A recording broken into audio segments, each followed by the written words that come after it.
This election night will be unprecedented. That's why KGW is bringing you the most comprehensive coverage ever on our free streaming platform, KGW Plus. Starting at 5 p.m. and throughout the night, get updates on key races, expert analysis, and local news and weather. Then live results starting at 8 as the historic vote tallies come in. This election night, watch the most complete local coverage. Don't miss a beat when it comes to all things election night right here on KGW Plus.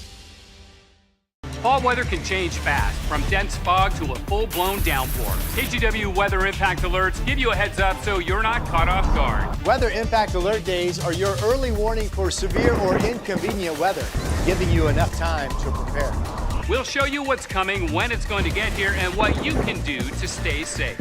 Download the free KGW weather app to get alerts, keeping you prepared and protected. Rely on your weather impact team only on KGW. How will the new Portland mayor handle the housing shortage, the homeless crisis, and downtown recovery? A very crowded debate floor tonight. KGW and the Oregonian Oregon Live hosted the debate for Portland mayor, asking important questions on our biggest issues. Raise your hand if you think taxes taken as a whole are too high. Helping you make smart choices on Election Day. An engaging, respectful, and insightful conversation. Watch the debate for Portland mayor right here on KGW Plus.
This election night will be unprecedented. That's why KGW is bringing you the most comprehensive coverage ever on our free streaming platform, KGW Plus. Starting at 5 p.m. and throughout the night, get updates on key races, expert analysis, and local news and weather. Then live results starting at 8 as the historic vote tallies come in. This election night, watch the most complete local coverage. Don't miss a beat when it comes to all things election night right here on KGW Plus. Fall weather can change fast, from dense fog to a full-blown downpour. KGW weather impact alerts give you a heads up so you're not caught off guard. Weather impact alert days are your early warning for severe or inconvenient weather, giving you enough time to prepare. We'll show you what's coming, when it's going to get here, and what you can do to stay safe. Download the free KGW weather app to get alerts, keeping you prepared and protected. Rely on your weather impact team only on KGW. How will the new Portland mayor handle the housing shortage, the homeless crisis, and downtown recovery? A very crowded debate floor tonight. KGW and the Oregonian Oregon Live hosted the debate for Portland mayor, asking important questions on our biggest issues. Raise your hand if you think taxes taken as a whole are too high. Helping you make smart choices on Election Day. An engaging, respectful, and insightful conversation. Watch the debate for Portland mayor right here on KGW Plus.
This election night will be unprecedented. That's why KGW is bringing you the most comprehensive coverage ever on our free streaming platform, KGW Plus. Starting at 5 p.m. and throughout the night, get updates on key races, expert analysis, and local news and weather. Then live results starting at 8 as the historic vote tallies come in. This election night, watch the most complete local coverage. Don't miss a beat when it comes to all things election night right here on KGW Plus.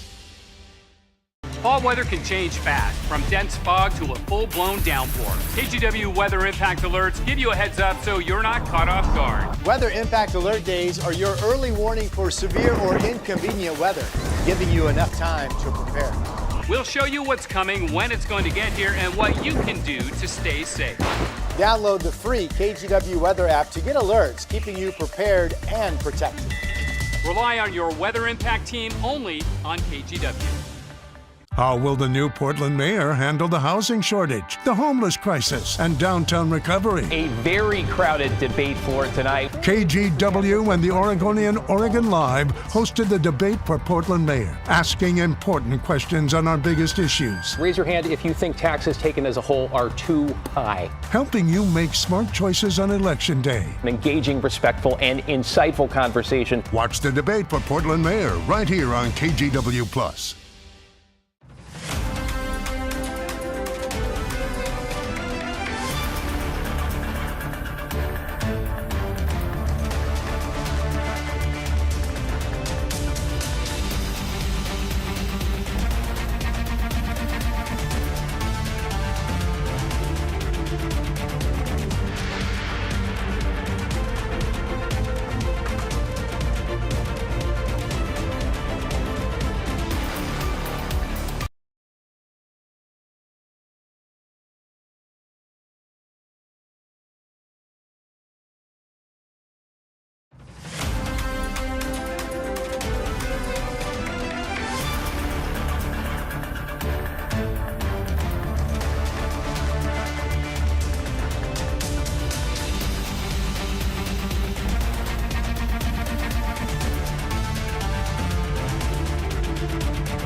Has tapped into the ambitions and the aspirations and the dreams of the American people. I will strengthen our military, I will restore peace in the world, and I will rescue the American dream.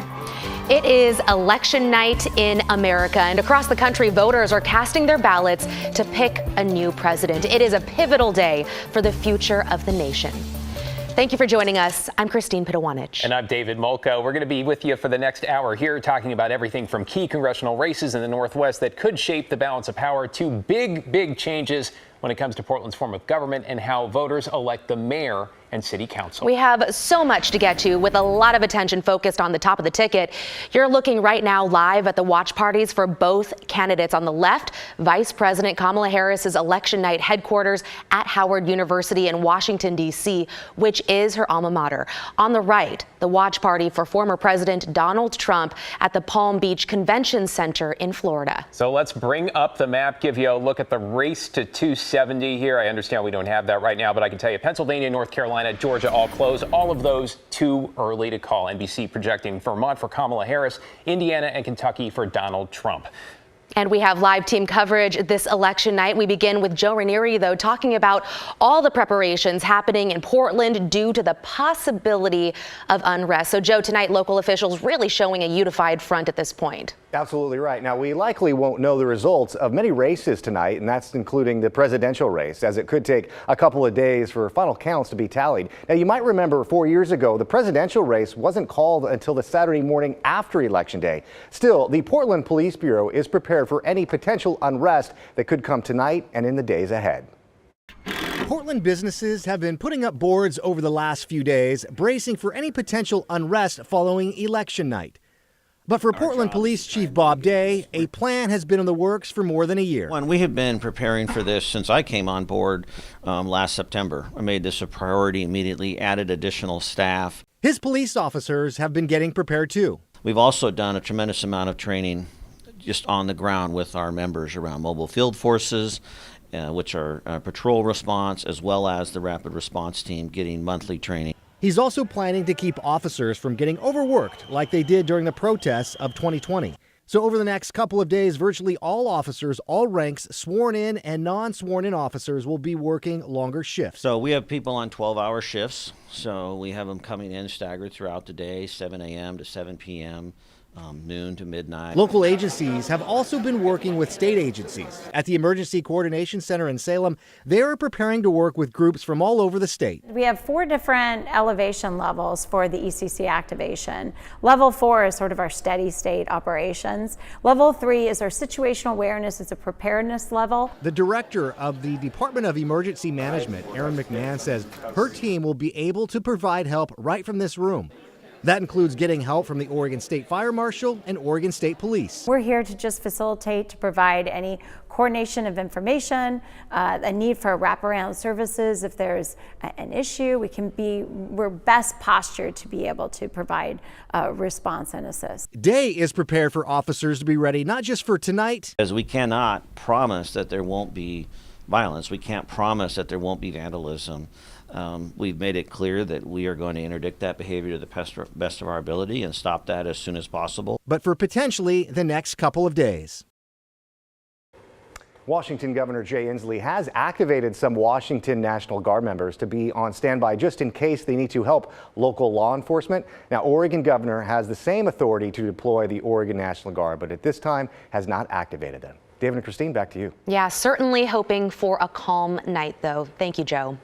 And as we mentioned, control of Congress is up for grabs tonight, too. And with Republicans currently holding a small majority in the House, 2 key races here in the Northwest could really make a difference. One of them, District 5 in Oregon, where Democratic challenger Janelle Bynum is taking on incumbent Lori Chavez-DeRemer, who first won the seat in 2022. And in Washington's 3rd District, Republican challenger Joe Kent taking on Democrat Marie Gluesenkamp-Perez in a rematch from 2 years ago.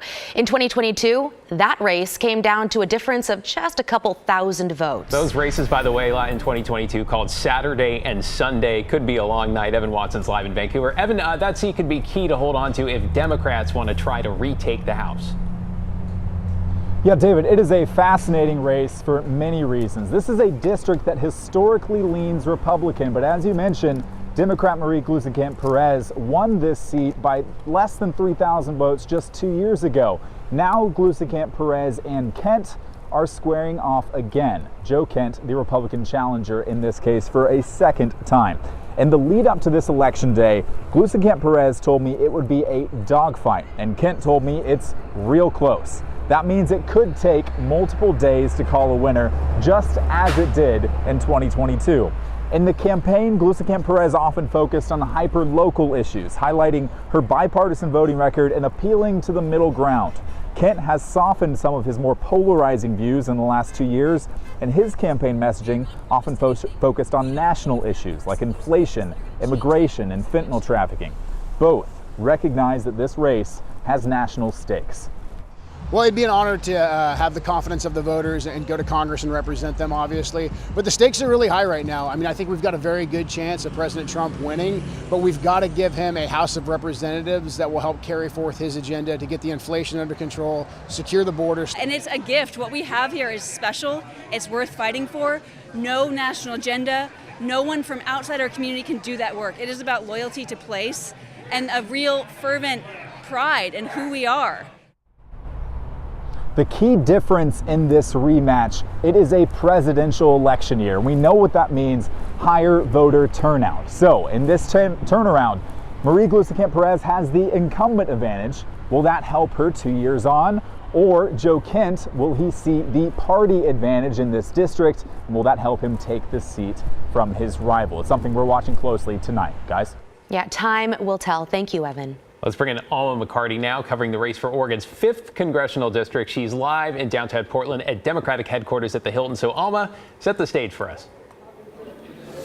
Yeah, David, Christine, Democrat Janelle Bynum, she is looking to unseat Republican Lori Chavez-DeRemer in this race, and it is a heated race. It is a contested race, and like Evan said, this is another very, very close race. On election night, I checked in with Chavez-DeRemer's campaign. They are not having any election night party. They're not really attending anything. However, Janelle Bynum is expected to be here at the Hilton in downtown Portland, among other Oregon Democrats, to see the results roll in. Now, Oregon District 5, which covers Lynn County, most of Clackamas, Deschutes, and parts of Multnomah and Marion counties, it's a diverse district, pretty evenly split between registered Democrats and Republicans, with many non-affiliated voters. And both candidates have been making a pitch to the moderates, touting bipartisan work, Chavez-DeRemer in Congress and Bynum in the state legislature. And if you've seen the debates, the ads, or any of the campaign speeches, you know this race is heated. Neither campaign pulling any punches over the last several months. It is not the first time they have faced off either. Bynum beat Chavez-DeRemer twice in a race for Oregon's State House. Here's the pitch they made to voters a couple of weeks ago on Straight Talk with Laurel Porter. Somebody's going to work with them across the aisle to get the work done. That's going to be me. I will continue down that road every single time to protect Oregonians first. And my opponent, Janelle Bynum, should not be given a promotion when she couldn't do the job that she has failed to do over the almost 10 years that she's been in the state legislature. I'm not someone that's going to rubber stamp anyone's agenda. I'm going to make sure that through listening and learning, town halls, showing up when people call me, doing everything that I can to represent them, that they will have the absolute best representative they could possibly have for Congressional District 5.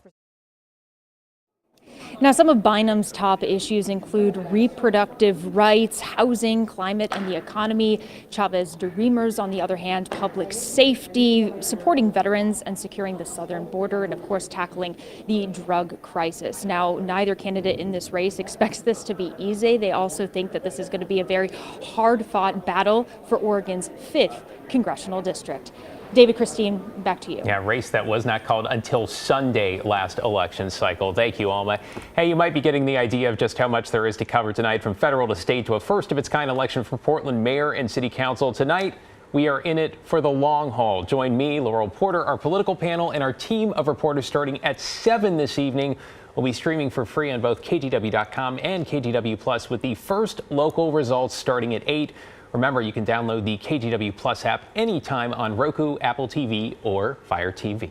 Next on this special streaming edition of the News at 5, we are continuing our election coverage. That includes a preview of Portland's mayoral race with a look at who's trying to take Ted Wheeler's spot. Also, a breakdown of how ranked choice voting works and when we might expect results as Portlanders experience it together for the first time. Matt? We experienced a very cloudy day today, very gray, but you know what? We have quite a bit of sunshine in the forecast for the rest of the week, and then a shift to cool, wet weather pattern. I'll let you know what that means for the Cascades. Here's a hint. It's very white and it's very deep.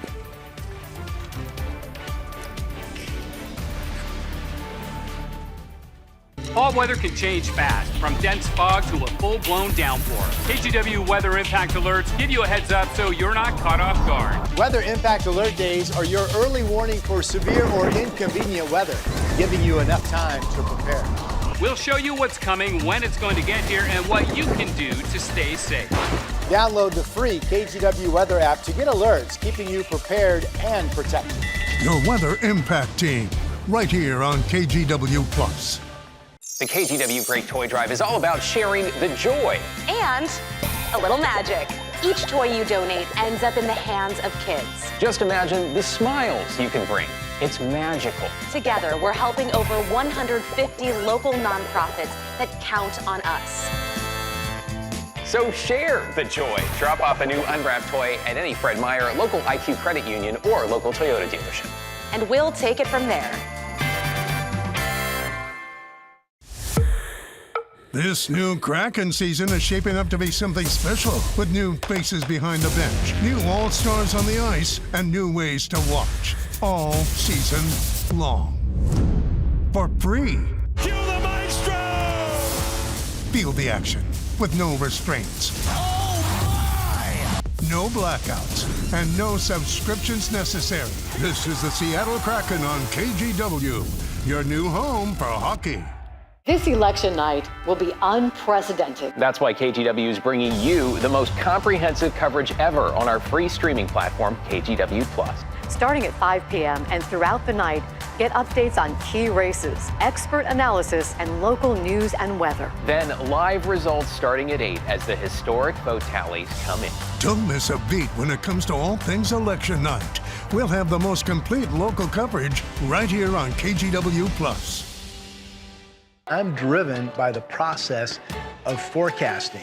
But let's face it, weather's available all over the place now, all the time. So if we can rise above that and give you a level of information that's accurate and that's trusted more than you can get anywhere else, that's a big deal. Helping people plan their day is kind of a phrase, but it's what I do, and hopefully it makes your day a lot easier. Catch us tomorrow morning on KGW at sunrise. Welcome back. With every election night, you got to roll with the changes, and the polls aren't even closed yet. We have something we want to address. You saw a few moments ago in Washington's District 3 race between Joe Kent and Marie Gluesenkamp-Perez. Right. So a graphic we put on the screen showed vote counts. Those were just test numbers for the state of Washington. The polls have not closed, as David mentioned, and there are no results in just yet. Okay, moving on to one of the key races we'll be keeping an eye on tonight, the race for Portland mayor. There are a total of 19 candidates on the ballot, not to mention the 98 running for city council. Kyle Leboshi's live outside City Hall with a preview. Kyle, this is the beginning of some big changes when it comes to how things are going to work in the Rose City. Yeah, and whoever wins the new mayor will have a new job description. A voter-approved change 2 years ago means the mayor will not vote on city council unless to break a tie, and will also serve in an administrative role. A total of 19 candidates are vying to lead the city of Portland as mayor, among them 3 current city commissioners, Carmen Rubio, Renee Gonzalez, and Mingus Matz. Keith Wilson, a trucking company CEO and political newcomer, is also a contender. Public opinion polls show homelessness, drug use, and crime remain top concerns among Portland voters. And in just the past few days, candidates have made their closing arguments. Well, we want Portland to be one of the safest cities in America again, one that's beautiful, healthy, and where seniors and families can walk down the street. If you care about livability, homelessness, public safety, economic recovery, we really need your vote. I'm going to make sure that we get our economy back and vibing again, that we reinvigorate downtown. No cities around the nation should have people suffering on their sidewalks. And so that's the first thing we're going to do is address those vulnerable communities. Most campaigns agree it's unlikely we'll have a winner in the mayor's race tonight because of a new ranked choice voting. Also, the sheer number of candidates on the ballot. Back to you. Calabosa, you've got your work cut out for you tonight. We're going to be checking back in with you all night long. Thanks so much. Hey, let's take a closer look at how we expect the ranked choice voting results to come in when it comes to the mayor and council races. We've got Pat Doris in the newsroom with us. Pat, walk us through how this is all going to work. Well, guys, the results tonight are going to look different than anything we've ever seen before in Portland elections. But hang on, I think you're going to understand it by the time we're done here. I know you to understand it. I'm talking to the audience now. The first thing to know is that right at 8 p.m., Multnomah County Elections will release the first run of ranked choice voting results along with everything else. But for this report, we're just going to focus on ranked choice voting. The results we see tonight will show leaders, but that could change dramatically by tomorrow night. And that's normal. There's nothing wrong. It's just how ranked choice voting works. Here, take a look. Here's what the results will look like. The county will release a sideways bar chart like this that allows us to look round by round at what's happened. This is just a test with made-up names. See there in the middle of the page where it says round 1? Well, this is the first counting of votes for this race. We're using this one because it's the least confusing to follow with just one winner. Up at the top, Emily has an early lead with 83,000 votes. That's 24% of all the votes that are in and counted so far. And ignore that number to the right for this round anyway. It shows how many new votes each candidate got. And since this is the first round, they all got what they got for first place votes. At the bottom, Certified Bart has only 1,000 votes. That's not good. So far, this is just like every election we've ever had. Put the names on the ballots and count the number of first place votes they get. The winner needs 50% plus 1 vote. And here, nobody's even close to it yet. So we're going to round 2. Now, this is the round where ranked choice voting starts to kick in. Remember Certified Bart there at the bottom? Since he had the fewest votes, he's knocked out. Boom, gone in the second round, defeated. But everyone who voted for him as their first pick is still in the game if they picked a second choice. In this example, everyone who voted for Bart number 1 also voted for Certified Alice as their second choice. So we can see that her total grew from the first round, and she now has 6,500 votes. The results even give her a tiny green line there at the end to show how much her total grew. And to the right we see she now has 2% of the vote, and in parentheses it shows she gained 1,092 votes in this round. And in our example, nobody else gained any new votes in round 2. Sadly for Certified Alice, it's not going to be enough. Since we still don't have anyone over 50%, Alice is now defeated. And all the people who voted for her in the first round will have their vote transferred to the second choice. And all of Certified Bart's voters who picked Alice as their second choice will now have their vote moved to their third choice. On we go to round 3. Now, in round 3, we can see that Emily up at the top is starting to pick up new votes. In this round, she gained more than 1,000, and her votes now total 24% of the vote counted. Henry Harrison also picked up 3,200 votes, and Jamal Jenkins gained 1 vote. Still, nobody has 50%, so we look to the candidate with the fewest votes, that's Certified Charlie, and he is knocked out. His ballots are checked to see if his voters have a second-place pick for a candidate still in the race, or a third-place pick, or even a fourth. Some will not, and those ballots are called exhausted. They've done all the work they can, and now there's nothing more to give. They are also called inactive. And the rounds continue on that way. Let's skip ahead now to the 6th round, and we'll see it's down to just 3 candidates left. Henry Harrison, the third candidate down, has taken the lead with 37% of the vote, and we can see he picked up 25,000 votes from the last candidate who was knocked out in round 5. By the way, when the first results come out, they're going to look like this. The names will be locked in as they appeared on your ballot, so the leading vote getter will not necessarily be at the top of the page. We'll have to keep an eye on that one. Henry still does not have that 50% needed to win, so we're going into the final round. Maya Martinez is about to be knocked out, and we'll see where her votes go. And there it is. Enough of Maya's votes went to Henry, and he triumphed on the last round, winning with 52% of all the ballots cast, with a total of 158,000 votes. If we look closely, we see that more of Maya's votes actually went to Emily, but enough also went to Henry to push him over the finish line. All right, so that's how things are going to look tonight. And since ballots only have to be postmarked by tonight, they're going to be arriving in the mail over the next week or so. So each day, the elections officials will count the entire pile of ballots all over as if they've never been counted before. The front runners should firm up by Wednesday, and we should have a pretty good idea who's going to go on to win by Thursday or maybe Friday, but it's going to take a while. One other thing, we know that tonight and tomorrow might be stressful for you at home, so we want to give you a way to vent. Send us an email and let us know what you're thinking about, will you? For ranked choice voting, or about the national results, or anything else that you want to vent about. You can send an email to us. The address is thestory@kgw.com, or call and leave a voicemail. The phone number is 503-226-5090. We may share your comments with the world on our show on Thursday night. So don't suffer alone or even celebrate alone. Share your thoughts with us, and I look forward to hearing from you. Back to you guys. We've got exhausted ballots, Pat, and maybe some exhausted people as well already. Yes. Thanks. Yeah, opening Pandora's box there, asking for everyone to say how they feel. I'm feeling pretty good, though, about the sunshine that we're about to get. We have certified sunshine in the Woohoo! forecast. So, yes, That's good. it's going to be a good run through the rest of the week. Let's take you outside. Right now in downtown Portland, we've still got clouds. They're beginning to thin out, though. You can see what looks like some clearing at the top of the screen, just underneath the Wells Fargo Tower banner. And it's interesting because, well, it's been a great day. As soon as these clouds clear, we're going to begin to see fog form in the valleys. We're at 50 degrees right now, so it's been a cool-ish day. And we've got a little bit warmer weather on the way, too, for the end of the week. In fact, even tomorrow, we push up to 58 degrees. It'll be foggy or cloudy in the morning. There'll be some areas of frost in parts of the western valleys. Not Portland, will only drop to 43. By noontime, the clouds are breaking up, and by 5 o'clock, it should be clear and really quite pleasant. And that's about when the sun sets, 4:49 tomorrow.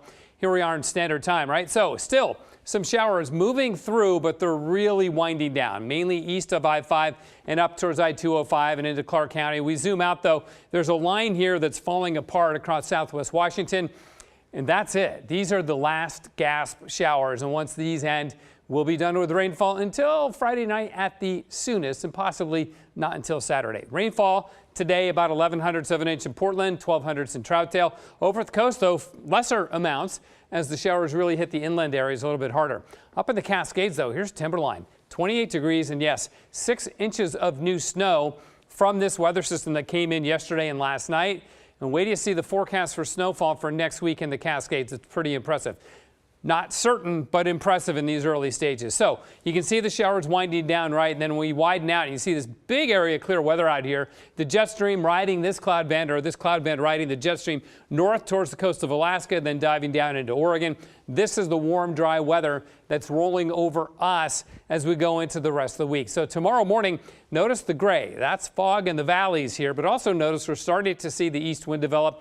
It's not going to be a rager of an east wind, but it should be enough to keep us from having fog on Thursday morning as we clear out and stay clear. This is Thursday morning, east winds through the gorge and then offshore as well, and it really should be a beautiful, beautiful day. Then on Friday, the clouds begin to roll in. This is 10 in the morning. We start seeing high clouds. We don't get any rain, though, until maybe Friday night. I'm leaning more towards Saturday, but we'll have to see how the pattern develops. But right now, it looks like warm and dry right on through the rest of the week and right on through Friday. Then, as we go into the weekend, this is a cool, wet pattern. In fact, this is Monday morning, okay? We're going to get rain and some mountain snow Saturday and then late Sunday night. But Monday, look at this. This is a major shift towards cool, wet pattern with several systems coming our way. And we've got the potential for heavy mountain snow. What do I mean by that? Well, let's look at this. We'll start this map at Sunday afternoon, okay, with about an inch or so across the Cascades between now and then. That's mainly from the Saturday system, right? But watch what happens from Sunday through next week. And we're running way out there, so there's a lot of uncertainty in this, but the numbers are showing 40 inches common across the Cascades. So we'll wait and see if next week ends up being that productive. But the Cascades can do that. We got a shot. 54 our high today in Portland. Over on the coast, we had 55 at Tillamook and 62 down in Brookings. We'll see some more 60s on the map in the days ahead. It is 50, the freezing level down at 4,700 feet. So tonight, we've got the clouds. As the clouds break up, we're going to see fog form. So morning fog and then sunny and warmer tomorrow, up to about 58 on your Wednesday. Thursday, sunny, a little breezy, up to 60. Really nice day there. On Friday, the clouds increase. We get rain Saturday, then rain late again on Sunday. Maybe you'll break from the rain, some dry weather Sunday morning. And then Monday and Tuesday also look wet. As November says, I'm going to act like November. Of course it is. Certified November. Okay, sounds good. Thanks, Matt. Still ahead, the deadline to vote in tonight's election just hours away. Next, we'll get an update on what voter turnout looks like so far around the Portland metro area and Southwest Washington. Oh my, a long time. I've been forecasting in Oregon for like, I don't know, 35 years. Older than you're competing against apps and AI. They're actually pretty easy to beat. But if you really want to know what's going on, there's more to it than that. And there's so much more that's more interesting than that. I want to be able to help people live their lives and make decisions that not only help them make good decisions in their lives, but keep them safe.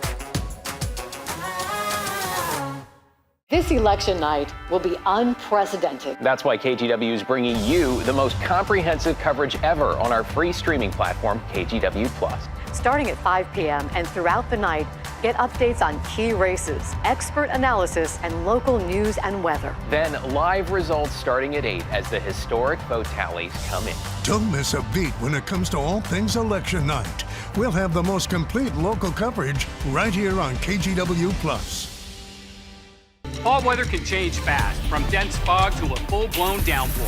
KGW weather impact alerts give you a heads up so you're not caught off guard. Weather impact alert days are your early warning for severe or inconvenient weather, giving you enough time to prepare. We'll show you what's coming, when it's going to get here, and what you can do to stay safe. Download the free KGW weather app to get alerts, keeping you prepared and protected. Your weather impact team, right here on KGW Plus. The KGW Great Toy Drive is all about sharing the joy. And a little magic. Each toy you donate ends up in the hands of kids. All those little faces and the smiles we can bring, it's magical. Together, we're helping over 150 local nonprofits that count on us. So share the joy. Drop off a new unwrapped toy at any Fred Meyer, any IQ credit union, or local Toyota dealership. And we'll take it from there. When Rod comes out into the studio with his glasses and he's holding his weather book, we know something is important. Ooh, Rod has his weather book. Ooh, big news from Rodney. So I can actually go to my record book and go, okay, I've seen this storm before, and I think it was back maybe 3-4 years ago. I'll go flip and do my record book, and I'll find that storm. His records go back to 1999. That is passion, my friend. And you can use that as a roadmap, and I've found it to be very successful. Catch us tomorrow morning on KGW at sunrise. Welcome back to our special coverage of election night. You have just over 2.5 hours or so until 8 p.m. to get your ballot to an official ballot drop box. Plenty of time, right? Here's what we know about voter turnout so far in our region. Help these numbers come up, right? Clark County reporting that so far 57% of ballots have been returned in Multnomah County. Nearly 55% are back. Washington County 56%. And as of yesterday in Clackamas County, just over 58%, where processing seems to be going smoothly despite that little snafu with machinery last week. Our mail ballot sorter continues to work exactly as it should. We've been processing ballots at an increased rate, which is wonderful. We are now fully caught up, and we are processing ballots that were received this morning through that mail ballot sorter. We plan to bring you the first results from Clackamas County and elsewhere in our region just after 8 p.m. streaming right here on KGW Plus. And speaking of turnout, we have seen long lines across the country today as millions of voters make their voice heard. But what happens if you're still stuck in line when the polls or drop boxes officially close? There's always a little bit of a traffic jam somewhere, right? In tonight's Verify, Casey Decker looks at why you can still cast your ballot. Today is Election Day. In most places, the polls will close between 6 and 8 p.m. local time. But what if you get there right before closing time and there's a line? Can you still cast your ballot? Let's verify. Our sources: various state laws and elections officers, the Bipartisan Policy Center, and the American Civil Liberties Union. The answer is yes. If you are in line before the polls close, you have a legal right to vote. Even if you're still waiting after the official closing time, no one can turn you away. Election laws are almost all written by states. For instance, this one in Arizona, quote, any qualified voter who at the moment of closing is in the line of waiting voters shall be allowed to vote. Every state we looked at had a similar law, and many state and local elections officers reiterate the point in their voter outreach. The ACLU's voter rights guide says, quote, if the polls close while you're still in line, stay in line. You have the right to vote. Now, if you get to the polls after they officially close and you still see a line, you're not allowed to join it. You have to be in line before the polls officially close. With your Verify, I'm Casey Decker. There you go. We have another half hour of news straight ahead, including the race for the White House, how both presidential candidates are spending their final hours of their campaigns as voters across America cast their votes. Plus, after 53 days on the picket line, Boeing machinists prepare to go back to the assembly line. We're learning more about the final contract proposal union members have agreed to. Fall weather can change fast, from dense fog to a full-blown downpour. KGW weather impact alerts give you a heads up so you're not caught off guard. Weather impact alert days are your early warning for severe or inconvenient weather, giving you enough time to prepare. We'll show you what's coming, when it's going to get here, and what you can do to stay safe. Download the free KGW weather app to get alerts, keeping you prepared and protected.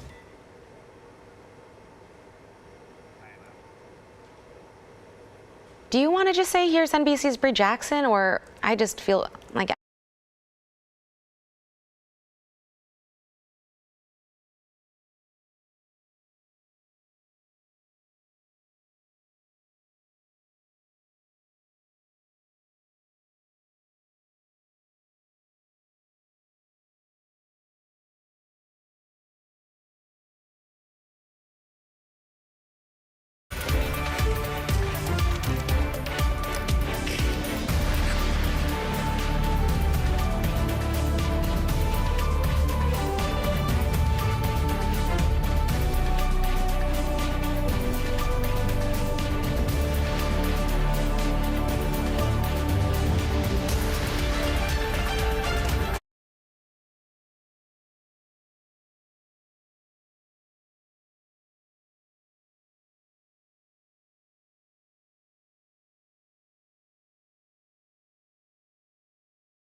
p.m. and throughout the night, get updates on key races, expert analysis, and local news and weather. Then live results starting at 8 as the historic vote tallies come in. Don't miss a beat when it comes to all things election night. We'll have the most complete local coverage right here on KGW Plus.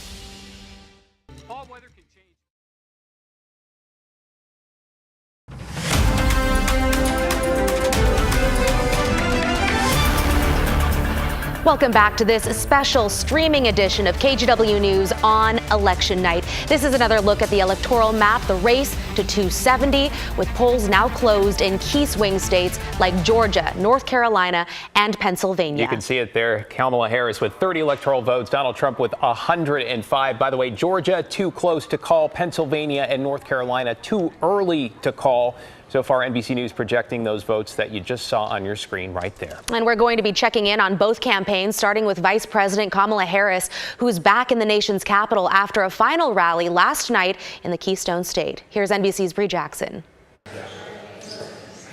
The day is finally here for Americans to weigh in on the presidential race. We have the right to vote, and that's why I came with my daughter to vote and to show her how important it is to vote. I've been looking forward to this, and I'm looking forward to it being over. After launching her campaign just 3.5 months ago, I accept your nomination. Vice President Harris made her final pitch to voters. Standing in front of the Rocky Steps in Philadelphia, Harris, who has said she's the underdog in this race, reminding voters what's at stake in this election. We have an opportunity in this election to finally turn the page on a decade of politics that has been driven by fear and division. We are done with that. We're done. If elected, Harris would start a new chapter in American history as the first woman president. She vows to be a leader for all Americans and urges supporters to do their part this election day. We must finish strong, and this could be one of the closest races in history. Every single vote matters. Today, voters will decide who wins the White House. And the Harris campaign says it's prepared for any legal challenges, saying they have lawyers across the country ready to protect election results. On the campus of Howard University, Bree Jackson, NBC News. Meantime, former President Trump made his vote today as he tries to return to the White House after losing the presidency in 2020. NBC's Alice Barr has the latest from Florida. Former President Trump casting his ballot today in Palm Beach, Florida, alongside his wife Melania. I feel very confident. A closing act of 9 years of near nonstop campaigning. We have a great country, but we have a country that's in trouble. Capped by a final rally in Grand Rapids, Michigan last night. My last rally, can you believe it? The rallies, these big, beautiful rallies. The former president visiting campaign staff before watching results come in at Mar-a-Lago. With the vote count likely to stretch beyond tonight, he's been sowing doubt. What the hell's happening in the inside of those machines? If you wait, we want the answer tomorrow, tonight.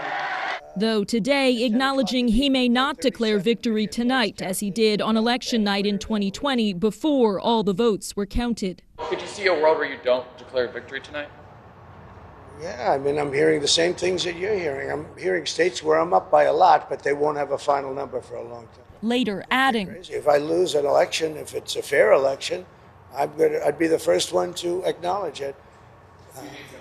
And I think so far, I think it's been fair. Voters now having their say as the nominees and the nation wait for results. Former President Trump has made several references to this being his last campaign. Asked that directly today, he said, "I would think so." He also said he does not have a speech planned for when he's expected to address supporters here at the Palm Beach Convention Center later tonight. In West Palm Beach, Alice Barr, NBC News. A lot of eyes will be glued to the presidential race as results roll in. And our special streaming coverage tonight will be all over it. So join us for our election results show starting at 7 for free on both KGW.com and KGW Plus. Whether it's the presidency, control of Congress, or our key local races and measures, you'll be sure that we are covering it. Again, that all starts at 7. All right, let's take a break from elections and talk about other headlines this evening. Police in Newburgh have arrested a teacher who allegedly gave alcohol to a minor. Daisy Caballero joins us outside the Newburgh School District building with what we know. Daisy. Yeah, parents were notified about this incident on Friday in an email from the superintendent. And in that email, they were able to confirm that the teacher in question here is no longer an employee of the Newburgh School District. The Newburgh-Dundee Police Department says they arrested 41-year-old Joshua Luciani of Lafayette for one count of furnishing alcohol to a minor, which is a Class A misdemeanor. Police say the incident did not take place on school property. KGW reached out to the district for an interview, but administrators declined to comment. The district also would not say at which school the teacher in question previously worked. We also spoke with a Newburgh parent who didn't want to go on camera, but shared the email they received on the 1st. It reads in part, quote, "We recognize that news like this can be unsettling, and we want to assure you that we are fully cooperating with local law enforcement to address the matter. Please understand that due to privacy considerations of students and staff, we are limited in the details we can share. Actions like this in no way represent the value of our district and our community." The investigation has been referred to the Yamhill District Attorney's Office for prosecution. And we also reached out to the Yamhill DA, and we did not hear back in time for our deadline. Back to you guys. Okay, thank you so much, Daisy. A small school district in southwest Portland closed its 2 campuses today after reports of a bomb threat. In a statement, the Riverdale School District said around 5 a.m., someone emailed a bomb threat that included a list of schools all named Riverdale from across the country. Out of precaution, the district closed its 2 schools, a high school and a K-8 school. The district's website says both buildings have been inspected and are secure. Schools are expected to reopen tomorrow morning. And in an update, Vancouver police have just released video of the moment the mall shooting suspect, 32-year-old Travis Ward, was arrested. It was Saturday night at an apartment building in Vancouver. He walked out with his hands behind his head. He's accused of shooting 3 people at the Vancouver Mall on Halloween night. One of them died. The medical examiner just identified that person as 26-year-old James Perez. Ward is now in jail, scheduled to be back in court this Thursday. Obviously a little problem with that video there. Let's talk about Boeing, where machinists have voted to approve a new contract with the company, bringing an end to a nearly 2-month-long strike. 59% of union members voted on Monday to accept the new contract. It offers a 38% wage increase, improved 401k contributions, and a $12,000 ratification bonus, which is up from the previous offer of $7,000. This vote was decided by roughly 15,000 people, which means around 10,000 wanted the strike to continue. I think had we gone on any longer, I feel like we would have reached diminishing returns. So I think we dragged it out just as long as we needed to. I voted no. Why is that? So as a 19-year-old who lives with their parents still and gets free college, this contract is great for me. I am happy with it. However, I voted for my colleagues who need to support their families. The deadline for machinists to return to work is the 12th, though they have the option to restart as soon as tomorrow. A popular LGBTQ plus bar and grill in Northeast Portland was robbed and vandalized again. The owner of Escape says it's the second time in the past 3 months that they've been targeted. The most recent attack happened last Tuesday when the owner says someone stole from the business and set fire to the bar's outside seating area.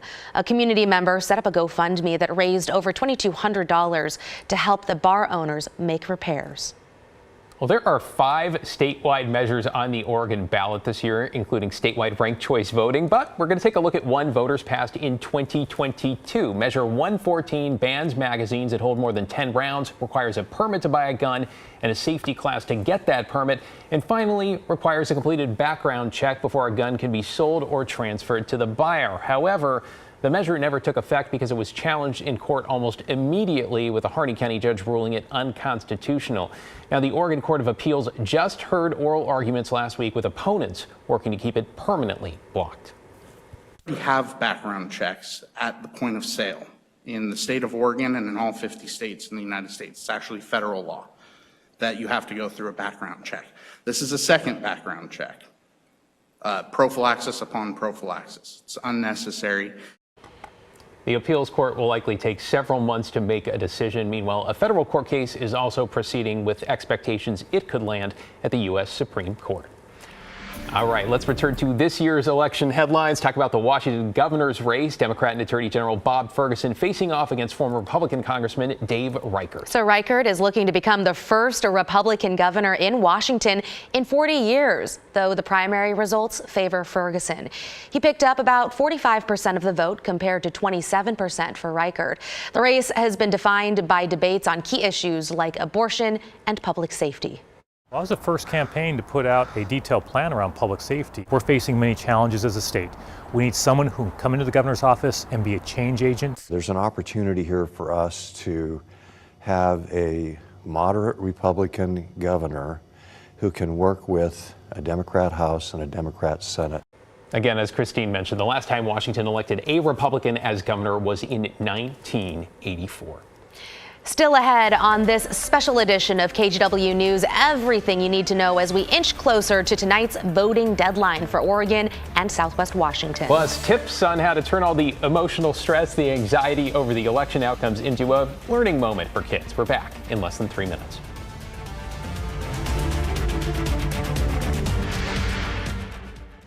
Oh my, a long time. I've been forecasting in Oregon for like, I don't know, 35 years. Older than you're competing against apps and AI. They're actually pretty easy to beat. But if you really want to know what's going on, there's more to it than that. And there's so much more that's more interesting than that. I want to be able to help people live their lives and make decisions that not only help them make good decisions in their lives, but keep them safe. This election night will be unprecedented. That's why KGW is bringing you the most comprehensive coverage ever on our free streaming platform, KGW Plus. Starting at 5 p.m. and throughout the night, get updates on key races, expert analysis, and local news and weather. Then live results starting at 8 as the historic vote tallies come in. Don't miss a beat when it comes to all things election night. We'll have the most complete local coverage right here on KGW Plus. Fall weather can change fast, from dense fog to a full-blown downpour. KGW weather impact alerts give you a heads up so you're not caught off guard. Weather impact alert days are your early warning for severe or inconvenient weather, giving you enough time to prepare. We'll show you what's coming, when it's going to get here, and what you can do to stay safe. Download the free KGW weather app to get alerts, keeping you prepared and protected. Your weather impact team, right here on KGW Plus. The KGW Great Toy Drive is all about sharing the joy. And a little magic. Each toy you donate ends up in the hands of kids. All those little faces and the smiles we can bring, it's magical. Together, we're helping over 150 local nonprofits that count on us. So share the joy. Drop off a new unwrapped toy at any Fred Meyer, any IQ credit union, or local Toyota dealership. And we'll take it from there. When Rod comes out into the studio with his glasses and he's holding his weather book, we know something is important. Ooh, Rod has his weather book. Ooh, big news from Rodney. So I can actually go to my record book and go, okay, I've seen this storm before, and I think it was back maybe 3-4 years ago. I'll go flip through my record book and I'll find that storm. His records go back to 1999. That is passion, my friend. And you can use that as a roadmap, and I've found it to be very successful. Catch us tomorrow morning on KGW at sunrise. Well, thanks for staying with us here on KGW Plus with key local results now just a couple of hours away. But if you're feeling anxious or stressed at this stage, 1, no, you are not alone. 2, you can do something about it. Right. Libby Dowsett is here with us now. Libby, you looked into how to talk to children about all this election stress. That's right, Christine. As a parent, teacher, or coach, it's easy to forget children are listening closely to what adults say and copying their behavior. So as election results come in, some tips for turning all that emotion into a learning moment for kids. I think my parents might be a little stressed. Psychologists say kids are feeling the stress of the election. Sometimes I just walk away because I feel if I want to have my own opinion, I can't have them always like stressed out in front of me. Doctors say with adults crumbling under the pressure, kids tend to mirror those emotions. Especially for little kids, that when they sense tension, when they sense overwhelm, when they see that you're frenetic or worried about things, they take that on. Doctors recommend keeping things as routine as possible. Playtime, bath time, bedtime. And if children have questions about why people are so upset, answer them. The election brings up lots of big feelings for the adults in our lives. If you notice that I get animated or your dad or mom gets animated, just know that that's part of adults having big feelings. The most important lesson, children should not have to manage adults' emotions. I really do think this is a time for, especially teenagers right now, really developing some radical empathy for the complexity of emotions that people are expressing right now, that's not all who they are. Multnomah County Suicide Prevention Coordinator Canada Taylor Parker recommends modeling critical.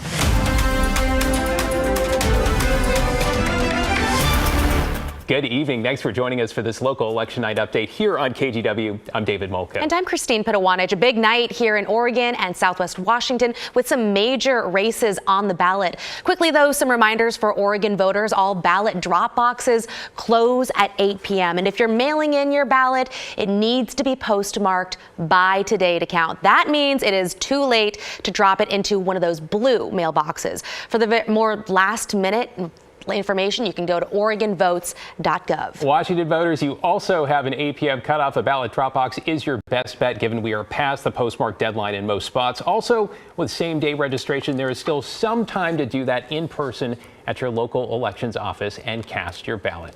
By the way, our team is already fanned out across the region, keeping an eye on all the key races. John Adams is live at the Oregon GOP watch party in Aurora. So, John, what's the mood like there at this point?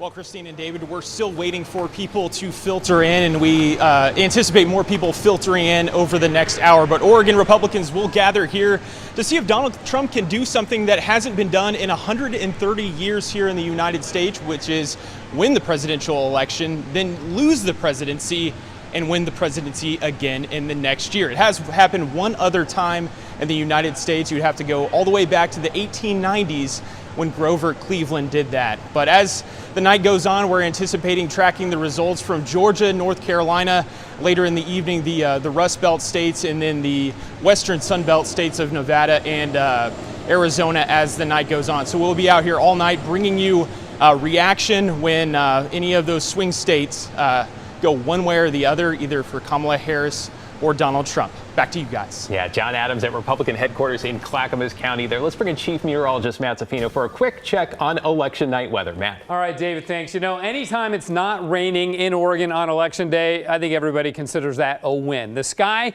is beginning to clear around Western Oregon. This is from the Dalles right now, but still, that's the direction we're going, towards a clear sky. Even though it's cloudy in Portland right now, when those clouds begin to break, we're going to begin to see fog form. Showers, there's a few left up in the Cascade foothills, but they're not long for our area. They will be dying down as we go through the nighttime hours. Up in the Cascades, 6 inches new at Timberline. They got about 30 inches on the ground, and there's a lot more coming, but not until next week. We're 50 degrees right now, freezing level 4,700 feet. It will be foggy tomorrow morning, and then it turns sunny. It'll be up around 60 the next couple days, guys. Thanks, Matt. For those of you watching KGW, we're sending you right back to NBC's continuing coverage of Decision 2024. Yeah, for more local coverage, check out our streaming show right now on KGW.com and KGW+. Full results tonight at 11.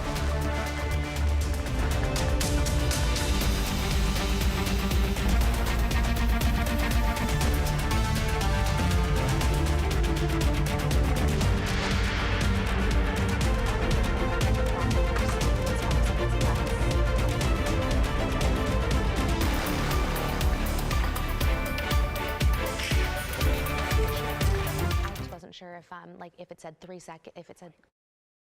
Fall weather can change fast, from dense fog to a full-blown downpour. KGW weather impact alerts give you a heads up so you're not caught off guard. Weather impact alert days are your early warning for severe or inconvenient weather, giving you enough time to prepare. We'll show you what's coming, when it's going to get here, and what you can do to stay safe. Download the free KGW weather app to get alerts, keeping you prepared and protected.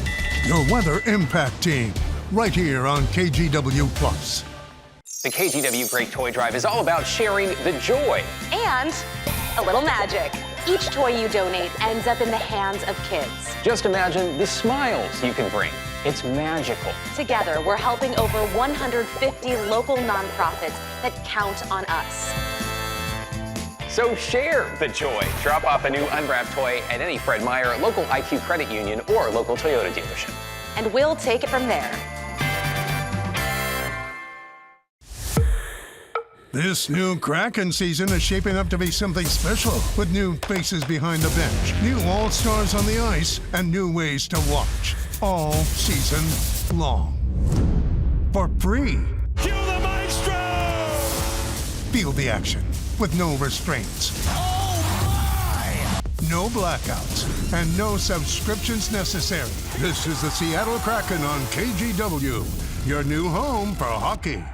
This election night will be unprecedented. That's why KGW is bringing you the most comprehensive coverage ever on our free streaming platform, KGW+. Starting at 5 p.m. and throughout the night, get updates on key races, expert analysis, and local news and weather. Then live results starting at 8 as the historic vote tallies come in. Don't miss a beat when it comes to all things election night. We'll have the most complete local coverage right here on KGW+. I'm driven by the process of forecasting. Let's face it, weather's available all over the place now, all the time. So if we can rise above that and give you a level of information that's accurate and that's trusted more than you can get anywhere else, that's a big deal. Helping people plan their day is kind of a phrase, but it's what I do, and hopefully it makes your day a lot easier. Catch us tomorrow morning on KGW at sunrise. Welcome back. Okay, Matt, give us a little Yes. bit of a break from all the ballots, measures, all the election night stuff. I can do that. Thank you. We're just going to talk about nature for a minute. and sunshine, I Yeah, hope. and that too. We've got quite a bit over the next few days. Let's take you outside right now. This is from our camera over in the Dalles, and we're showing you the last little bit of light in the western sky, southwestern sky as it were. And yes, the clearing is going to happen on the west side too. 49 degrees in the Dalles. In Portland, still cloudy, still 50, but the clouds will clear. However, as they do, the humidity will come up and we'll end up with fog, at least in areas tomorrow morning. Not much left on radar. There's a few showers out by Sandy and then down in Clackamas County, but these will be winding down as we go deeper into the night. We're pretty much done with rainfall for several days to come and with snowfall. 6 inches new at Timberline from the system that came in yesterday. They've got 31 inches on the ground, which is amazing for the 5th of November, and a lot more potentially coming our way next week, but not tomorrow. Tomorrow's a dry day. We'll have fog in the valleys. It'll be clear up in the mountains, of course, and then by noontime we'll begin to clear out. And by 2 o'clock or so at the latest, we should be sunny and get up to about 58 tomorrow afternoon. So a really nice Wednesday on the way. And here's the reason why. Notice the clouds drifting down from the northwest to the southeast. But when I widen out on the map, look at all the clear weather out here. The jet stream is being demarked by this cloud band out here. It's going up and around this area of clear weather. That's high pressure. That's moving over us. And we'll pick up a little bit of an east wind starting tomorrow. And that's going to help us keep us fog free on Thursday morning. We'll have fog tomorrow morning. You see it in the modeling here down the valleys, but watch, it clears out. Notice the wind arrows blowing from east to west. So Thursday morning should be spectacular. And then we'll get some clouds coming in Friday evening, but I don't see any rain coming at us until Friday night late at the very earliest, and more likely it'll be on Saturday. Our high today was 54. We look around the state, had a 62 down in Brookings, only 37 in La Grande as the inversion set up in the Grand Ronde Valley over there. We're 50 right now, freezing level 4,700 feet. So let's go through it. Forecast for the coast, sunny tomorrow. It's going to be a beautiful day on the beaches. Highs will be around 60. Should be a spectacular clear sunset tomorrow at the Oregon coast and really across all of Oregon for that matter. It's going to be one of those kind of days. It turns out really great. Morning fog, though, to begin the day in the valleys, and there'll be some areas of frost, too. Get down to 37 in Corvallis. You may get some frost down in that area, and a high of 57, 58, though, in the afternoon. So cool in the morning, as you would expect in November, but it turns into a great afternoon. Up in the Cascades, it's been a good run this week with the new snow. Remember, Timberline had that limited preview opening, Friday, Saturday, Sunday. Now they're closed, but I'm going to say clear and won't get too warm. Don't have any big rain hammer coming our way, so we'll preserve most of the snowpack that we have and catch quite a bit next week. Conditions could really improve, not this weekend, but the weekend after that, around the middle of November. Sunny in central and eastern Oregon, 22 in La Grande for the morning low. For the Gores, east winds will begin to develop, not too strong, but they'll pick up a bit more Wednesday night and Thursday. Morning fog and then sunny in Portland with a high of 58. But wait, it's warmer on Thursday. But wait. We get up to, I listen to too many commercials, don't I? We get up to 60 on Thursday. Beautiful day there. Clouds will increase Friday, but that's still a nice day. And then we shift to cool and wet November weather beginning Saturday and then again Sunday night, Monday, Tuesday. Looks fairly, really quite wet with some really heavy mountain snow potentially. Yeah, sounds good. And enjoy it while it lasts. I right? know. Yeah. Thanks, Matt. Sure. Hey, as we head to break, we'll leave you with a live look at the United States Capitol building in Washington, D.C. right here on election night. We are back in 2.5 minutes. Oh my, a long time. I've been forecasting in Oregon for 35 years. Older than you're competing against apps and AI. They're actually pretty easy to beat. But if you really want to know what's going on, there's more to it than that. And there's so much more that's more interesting than that. I want to be able to help people live their lives and make decisions that not only help them make good decisions in their lives, but keep them safe. This election night will be unprecedented. That's why KGW is bringing you the most comprehensive coverage ever on our free streaming platform, KGW Plus. Starting at 5 p.m. and throughout the night, get updates on key races, expert analysis, and local news and weather. Then live results starting at 8 as the historic vote tallies come in. Don't miss a beat when it comes to all things election night. We'll have the most complete local coverage right here on KGW Plus. Fall weather can change fast, from dense fog to a full-blown downpour. KGW weather impact alerts give you a heads up so you're not caught off guard. Weather impact alert days are your early warning for severe or inconvenient weather, giving you enough time to prepare. We'll show you what's coming, when it's going to get here, and what you can do to stay safe. Download the free KGW weather app to get alerts, keeping you prepared and protected. Your Weather Impact Team, right here on KGW Plus. The KGW Great Toy Drive is all about sharing the joy. And a little magic. Each toy you donate ends up in the hands of kids. All those little faces and the smiles we can bring, it's magical. Together, we're helping over 150 local nonprofits that count on us. So share the joy. Drop off a new unwrapped toy at any Fred Meyer, any IQ credit union, or local Toyota dealership. And we'll take it from there. When Rod comes out into the studio with his glasses and he's holding his weather book, we know something is important. Ooh, Rod has his weather book. Ooh, big news from Rodney. So I can actually go to my record book and go, okay, I've seen this storm before, and I think it was back maybe 3-4 years ago. I'll go flipping through my record book and I'll find that storm. His records go back to 1999. That is passion, my friend. And you can use that as a roadmap, and I've found it to be very successful. Catch us tomorrow morning on KGW at sunrise. Welcome back on this election night. You saw it just there with China Drew. We're also marking the first week of the KGW Great Toy Drive. We need your help supporting thousands of local kids and teens this holiday season. It's super easy. Just drop off a new unwrapped toy at any IQ credit union, Fred Meyer, or local Toyota dealership. You can find all the information on how you can help at kgw.com/toy. Well, that wraps up this special streaming edition of KGW News, but our election coverage just getting started, as David knows. Yeah, we've just passed 6 o'clock here in the West, 9 o'clock in the East. We'll pick up here at 7. Join me and Laurel Porter, plus our team of reporters and expert political panel to break down the results as they come in. You can watch for free, streaming both on KGW.com and KGW Plus. By the way, KGW Plus is available for free right now on Roku, Apple TV, and Fire TV. Download the app to watch anytime, whether it's tonight or to tune into KGW News in the future. For now, we're going to leave you with a live look at the White House, where polls in the key swing states of Arizona and Wisconsin have just closed. We'll see you at 7.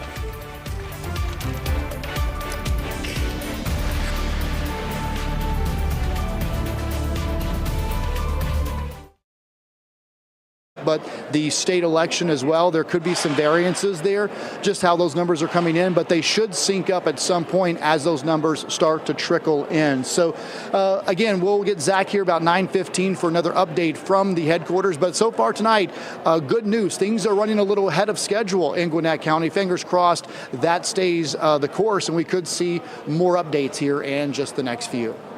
Cody Alcorn joining us live from Gwinnett County, one of the most highly watched counties. Cody, we'll check it back in with you soon. Thank you so much. We do have a couple of updates on the presidential ticket. We are taking a look at these races across the country. ME projecting that Donald Trump will take Wyoming and both Dakotas, as well as a very, very big one, Texas, not a state that Democrats were expecting to take. So this was a Republican stronghold, but a lot of the electoral college votes up for grabs there.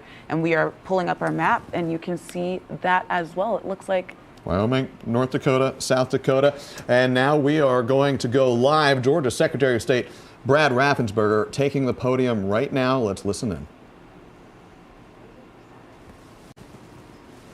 Well, I've led the way to make Georgia the most secure, free, and fair place to vote in the United States. We have done 2 audits of the citizenship to make sure that only American citizens on the voter rolls. And then I also made sure this voting session that we would also have at every precinct a sign that said only American citizens can vote. And we think that's really important. We added photo ID for all forms of voting, including the absentee ballot process, and people trust the process.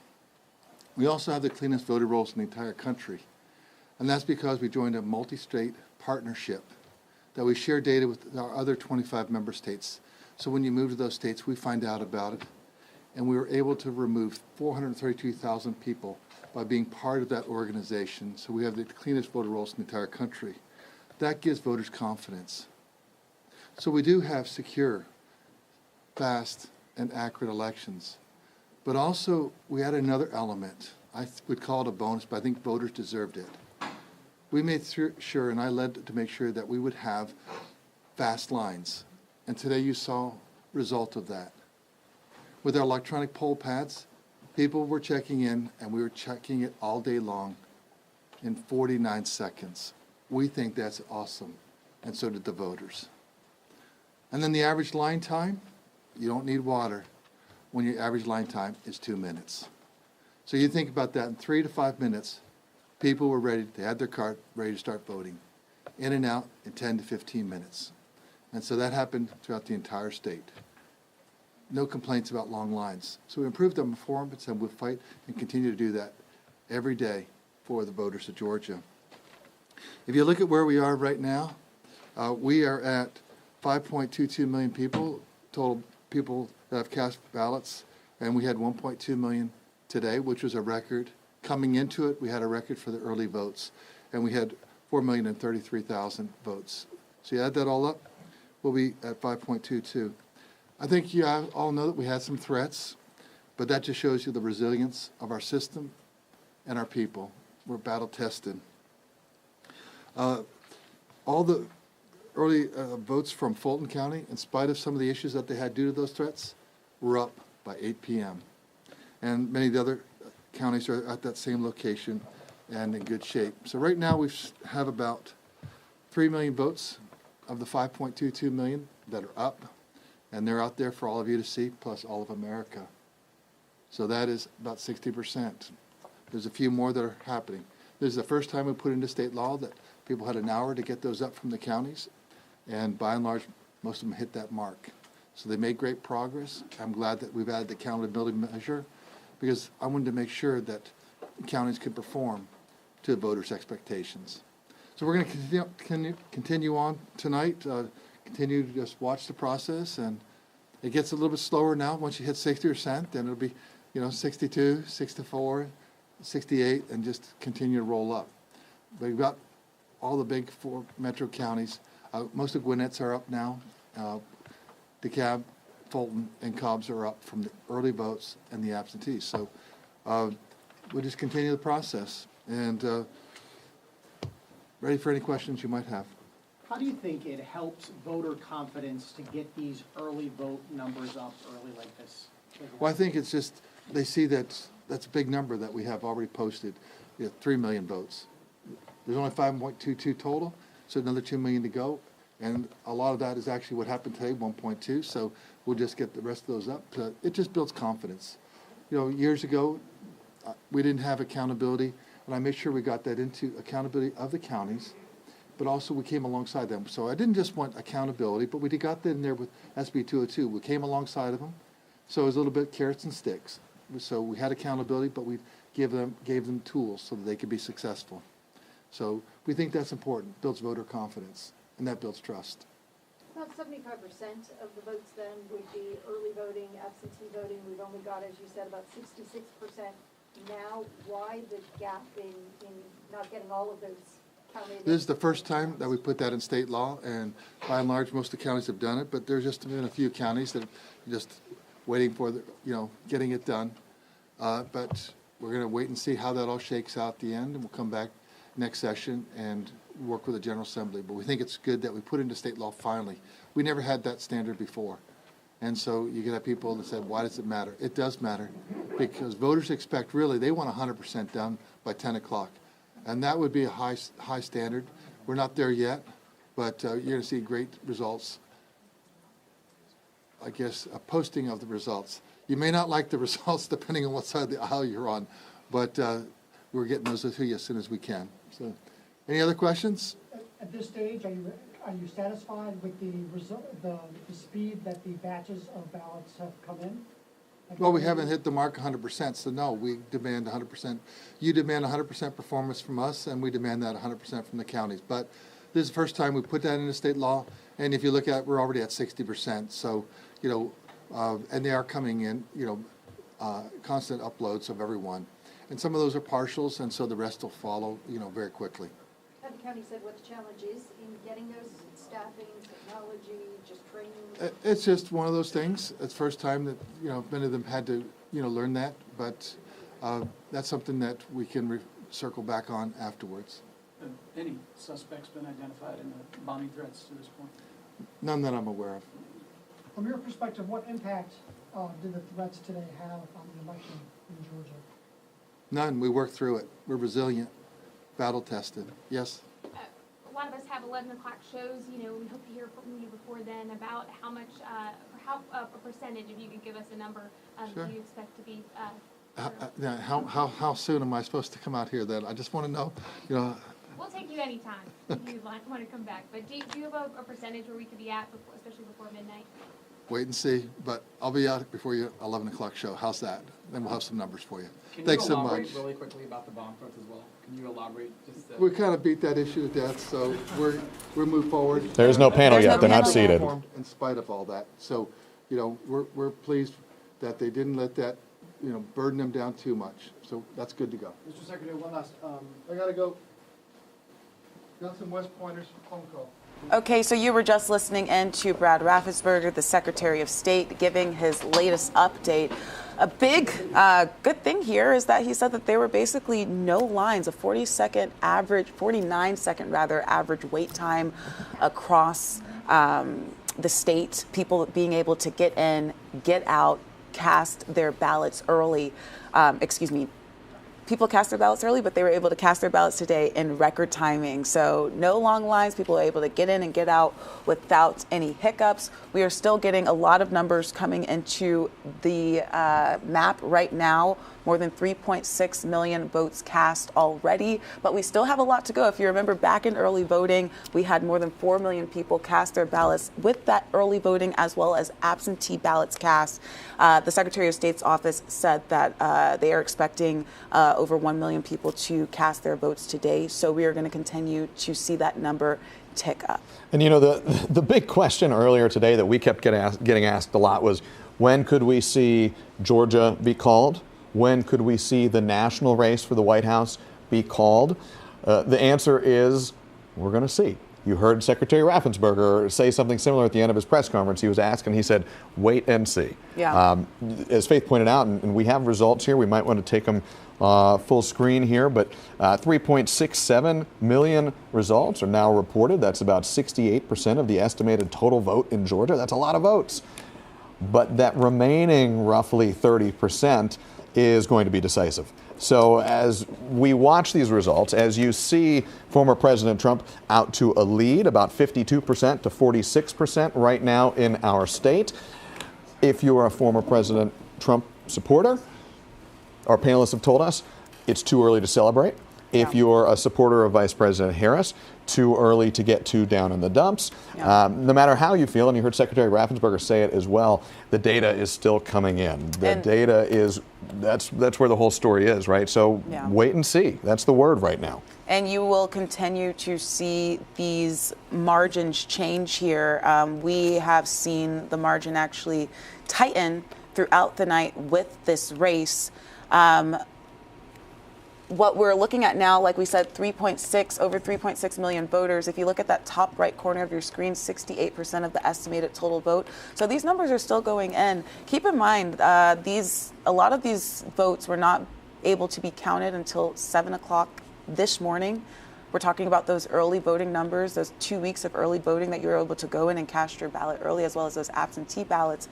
And then a lot of the other races not able to be counted until the close of polling. And a lot of those polls, the poll locations closed, some of them having to stay open a little extra because of some hiccups that we saw. But as the Secretary of State was just saying just now, that it seems like most of the things have been smooth sailing. Yeah. And I think this is a good time to note two big things. First off, another race projection. NBC now projects that Mississippi will go to former President Trump. Again, the state of Mississippi projected by NBC to be carried by Donald Trump. We also want to note right now, because as we know, if you're watching, we know that you want to know the Georgia story, but if you're watching, we know you also want to know the nationwide story. Polls have now closed in 6 of the 7 battleground states. That doesn't mean all the results are in, but it means the polls have closed. And this is a good moment to bring in some of our most seasoned, most experienced political experts. They are both veterans of the Georgia vote.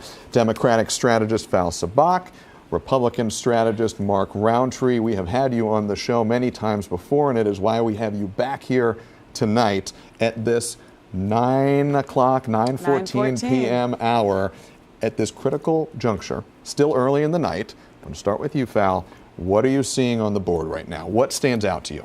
So, I mean, I'm looking at the counties, the suburban counties. I'm looking at the exurbs, specifically Forsyth County and Cherokee County. I think that those are 2 counties where the Harris campaign needs to cut into the margins to be able to continue. And then watching Fulton and DeKalb and Cobb and Gwinnett come in and to see, can she beat President Biden's win margin from 2020?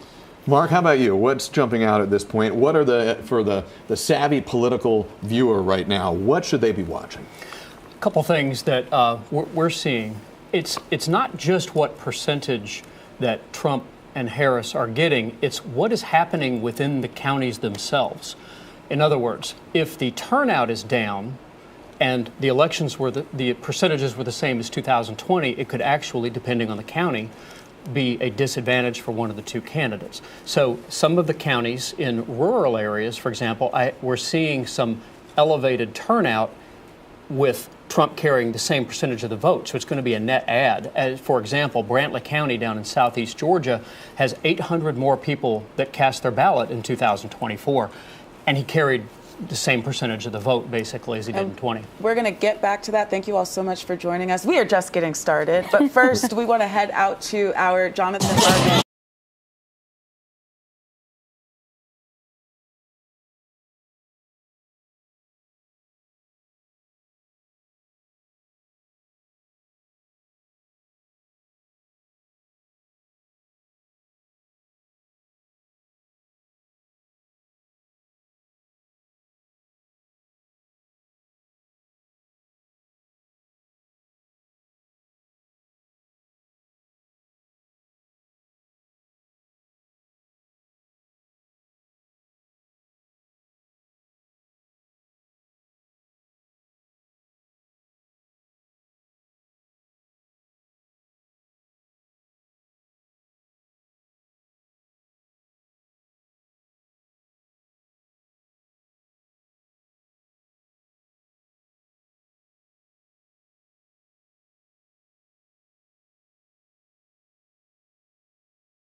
Races. Okay, we're going to go straight to Stein. It sounds like the newly potential governor here in North Carolina speaking. Let's listen in. It is a treat to be with you. Thank you, Governor Cooper, for that very generous introduction. And thank you, North Carolina.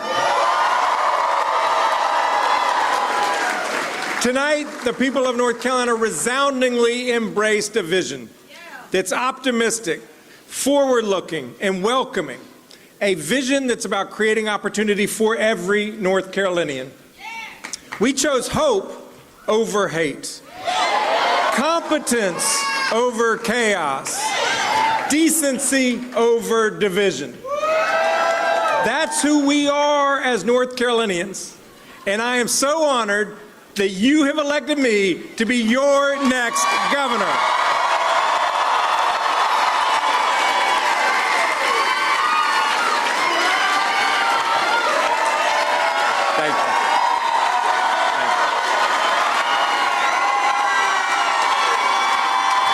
Thank you.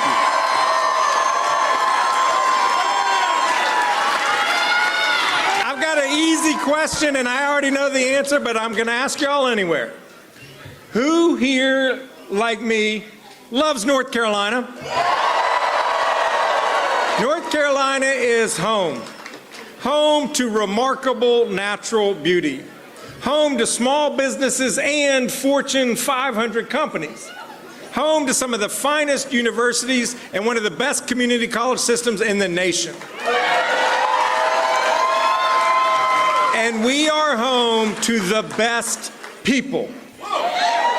As we celebrate tonight, our hearts are with the folks of Western North Carolina who are still struggling.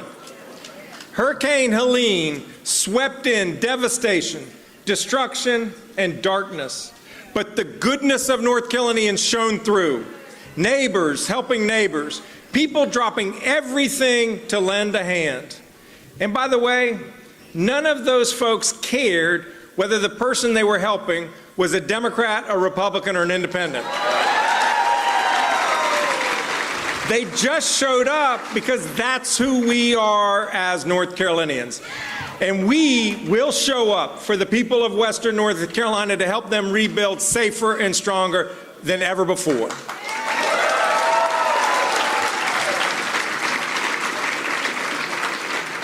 I ran for governor because I love our home state, and I believe in the promise of North Carolina that where you come from should never limit how far you can go.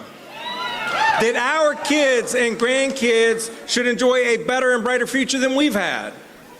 That every North Carolinian should have a fair shot at success, starting a small business or getting a good paying job everywhere in this state, including small town North Carolina. To deliver on that promise, we must invest in our people and their futures so that together we build a safer, stronger North Carolina where the economy continues to grow and works for everyone. Where our public schools are excellent and our teachers are well paid. And where our neighborhoods are safe and women can make their own decisions about their own bodies.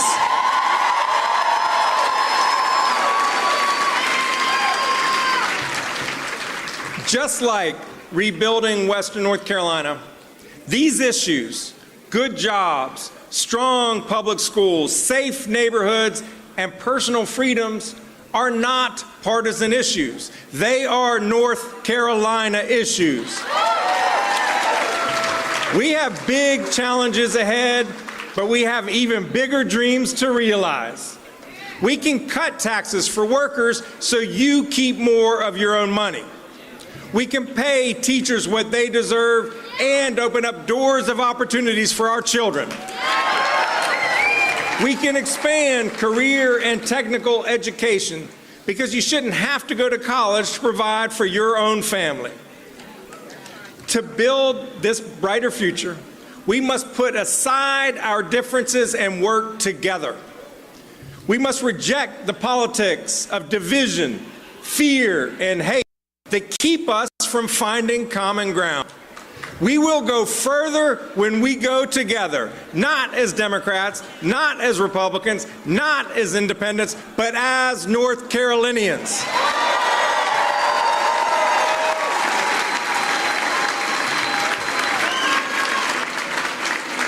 And I know we can do this because I know who we are. I have met so many inspiring people across this state. Debbie and Cornelius, who tragically lost her son to fentanyl and is fighting to protect other families from that same fate. Lauren, a teacher in Greenville, who digs into her own pocket to buy school supplies for her to give them a better chance. I want to thank everyone I have met along the way for sharing your stories with me. And to the thousands and thousands of people from every corner of this state who helped to build this campaign, I am forever grateful for your support. Thank you for believing in the promise of North Carolina. And if I didn't earn your vote in this election, I hope to earn your trust by working hard for you as your governor. I pledge to listen and work across party lines to do what's right for North Carolina, because no person or party has a monopoly on good ideas. To all of the smart and smart aleck young people on my campaign,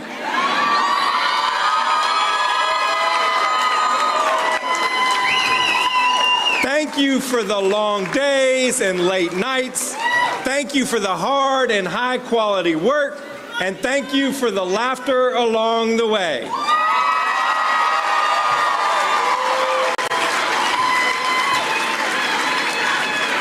They, by the way, are incredible.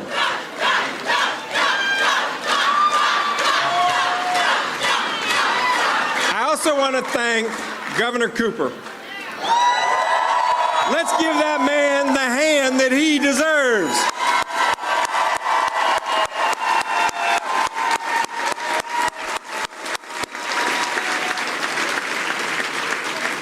Roy Cooper has led our state with a steady hand through an unprecedented global pandemic, a 1,000-year storm in the West, and 2 500-year floods in the East.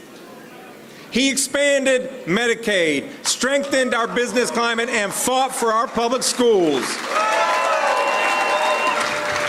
Roy, I could not be more grateful for your service and your friendship, and do not even think about changing your cell phone number on me. My parents, Adam and Jane,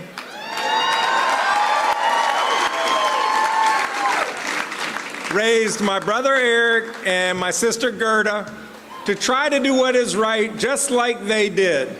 It's truly one of the best gifts that parents can give to their children. I want to thank them, and I hate that my dad got a bug yesterday working early voting, and so they're watching it here on TV. Let's all say thank you, Adam and Jane.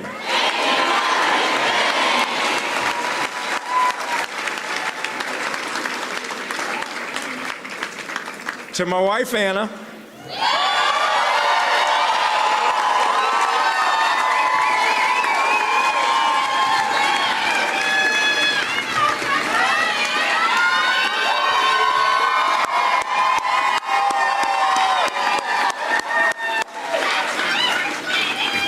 Otherwise known as a rock star.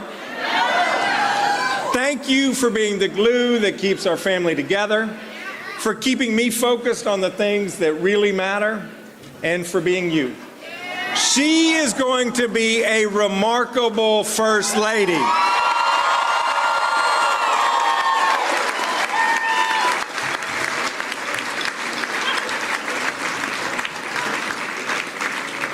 We are blessed to have our 3 kids here today, Sam, Adam, and Leah. Mom and I love you very much and are incredibly proud of you. Fundamentally, this campaign is about you and all of the young people of North Carolina. We want all of you to want to call North Carolina home the same way we do. Friends, we are so blessed to be of this place. And while nowhere is perfect, I firmly believe that whatever may be wrong with our state can be repaired by all that is right. After all, North Carolina is where the Greensboro Four sat down and the Wright brothers took flight. It's where my father joined Julius Chambers and James Ferguson to form North Carolina's first integrated law firm to fight for equality and opportunity for all. It's where people come together to solve tough problems and believe that our best days are ahead of us, not behind us. This is our North Carolina. This is our home.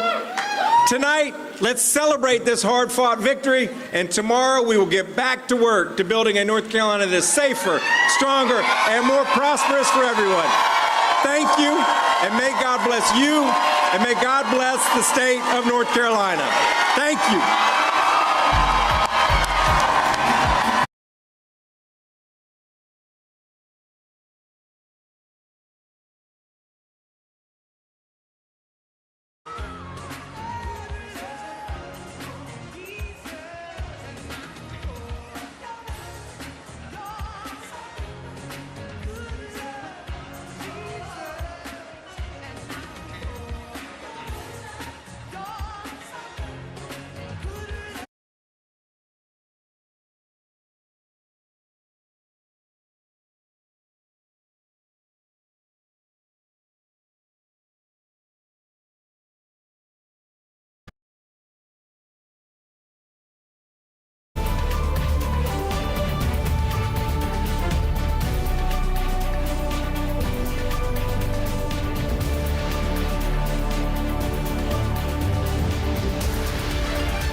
and more anxious to kill their own than to actually win campaigns in the general election.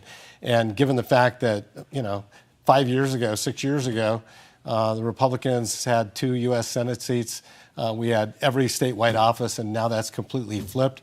I think it's sent a shockwave among a lot of the funders of the Republican Party that the Republicans can't get their act together. And so a fractured party, which is good for you and your party. So what are your thoughts on what's going on? Look, I think it's a data point. We're at this early part of the evening when people are looking at the tea leaves and breaking out the Ouija boards and trying to make psychic predictions. You saw my Ouija board?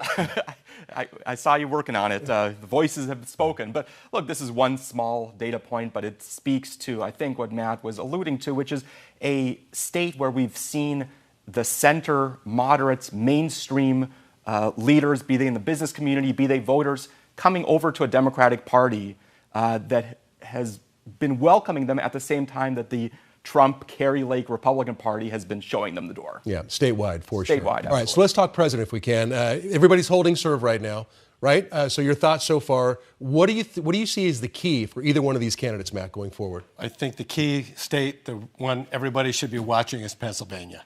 And I think whoever wins Pennsylvania is going to win the race. Why? Because it's that tight. You talk about holding serve. Right now, I think common wisdom is that Trump will win Arizona. I think Trump will win Nevada. I think he looks like he's doing really well in Georgia right now. He's probably going to win Georgia. You got that blue wall, which is Pennsylvania, Wisconsin, and Michigan. And I think Michigan and Wisconsin are going to go toward Harris. And Pennsylvania right now is too close to Carl, but it's leaning toward Trump. Very, very with a close margin. Are you also seeing Pennsylvania or what? I think Keystone State is the key? The Keystone State is the key. I remember in the year 2000, another very, very close election, Tim Russert, NBC News, having that whiteboard and said it's Florida, Florida, Florida. Tonight it's Pennsylvania, Pennsylvania, Pennsylvania.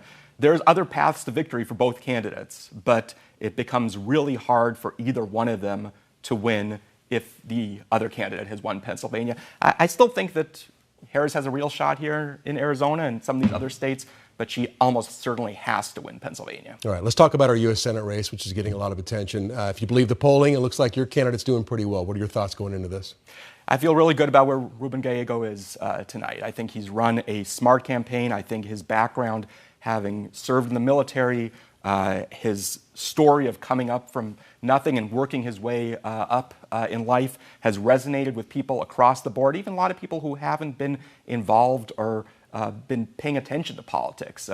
Everyday people who see him and his story as an example of what they want for themselves and their families. And I think that stands in such stark contrast to Kerry Lake's campaign, where you still have this overhang of a approach that has been telling the McCain voters, been telling moderate Republicans in the state, we don't want you. I think they've gotten that message out loud and clear, and they've come over to the Democratic side. Right. And your thoughts on Kerry Lake here. And, if you believe the polling, it looks like she's not going to do as well tonight. But of course, we'll see the results here coming up in just a bit. My prediction is that Gallego will win the nomination.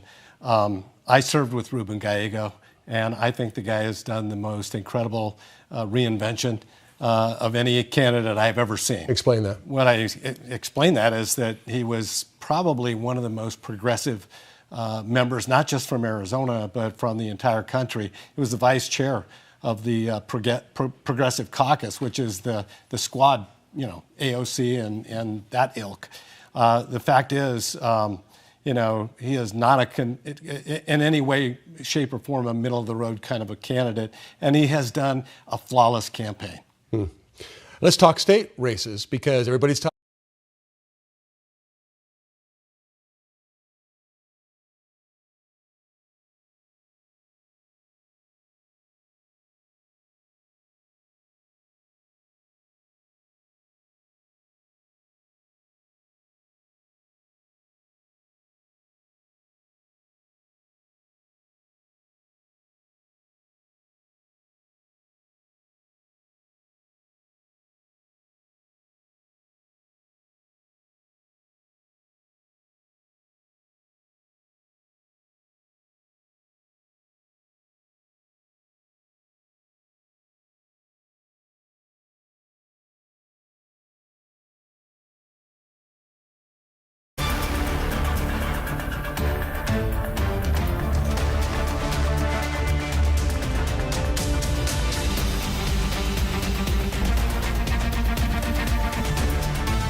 having a trifecta as we did for a couple of years is, bless you, sir. We're asking you to do a lot. You take water whenever you need it. Always at the wrong time. That's when you got to call. Yeah. But there was that trifecta, which was very impactful. A lot of changes were made in Minnesota because the Democrats had control of the House, Senate, and the governorship.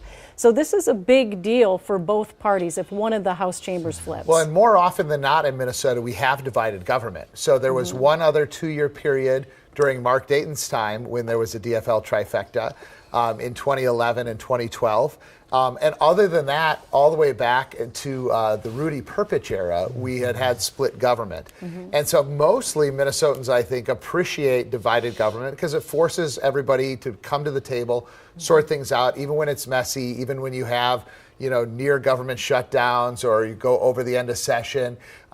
People just have to find a way to satisfy both sides. And so that is what, in that state Senate special election, that's really what Kathleen Falk was running on saying we need to restore some balance to Minnesota state government. We've had these 2 years. We had an $18 billion surplus. Democrats spent all of it. They raised taxes on top of that. And you can't let them do this for another 2 years. It's going to make Minnesota uncompetitive. So that's a lot of what Republicans running for the state legislature have been out there saying. You need to have Republicans in control of at least one part of state government so we can moderate this and make sure the state doesn't go too far over. So that District 45 is going to be closely watched. Right now, the Senate is divided 33-33. That one seat could make a big difference. Makes all the difference in the world. But you are pretty confident the Democrats are going to take that seat. I'm pretty confident. When you look at where it's been trending, and it's the western suburbs, Lake Minnetonka area, it has been growing and growing. More and more Democrat. I think that I have a couple of friends that used to be in the state Senate, I won't say that, kind of saw that, and that's why they didn't run, right? So I think that because of those reasons, and especially because Senator Morrison, or former Senator Morrison, who I think is on her way to Congress, was from that district, understood the district, and I think that she reflects like who they are. And once again, I'll mention she is a practicing OBGYN, and so she really understands, and I think is widely respected as a national leader on women's reproductive health rights, which was a kind of a key issue of why we had the trifecta. And that's the thing, is like we sat here a couple of years ago, and I personally didn't think that would happen. Right. And there was a lot of surprise that night. Yeah, when they did the after kind of look at it, that issue of women's reproductive health, which kind of tangentially is not just about women, it's about rights that people have fought for, African Americans, people in the disability community. I think people see that, and that's the reason why they vote for the Democrat. Now, to Brian's point, Democrats went in and said, hey, there's a lot of work to be done, and that we're going to do it. I was in the last trifecta, and there were a lot of things that we kind of said, well, maybe we shouldn't go that far. It was a different group of people. Between things that were left over and a very young and diverse group of folks over there, and they came there, if I might say, Gen X, Zs, millennials, who have come and said that they're not here to think about their reelection. They're coming here to get things done. And they did. And they went and they got things done. and things like, like feeding kids, that's a big deal. It cost a lot of money to do free lunch. More than they thought. Yeah, more than they thought. because everybody decided to get in on it. Yeah. Paid family leave, making sure that people have the opportunity to take care of their loved ones, to take care of themselves. That's really important in that next generation, right? Yeah, These things are kind of value propositions that they went out to Minnesotans and said, we believe that this is the right thing. And so we'll see in this election if they were right. All right. Thank you, Jeff. Let's go over to Rena. Hey, Rena. All right. Thank you, Julie. All the races that you guys have been talking about, we've got reporters all over the cities tonight covering those, and we want to check in on some of those local election night parties right now. Danny Spiewak is live at the Intercontinental in St. Paul. It's the DFL election night party, and I will have to tell you, Danny, so far, you guys have been the most lively. We haven't seen as many people at the GOP headquarters. Well, I can report now the DJ has started blasting some music, so that's kind of a game changer. You do see people finally coming into the ballroom, almost like a wedding, when the cocktail hour ends and finally the dancing starts. So there is some more activity. But in all seriousness, we are in the next half hour, we're going to be expecting some of the bigger power players in the DFL to show up. We know Senator Amy Klobuchar is going to be here at some point. DFL Chair Ken Martin was here earlier. So that'll give us more of an inkling into the mood and how they're feeling as the night progresses. I'm just going to briefly, though, touch on the presidential race in Minnesota because we finally have some poll results coming in. Not a lot, just a couple thousand votes here or there. And Minnesota at one point in the summer was sort of talked about like almost like a battleground state, maybe not lumped in with the others, but I talked to party leaders from both the GOP and the DFL who told me they felt like this was going to be a close race. Well, in the last probably 6 to 8 weeks, you haven't seen a lot of campaigning from either side, and Minnesota has kind of dropped up that battleground map. But it'll be very interesting to see what effect Governor Walz on the ticket has on the presidential results here in Minnesota. Even if Harris is favored, it'll be interesting to see what the margin looks like. So we'll keep you posted here as more folks start to come into the Intercontinental Hotel in downtown St. Paul. Back to you. All right, thank you, Danny. Let's head over to Heidi Wendell at the GOP election night headquarters. It is picking up, and you are starting to see some people filter in there now. Yeah, that's correct, Rita. Take a look behind me. This is the crowd here at the Radisson Blu at Mall of America. You can see it's pretty packed. I spoke to some Trump supporters who told me right now they are cautiously optimistic. Every once in a while, there'll be a burst of cheers out in the crowd. And one supporter I spoke to said he was at the election night party in 2016, and he says, in his opinion, it's much busier this time around. Now, I want to talk a little about you hear more cheers right now there. I want to talk a little bit about the Republican incumbents feeling confident about holding their congressional seats. In Minnesota's congressional races in District 1, which is the southern half of the state, it's between GOP incumbent Brad Finstad and DFL challenger Rachel Bowman. Finstad is seeking a second 2-year term in Congress. He won a special election in August 2022 to serve the remainder of late Republican Congressman Jim Hagedorn's term. He then easily won again a few months later in the general election. Now, another race going on is GOP incumbent Tom Emmer. He's up against Gene Hendricks in District 6, and this is a repeat match between the two. Hendricks lost to Emmer in 2022, where Emmer took 62% of the vote, and he is now seeking a 5th term. Meanwhile, in western Minnesota 7th District, GOP incumbent Michelle Fischbach is taking on A. John Peters, and she was first elected to Congress in 2020. And despite being the incumbent, Fischbach actually did not receive the District Republican Party's endorsement at the nomination convention, but she easily won the 2022 election, where she got 67% of the vote. Lastly, in Congressional District 8, GOP incumbent Pete Staubers up against Jennifer Schultz, and representing, first elected to Congress to represent the Northern District in 2018, and he is seeking a 4th term. Back to you. All right, thanks so much, Heidi. We appreciate it. We're going to go to some election results now and scroll through those as they start to come in. We're going to be back in just a matter of minutes with live analysis, more live reports from all the election night parties. Stick with us.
position called city administrator. I'm going to be explaining what some of the roles of the bigger players are. We'll start with the mayor, who will have some new powers, but also lose some old ones. Under Portland's new form of government, the mayor will be elected by a winner-take-all style of ranked choice voting. The person who gets 50% plus one will win and take office on January 1st. Unlike the current system, the mayor is not part of the city council. They will only cast a vote to break ties when the council is deadlocked on something. But the mayor can still introduce new laws, and they will hire the city administrator with council approval, who will run the city government with the mayor's guidance. So, the mayor will still have a fair amount of power. Shoshana Oppenheim, the manager in charge of Portland's move to the new government, has studied the duties of the mayor. The first mayor elected by using ranked choice voting is going to come into the city with an agenda. So advancing that agenda is going to be top of mind for the mayor.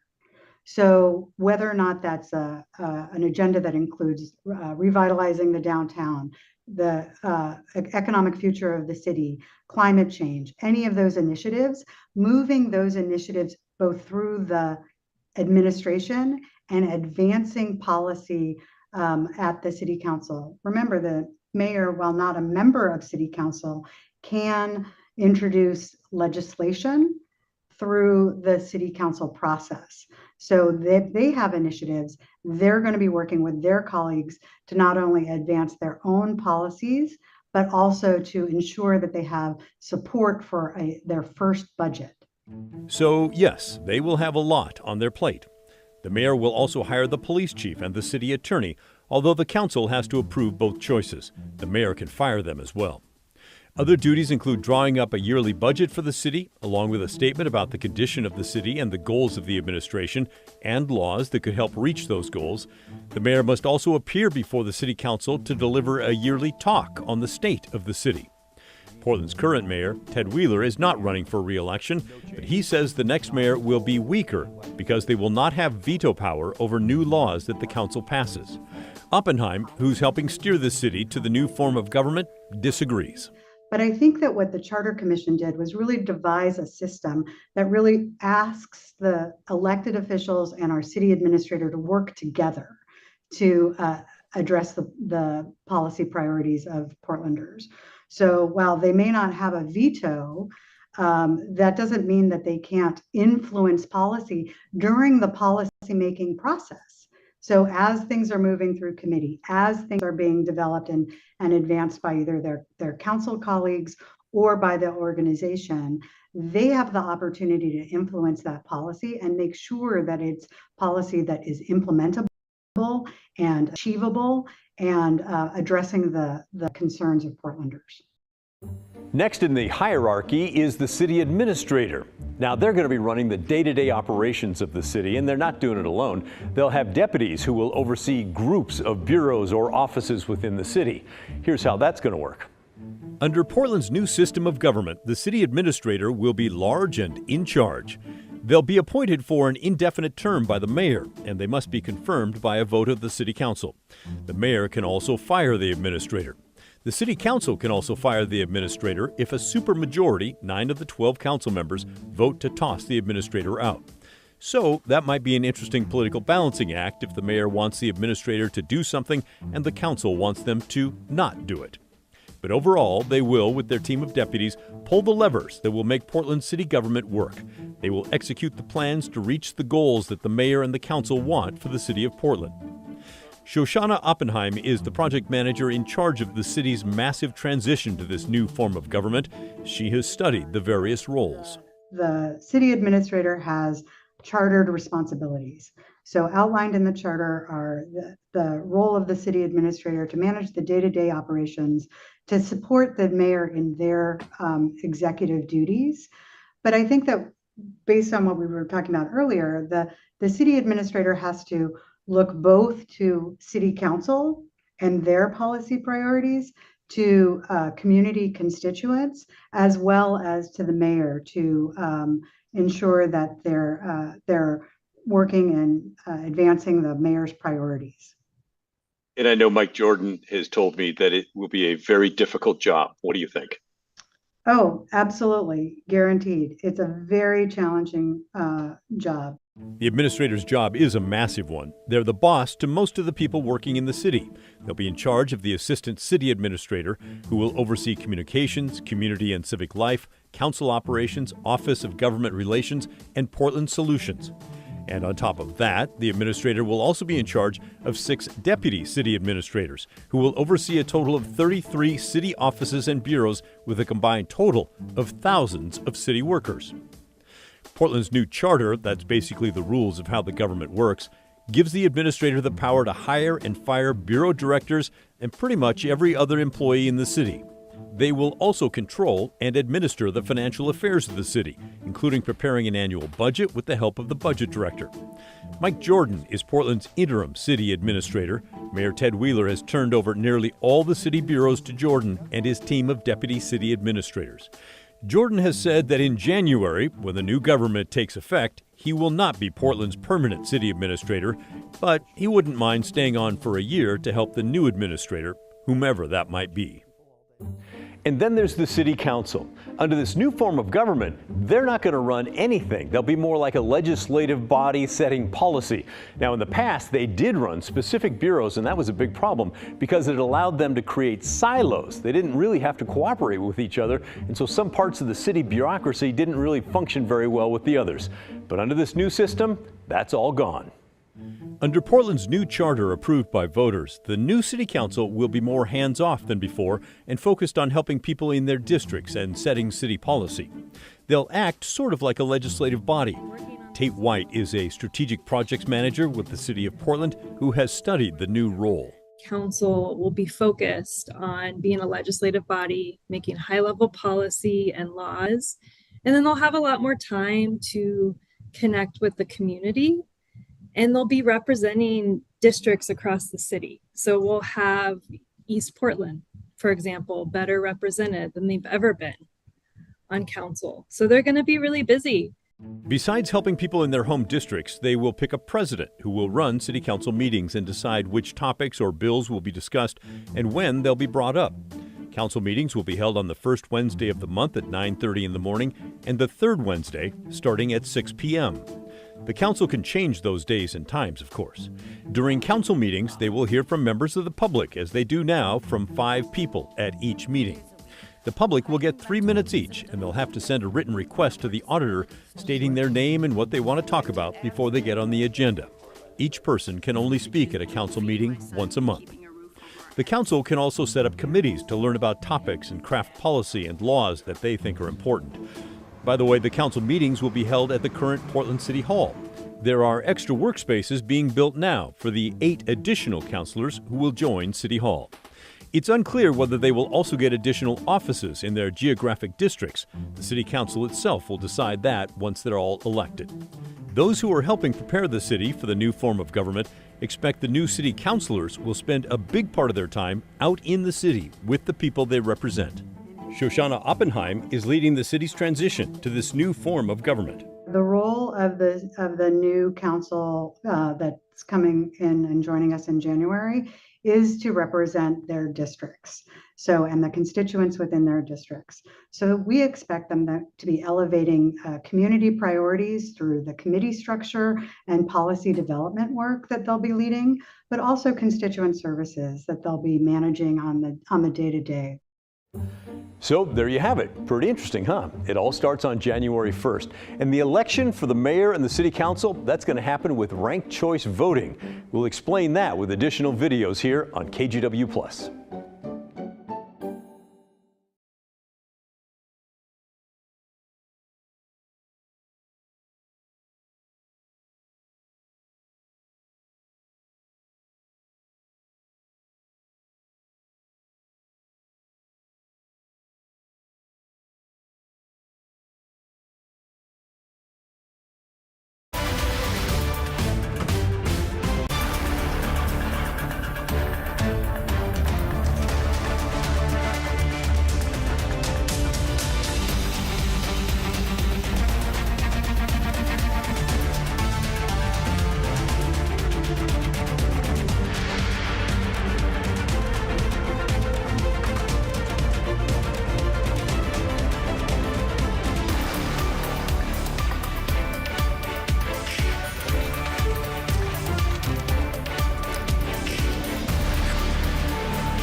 evening, everyone. It is election night in America, and in the all-important road to 270 right now, NBC News has Donald Trump leading Kamala Harris with 201 electoral votes. Harris at 81. Polls have just closed in Nevada, Idaho, Montana, and Utah. Georgia, Wisconsin, Michigan, Pennsylvania, too close to call. North Carolina, Arizona, Nevada, all too close to call, too early to call, rather. For voters here in Oregon and Washington, you have 1 hour left to drop your ballot off in a designated drop box. We're going to be here with you for at least the next 3 hours, focusing on local races, bringing you updates on the presidential race as soon as NBC News makes any projections, especially in those key battleground states. Thanks for joining us. Welcome to Election Night on KGW+. I'm David Molko. And I'm Laurel Porter. There are so many big races locally, and the balance of power in Congress could be decided by 2 races that are expected to be very close right here in our region. In Southwest Washington, incumbent Democrat Marie Gluesenkamp-Perez is trying to hold off Republican Joe Kent in a rematch of 2022. Huge money has been spent on this race. We'll talk about that. And in a sign of how important this race is, House Speaker Mike Johnson has stumped for Kent twice in the weeks leading up to Election Day. In Oregon District 5, Republican Lori Chavez-DeRemer will try to hang onto her seat as she faces Democratic challenger Janelle Bynum. That is a race that as well could determine whether Democrats can flip the House. In Portland, voters are using ranked choice for the first time in the race for mayor and the new city council. 12 people will now be on city council in 4 districts across the city. We'll also be watching some key ballot measures in both Oregon and Washington. A lot to get to, a lot to talk about. Let's introduce our political panel. In with us for the long haul tonight, starting with veteran Democratic Congressman Earl Blumenauer. Tonight, we'll find out who will officially take the reins in Oregon's 3rd congressional district after Blumenauer's decades of service and his decision to retire. Also joining us, back for another election cycle, Republican strategist Rebecca Tweed. For nearly 2 decades, as of this election, she's worked on 111 campaigns. She has a 93% success record. And we'd like to welcome Democratic strategist Annie Ellison, the outgoing executive director of Emerge Oregon, which has a number of progressive female candidates on the ballot this year. We are just so excited that everybody is here back again. We were together during the primary, got the team back together. So I want to start with how excited are you for this race? What are you watching for this election night? And I'll begin with Congressman Blumenauer, because this is your last election that you'll be watching and joining us for as an elected representative of Congress. Soon I'll be a civilian. Right. So how does that feel? It's time. As I've watched these campaigns unfold around the country, for me, it's time to move on. Being able to be a civilian, be engaged here, and to be out of the turmoil in Washington. It's just, it's been saddened to watch this take place.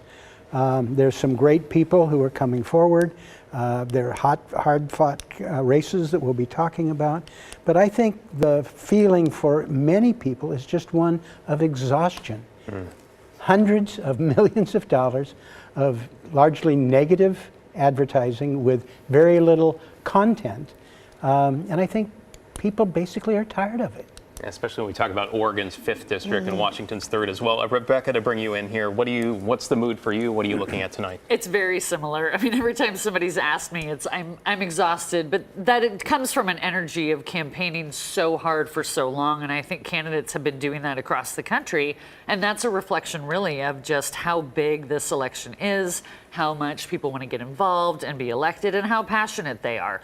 It does create a lot of chaos. I walked into my bank today and my teller said, "Can you please stop the ads?" I said, "They're not me, not this cycle." They've stopped now, I think. Yeah. We'll probably see one tomorrow that got, bumped and out of place. But, there's a lot of energy. There's a lot of exhaustion. I think everybody's ready for the next chapter, whether that's because they're happy with how things go or because, they're disappointed in it. But it's a big day for Oregon, big day for America. It's exciting to be part of it. We'll see what happens. Let's bring in Annie, our Democratic strategist. I know you've been working on 3 campaigns in City Council. So when you look at City Council, the mayor's race, Portlanders, how's everybody feeling? Yes, I feel like one way to think about it is like how long it's taken people to vote. Like we all agree that the turnout has been a little slower. how long it's taking people to vote is maybe a reflection of how long this cycle has felt. Like, we've been through 2 Democratic nominees, numerous criminal trials, a lot of these Portland candidates, they've been running for a year or more. And I do, I don't want to be a Pollyanna, but to say, like, yes, there's a lot of negative ads out there. And, with this ranked choice election in Portland, negative isn't really, it's not an effective strategy there. So, the meanest ad that we have seen in Portland is don't rank him.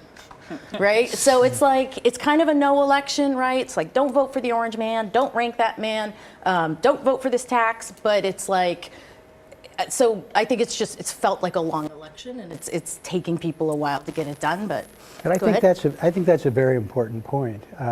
I wasn't convinced that the new system for the city council was going to be a success. I've been pleasantly surprised with the reactions we've seen. And you're right, they tend to be positive and focused.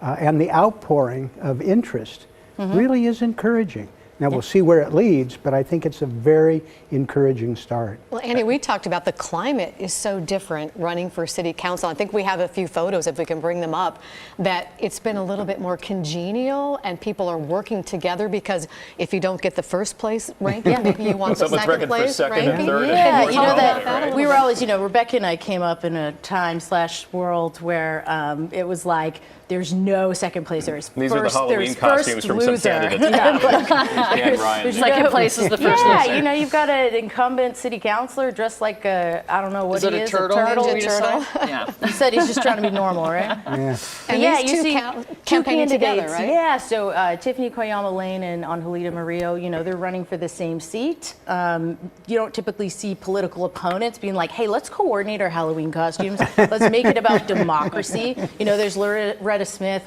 running in District 1, Mariah Hudson in District 2. There's just it's been really cool and refreshing to see the culture amongst the candidates, that there is a lot of camaraderie, because hey, if this is your person, you get 5 more choices. I feel like that's a very Portland way to do things, right? Sure. Like, Portland's like, let's all come together. We're going to have a market of people that are going to run for office and support each other. And just one last point on it, I think it really reflects that people are interested in elections changing, right? And we saw that at a state level. We'll see what happens with Measure 117. But it's not just being engaged to run anymore. It's actually, can we change the way that we run? How do we do things differently?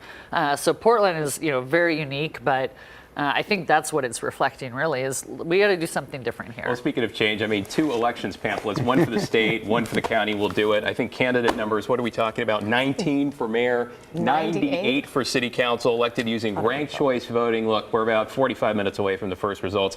But who better than to explain ranked choice voting, how we're going to see the results tonight, than our own Pat Doris, who has been digging through the data, how it's going to come down, trying to show us the rounds of voting and the eliminations and all of that. Help us understand this, Pat. Yeah. We should point out, too, we likely will not know the winner in these races tonight. Right, and that is a big point to remember. First, let me show you the screen that we'll be using once they start posting the results. There's nothing here right now because, well, they haven't started yet. But as we pointed out, it is really important to remember that this is just going to be a snapshot tonight of who's in the lead. It's not going to be a declaration of a winner. And that's because with ranked choice voting, the next day, so tomorrow, they'll put all the ballots that came in today, and some of the ballots that come in tomorrow, they'll put them in and they'll count them all over again fresh. So somebody who's leading tonight might even be knocked out tomorrow, but they won't really be knocked out until Thursday or Friday, when all the ballots keep coming in, and then we're able to see who probably is the winner. So let's show you what the results are going to look like, and round by round how that's going to happen. We'll use an example of just one winner, so that it would be either the mayor or the auditor, and this is how it's going to look tonight. Take a look. Here's what the results will look like. The county will release a sideways bar chart like this that allows us to look round by round at what's happened. This is just a test with made-up names. See there in the middle of the page where it says round 1? Well, this is the first counting of votes for this race. We're using this one because it's the least confusing to follow with just one winner. Up at the top, Emily has an early lead with 83,000 votes. That's 24% of all the votes that are in and counted so far. And ignore that number to the right for this round anyway. It shows how many new votes each candidate got. And since this is the first round, they all got what they got for first place votes. At the bottom, Certified Bart has only 1,000 votes. That's not good. So far, this is just like every election we've ever had. Put the names on the ballots and count the number of first place votes they get. The winner needs 50% plus 1 vote. And here, nobody's even close to it yet, so we're going to round 2. Now, this is the round where ranked choice voting starts to kick in. Remember Certified Bart there at the bottom? Since he had the fewest votes, he's knocked out. Boom, gone in the second round, defeated. But everyone who voted for him as their first pick is still in the game if they picked a second choice. In this example, everyone who voted for Bart number 1 also voted for Certified Alice as their second choice. So we can see that her total grew from the first round, and she now has 6,500 votes. The results even give her a tiny green line there at the end to show how much her total grew. And to the right we see she now has 2% of the vote, and in parentheses it shows she gained 1,092 votes in this round. And in our example, nobody else gained any new votes in round 2. Sadly for Certified Alice, it's not going to be enough. Since we still don't have anyone over 50%, Alice is now defeated. And all the people who voted for her in the first round will have their vote transferred to the second choice. And all of Certified Bart's voters who picked Alice as their second choice will now have their vote moved to their third choice. On we go to round 3. Now, in round 3, we can see that Emily up at the top is starting to pick up new votes. In this round, she gained more than 1,000, and her votes now total 24% of the vote counted. Henry Harrison also picked up 3,200 votes, and Jamal Jenkins gained 1 vote. Still, nobody has 50%, so we look to the candidate with the fewest votes, that's Certified Charlie, and he is knocked out. His ballots are checked to see if his voters have a second-place pick for a candidate still in the race, or a third-place pick, or even a fourth. Some will not, and those ballots are called exhausted. They've done all the work they can, and now there's nothing more to give. They are also called inactive. And the rounds continue on that way. Let's skip ahead now to the 6th round, and we'll see it's down to just 3 candidates left. Henry Harrison, the third candidate down, has taken the lead with 37% of the vote, and we can see he picked up 25,000 votes from the last candidate who was knocked out in round 5. By the way, when the first results come out, they're going to look like this. The names will be locked in as they appeared on your ballot, so the leading vote getter will not necessarily be at the top of the page. We'll have to keep an eye on that one. Henry still does not have that 50% needed to win, so we're going into the final round. Maya Martinez is about to be knocked out, and we'll see where her votes go. And there it is. Enough of Maya's votes went to Henry, and he triumphed on the last round, winning with 52% of all the ballots cast, with a total of 158,000 votes. If we look closely, we see that more of Maya's votes actually went to Emily, but enough also went to Henry to push him over the finish line. All right, so I hope that helps. The ranked choice voting results tonight are only for the ballots that are collected actually through Monday night. They're not even counting today's for ranked choice voting. And so it's very possible the leaders will change. In fact, maybe even likely. Each day, all the ballots, as I mentioned, are going to be counted all over again as if they've never been seen. So it's possible that we could have a leader tonight who, over several days, maybe ends up getting dropped from the count as the votes shift around. That's totally normal. Now, in the meantime, I'd love to hear what you're thinking about your experience with ranked choice voting, or your thoughts about tonight and the results of the local races, or your thoughts about the race for president. Don't stew by yourself. Communicate with us. Send us an email. The address is thestory@kgw.com. or call and leave a voicemail. The phone number is 503-226-5090. I look forward to hearing from you. Yeah, we're going to be checking back in with you all night. Thank you, Pat. Elections Director Tim Scott, by the way, both Multnomah County telling us they still expect about 50% of the total ballots cast to be released at 8. By Thursday, they'll get to 90%. So again, sort of that question of what we see tonight is only half of the picture, but will the next, 2 days be very different there? Sure. Which brings up that bigger question that you and I have been talking about here. When are we going to know? And not just for that, but we're talking about the congressional races, the close ones, because I think in 2022, the Chavez-DeRemer, Jay McLeod-Skinner race, I think that wasn't decided till Sunday. And we have ballots being counted slowly in Clackamas County, which is a big part of the 5th district. But just that sort of that lingering election that has become our new normal, it seems, Rebecca. Yeah, I think that race will probably be a few more days out at least. I mean, we also have the number of folks that will be mailing in their ballots. What's interesting, though, is trying to understand, have those voters that are mailing their ballots late already made a decision on that race and they're holding off on a ballot measure or something like that. But the ballots that go in today, they get mailed today and postmarked. You know, they have up to a week to count those. I think there will be quite a few of those. Each of the counties reporting. So I think it will be so close that we won't know tonight. I think everybody will be watching what those other votes will come in. And I think that's something we just need to start expecting in CD5. Regardless of who wins tonight, it's going to stay competitive for years. But yeah, I don't think anyone's going to sleep tonight on that campaign. Probably not Washington 3 either. That would be the thing. Marie, exactly. Let's talk about these congressional races, because our votes may not be pivotal when it comes to the presidential race. That's going to kind of go with the swing states, but really critical here in the Pacific Northwest. The through line to the balance of power in Congress could lie right here in Oregon and Washington, with 5th District in Oregon, the 3rd District in Southwest Washington. So let me just ask Congressman Blumenauer, when we talked about majority control of the House, which right now the Republicans have a narrow majority, what does it mean and why is it important? Well, as has been demonstrated, for example, when Speaker Pelosi had a 3-vote margin, she actually set the stage. One of the problems with the Republican majorities, they didn't agree with each other. They couldn't even pass budget bills. But if you are unified behind a leader and you have only 3 or 4 vote margin, you dictate what happens in Congress.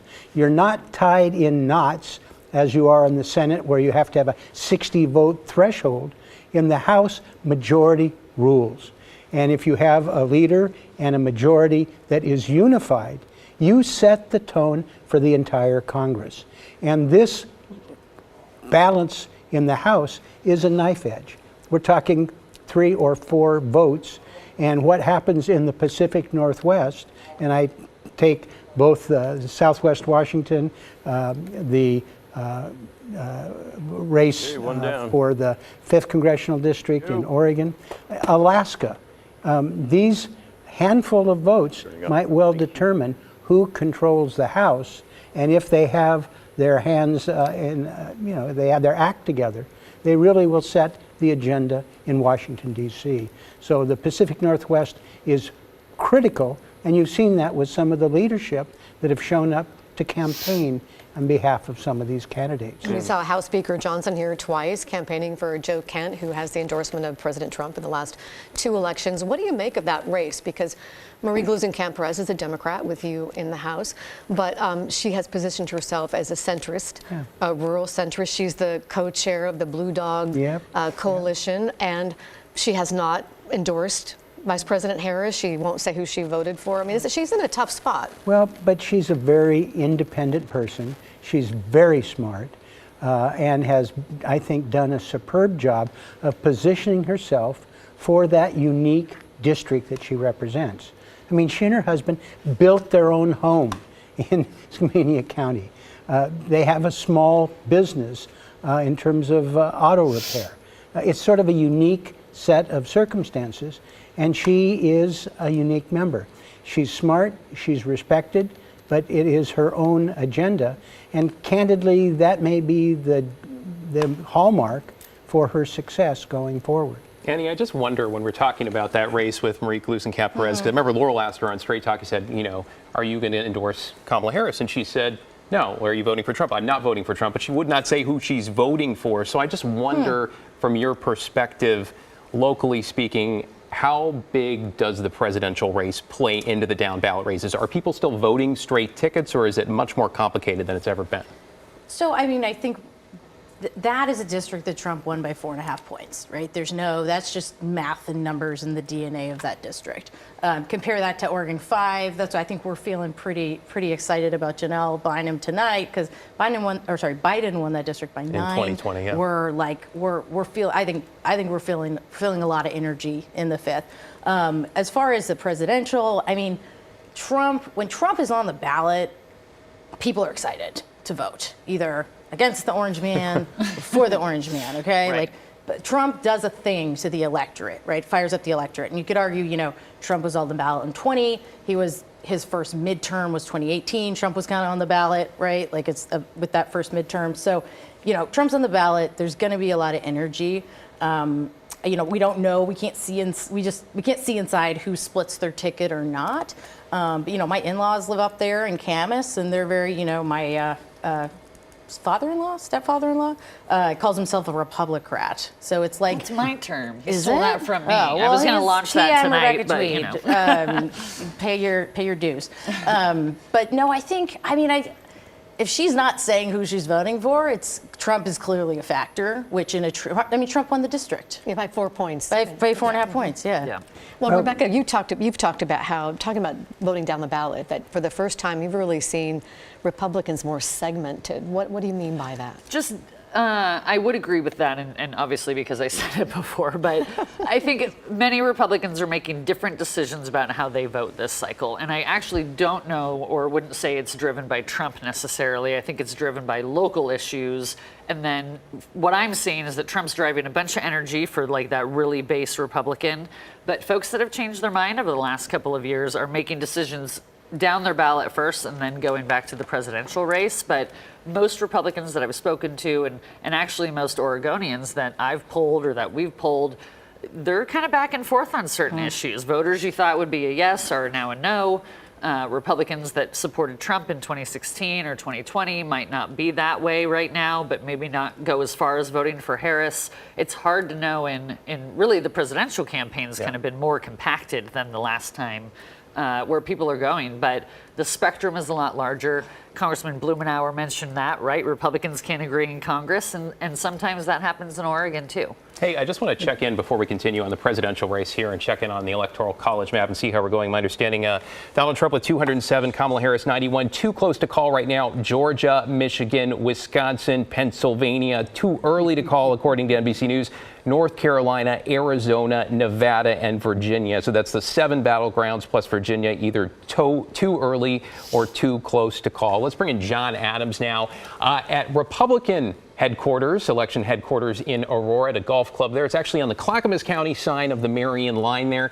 So John, walk us through a little bit about what you're seeing out there tonight so far. Sure. The Oregon Republicans, David, are meeting here at Langdon Farms Golf Course, and they have started filing in over the last 30 minutes or so. And I will say the excitement level is high as we start watching these results come in from swing states. Donald Trump trying to do something that hasn't been done in 130 years here in the United States, which is win a presidential election, then lose the next election, and then win again.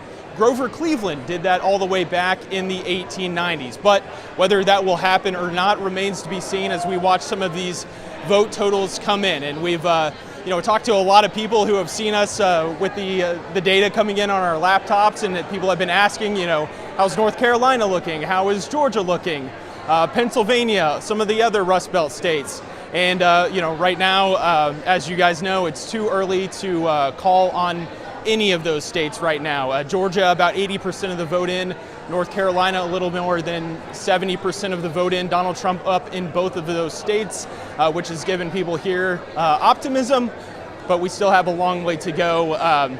We know that going back to 2020, a lot of the Democratic votes came in toward the end of the vote count. So we will be looking for that. So as of right now, the excitement level is really high, but we have yet to see any results in those very pivotal swing states. David? What I'm gathering, not a lot of cheers or really a lot of certainty in Aurora or anywhere else really across the country right now, aside from local elections. All the pivotal swing states are right? still too close to call. Thanks, John. Yeah. And we're going to go now to Catherine Cook covering the Oregon Democrats. She's at the downtown Hilton. What's the mood there, Catherine? Laurel, people here are nervous. They're excited. They're hopeful. They're anxious. They're all over the board here emotionally tonight, and they're just starting to trickle in. The doors to the public just opened here at the downtown Hilton. Folks are filling up their plates with snacks. Some of them are going to grab a stiff drink to settle in and wait to see how a night unfolds, which may or may not go their way. I can tell you from personal experience, 8 years ago, I was covering the Democratic Watch Party the night of the 2016 election. The mood then, as I recall, people were very confident. They were very excited until some key returns came in. And suddenly it was like the oxygen was just sucked out of the room. Everybody became very somber, and we all know what happened next. So with that said, I think a lot of people here tonight are quite a bit more measured with their emotions, but still cautiously optimistic. And we're going to hear from quite a few Democratic leaders tonight, as well as folks who are running for various seats and positions tonight. We're going to hear from Senator Ron Wyden. We're going to hear from former Speaker of the House, Dan Rayfield, who's now running for Oregon Attorney General. And certainly they will have quite a bit to say about how things shake out with the presidential race. I'll send it back to you. Catherine Cook downtown there, about half an hour from our first results in Oregon and Washington here, back here with the panel. She brought up something I'd love to talk about a little bit, which is election anxiety, nerves. We are all feeling it to some extent. Congressman, you're not running this year, but you're feeling it to some extent. Is this year different? Is it the Trump factor? Is it something else? Well, I think the Trump factor is decidedly different. I've got a sense over the course of several weeks that Trump, and I don't mean to be unduly partisan, but virtually all the neutral observers talk about how he's kind of unhinged. He's more extreme, profane, dark, not a happy guy. What we have learned in the past is all of this is about where the votes come from. Because in Pennsylvania, you're talking about Pittsburgh and the collar counties around Philadelphia. We don't know in Georgia, we don't know in North Carolina where these votes are. And I think we've learned over the last couple of election cycles is to relax and let the votes be counted and not get all spun up. I wish my candidates would listen to that. I mean, my phone's been blown up since Saturday. What do I do? What do I do? Nothing. Just do no harm. Sit there. You Well, do no harm is important. Yeah. And frankly, what we've seen is that the Republicans have been saddled with a presidential candidate who is doing harm. That tragic rally in Madison Square Garden, the disparaging of Puerto Rican Americans after Trump denied them aid in the hurricane season. So he was walking on thin ice, shall we say. And I think the American public, slowly but surely, is being acclimated to this uncertainty and not jump to conclusions. Have your hopes build up, have them dashed, be patient, let the votes be counted. I'm cautiously optimistic that democracy is going to prevail. Do you have any concern about political unrest after the election? We've heard reports about Russia and Iran trying to stoke political unrest after the election. Yeah, we've had episodes that are deeply troubling, not just Russian interference, but crazy people who want to inject themselves. That's one of the reasons why I found so disturbing some of the comments of Donald Trump that seemed designed to sow dissension and spill, get people spun up. But in the end, I think we're much better prepared, having lived through the attack on the Capitol.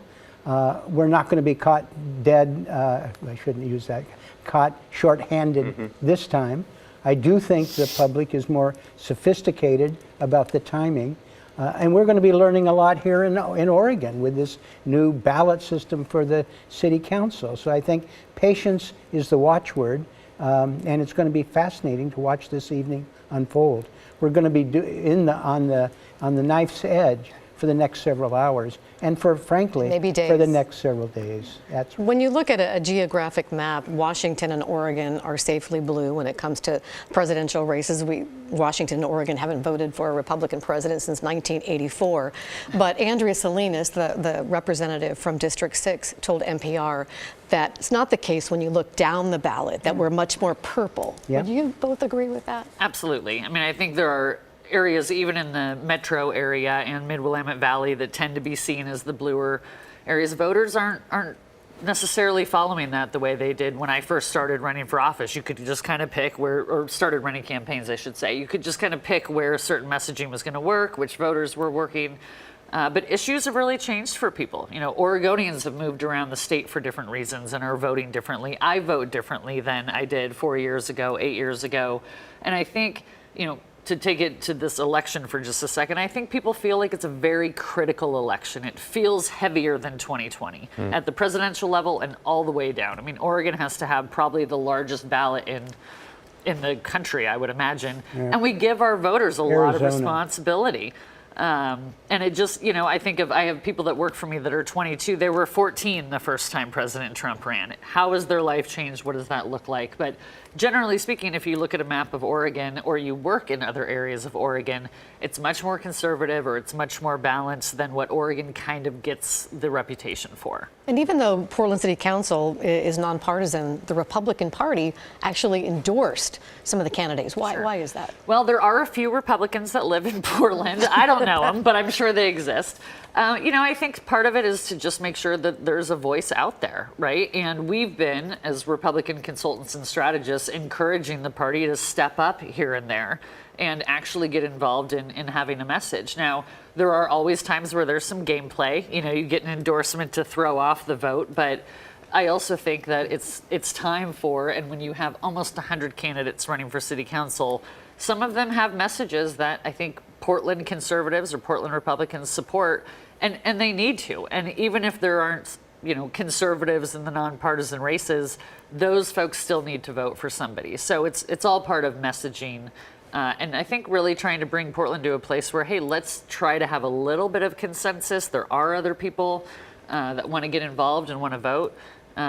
So I'm glad they're making their voice heard. I mean, to your point, what really struck me about reading through, thank you, Oregonian and OPB, for your questionnaires of 98 city council candidates and Willamette Week as well and all of that, but just how much similarity some of these candidates have in common, no matter where they are in the political spectrum. So just a couple quotes here. This is Ben Huffer, District 4 candidate.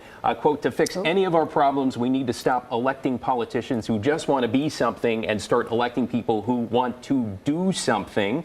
Eric Zimmerman, "Portlanders are tired of not seeing the results."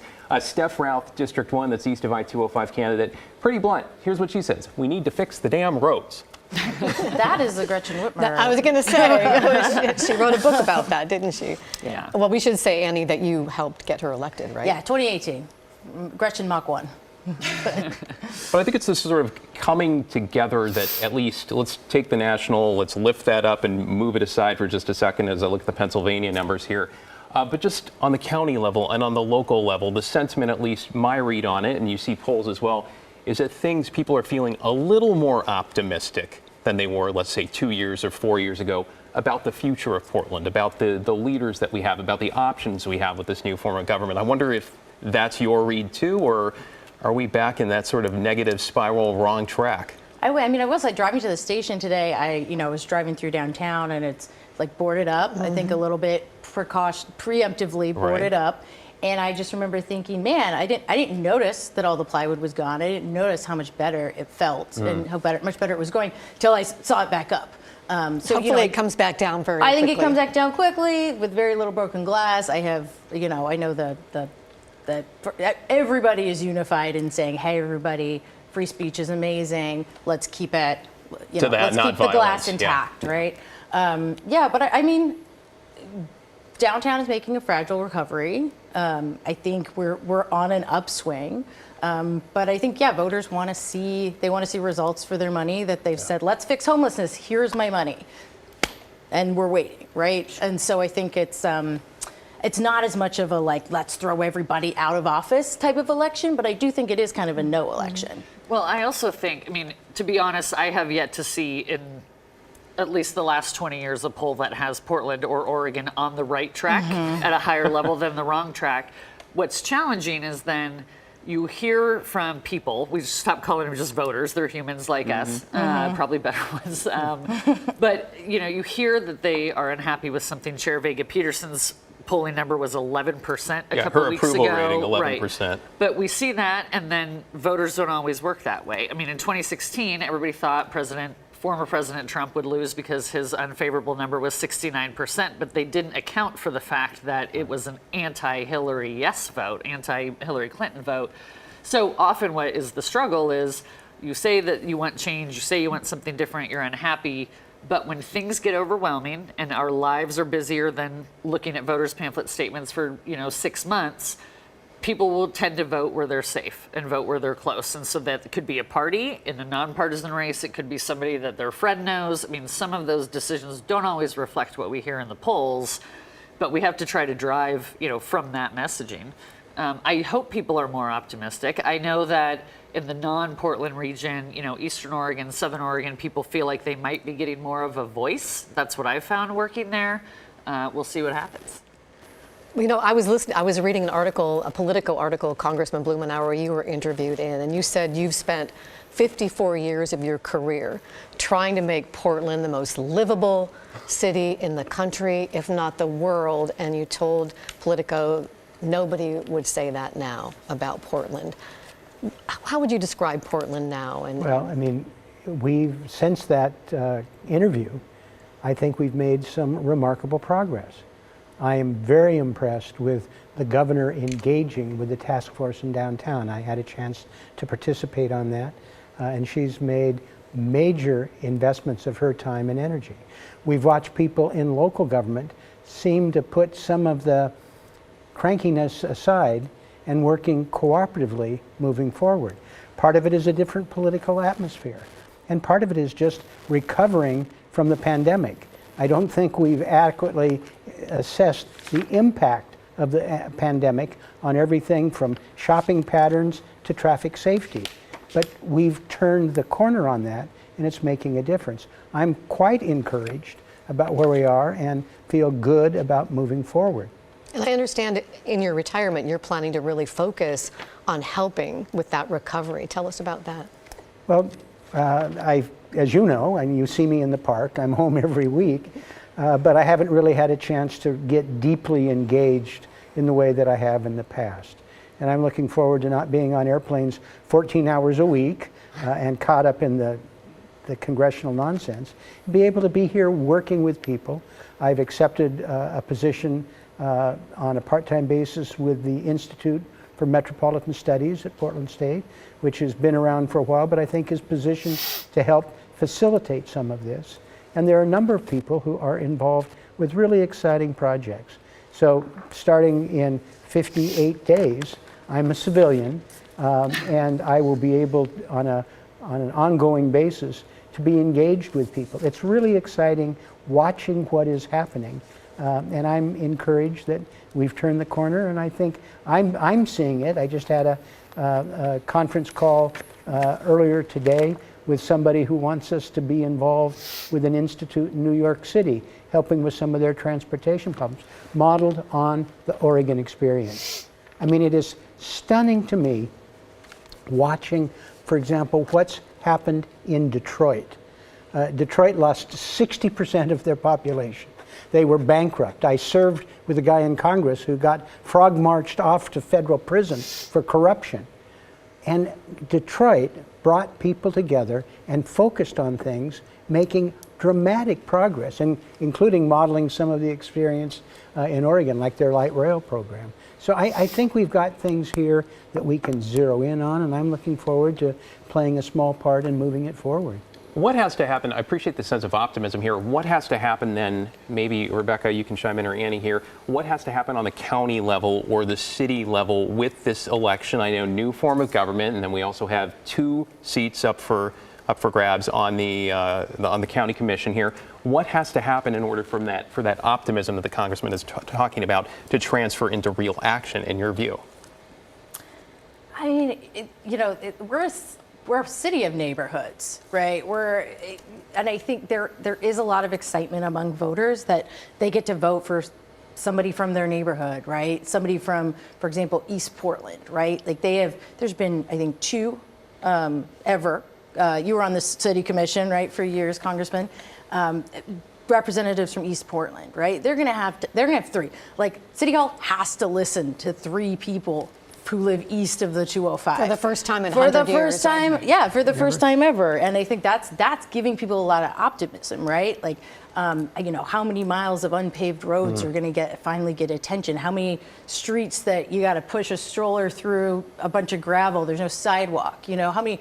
I think there is a lot of optimism, I think, across the city to have those voices, to have those district representatives. The comeback. It's gotta happen in the neighborhoods too, not just in downtown Portland, where historically or on the west side, which historically most of our folks have been. But no, I think the mood. I think there's you talked about anxiety, and it's like uncertainty and anxiety. I think I wouldn't equate them. Like there's a lot of uncertainty right now. Like how's this gonna go, right? But I think there's gonna be 12 public servants working together. From all over the city to keep going on what we're trying to do. And find a way forward. But I think it's important to have some perspective, and I think people have lost some of that. And I've acknowledged that parts of downtown Portland looked awful. But if you went less than half a mile from ground zero, you are in the midst of some of the finest neighborhoods that you will find anywhere in America. It's remarkable.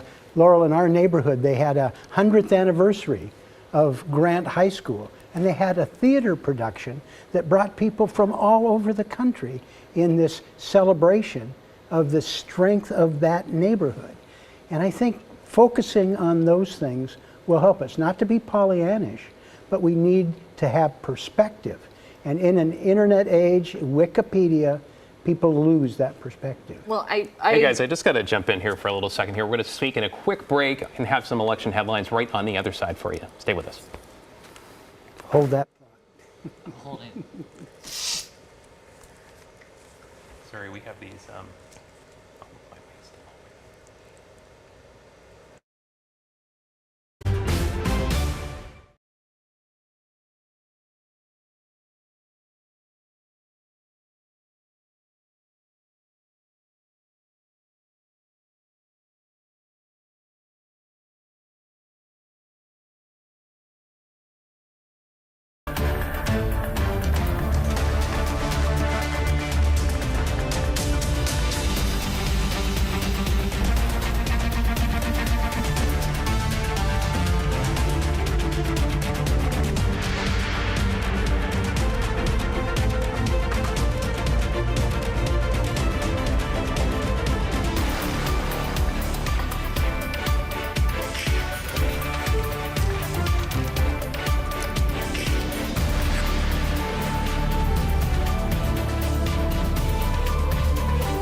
Thanks for joining us for this local election update. I'm Christine Pitawanich. We are in the middle of a big night here in Oregon and Southwest Washington with some major races on the ballot. And we are just minutes away from the first results coming in. We, of course, have our reporters fanned out across the area, keeping an eye on local races, including House District 3 in Southwest Washington. Evan Watson joins us now from Democrat Marie Gluesenkamp-Perez's headquarters in Vancouver. Evan, this is definitely one of those closely watched key races. Yeah, Christine, probably one of the most closely watched across the entire country between Marie Gluesenkamp-Perez, the incumbent Democrat, and Republican challenger Joe Kent in a rematch of the race from 2 years ago. As you mentioned, I'm here at the Gluesenkamp-Perez watch party where people are, I would say, eagerly anticipating election results here in the next 15 minutes or so. And we expect Marie Gluesenkamp-Perez to talk about an hour from now. Now, for some context on this race, both candidates have told me in the past few weeks they expect it's going to be very close. It took multiple days to get a final winner in 2022, and we expect something similar this time around, at least in talking with the candidates and their campaigns. Gluesenkamp-Perez won by less than 3,000 votes in 2022. The key difference to this is the turnout. Presidential election year could mean a lot more voters. We'll see how that affects it. Back to you. Yeah, time will tell. Thank you so much, Evan. We are also watching Oregon's House District 5 race with Democrat Janelle Bynum trying to unseat Republican Lori Chavez-DeRemer. Alma McCarty is live at the Bynum Watch Party in downtown Portland. Alma, what's it looking like where you are? Yeah, Christine, we are down here at the Hilton. Folks started arriving around 7 o'clock, and things are just starting to get underway. They're officially supposed to start at around 8. Now, there are a lot of big names here in the room in terms of Oregon Democrats, and not really sure what the vibe is right yet. They are still waiting on some of those results to roll in. You mentioned Janelle Bynum. She is expected to be here. She is trying to unseat Republican incumbent Lori Chavez-DeRemer. Both of them have acknowledged that this is a really tough race and that they may not know the results of it for a couple of days. The last time this district was contested, obviously 2 years ago, it took a while to learn who won this race. And the battle for Oregon 5, once again, one of the most watched and one of the most expensive in the country. Obviously, lots of bipartisanship that both candidates have been touting, but tonight at this party, it is all about the Democrats waiting for those results. Christine, back to you. Thank you, Alma. For those of you watching KGW, we'll send it now back to NBC's continuing coverage of Decision 2024. Of course, tune in to our big political reporting until 10 p.m. on streaming.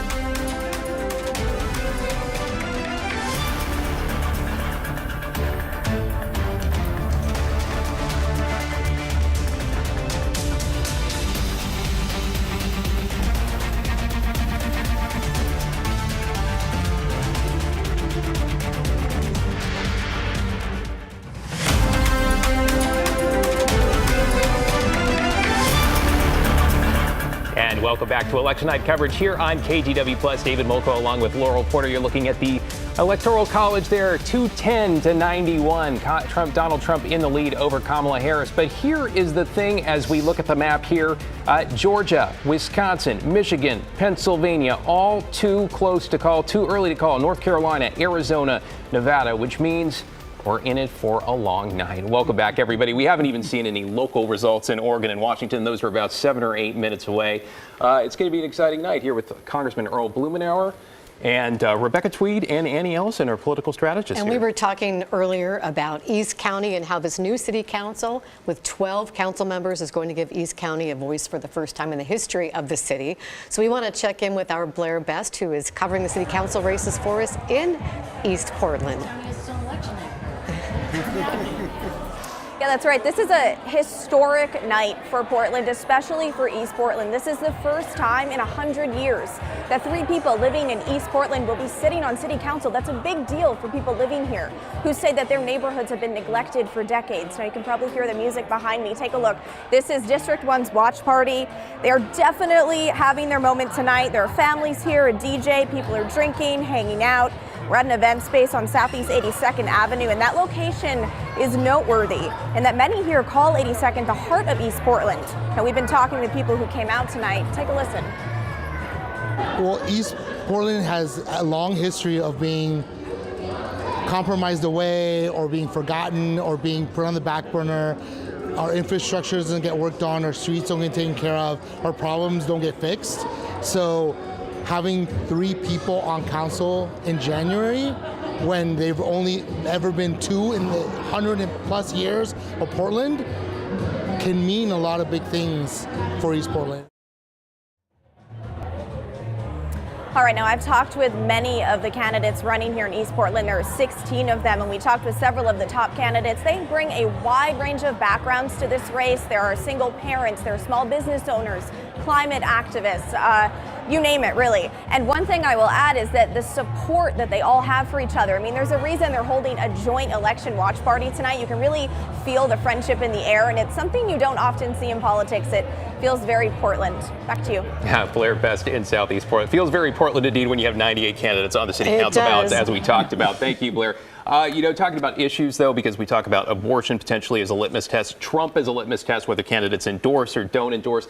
On the local level, though, because we're talking about city council races with, let's see, 6 minutes till the top of the hour here, overwhelmingly, voters say, according to the Oregonian DHM, the most important issue for them is homelessness, 50%, followed by drug use and addiction, public safety. So you can sort of combine those together, too. But are you feeling that optimism, too, when it comes to homelessness, Congressman, and that this sort of change of government, so to speak, can address that issue or make substantial progress that we haven't been able to make in a few years? Well, I think we are seeing changes on the ground. People feel good about some of the cooperative efforts that are taking place locally, and things are different on the streets. Part of that is that voters have given hundreds of millions of dollars to solve it, and it takes time to work that through the system. But I'm cautiously optimistic. I think people are seeing a change. And one of the consequences of this vast outpouring of candidates who had to talk about what they're for, not so much what they're against, is that it changes the tone. Yep. And I find that welcome. How do you see this all fitting together? Because the charter is pretty unclear of the role of mayor. We have the mayor, and they're going to be, he or she is going to hire a city administrator, and then we have these 12 council people. How is this all going to work? And the mayor doesn't have a veto, right? No veto power. They can introduce policy, but we don't know. This new city council is going to set the tone. The new mayor with an unspecified role, doesn't have a veto, doesn't have a vote except in the case of tie, and the new members, who's going to be the city manager, who's going to be the council president. There are these new roles, and a lot of it's going to be determined by personality and by circumstance. So I think it's going to be fascinating watching this take place, and I think it could go in a number of different directions. And you haven't endorsed anybody for mayor, right? Because you want to be able to work with whoever wins. Yeah, I mean, I've watched a number of these people. A number of these people either worked for me, worked with me, have endorsed me. It's like, picking your favorite Oregon restaurant. You're not going to step in that. No, but I really do want to be in a position where, after the dust settles, that I might be able to be a resource with these new folks, and hopefully some of what I've done might help. And how do you think the city administrator is going to work with the mayor? How important is that relationship? It's critical. And again, that depends on personality. It depends on the terms under which the mayor selects. And this is a shared authority with the new city council. And we're going to be watching this take place.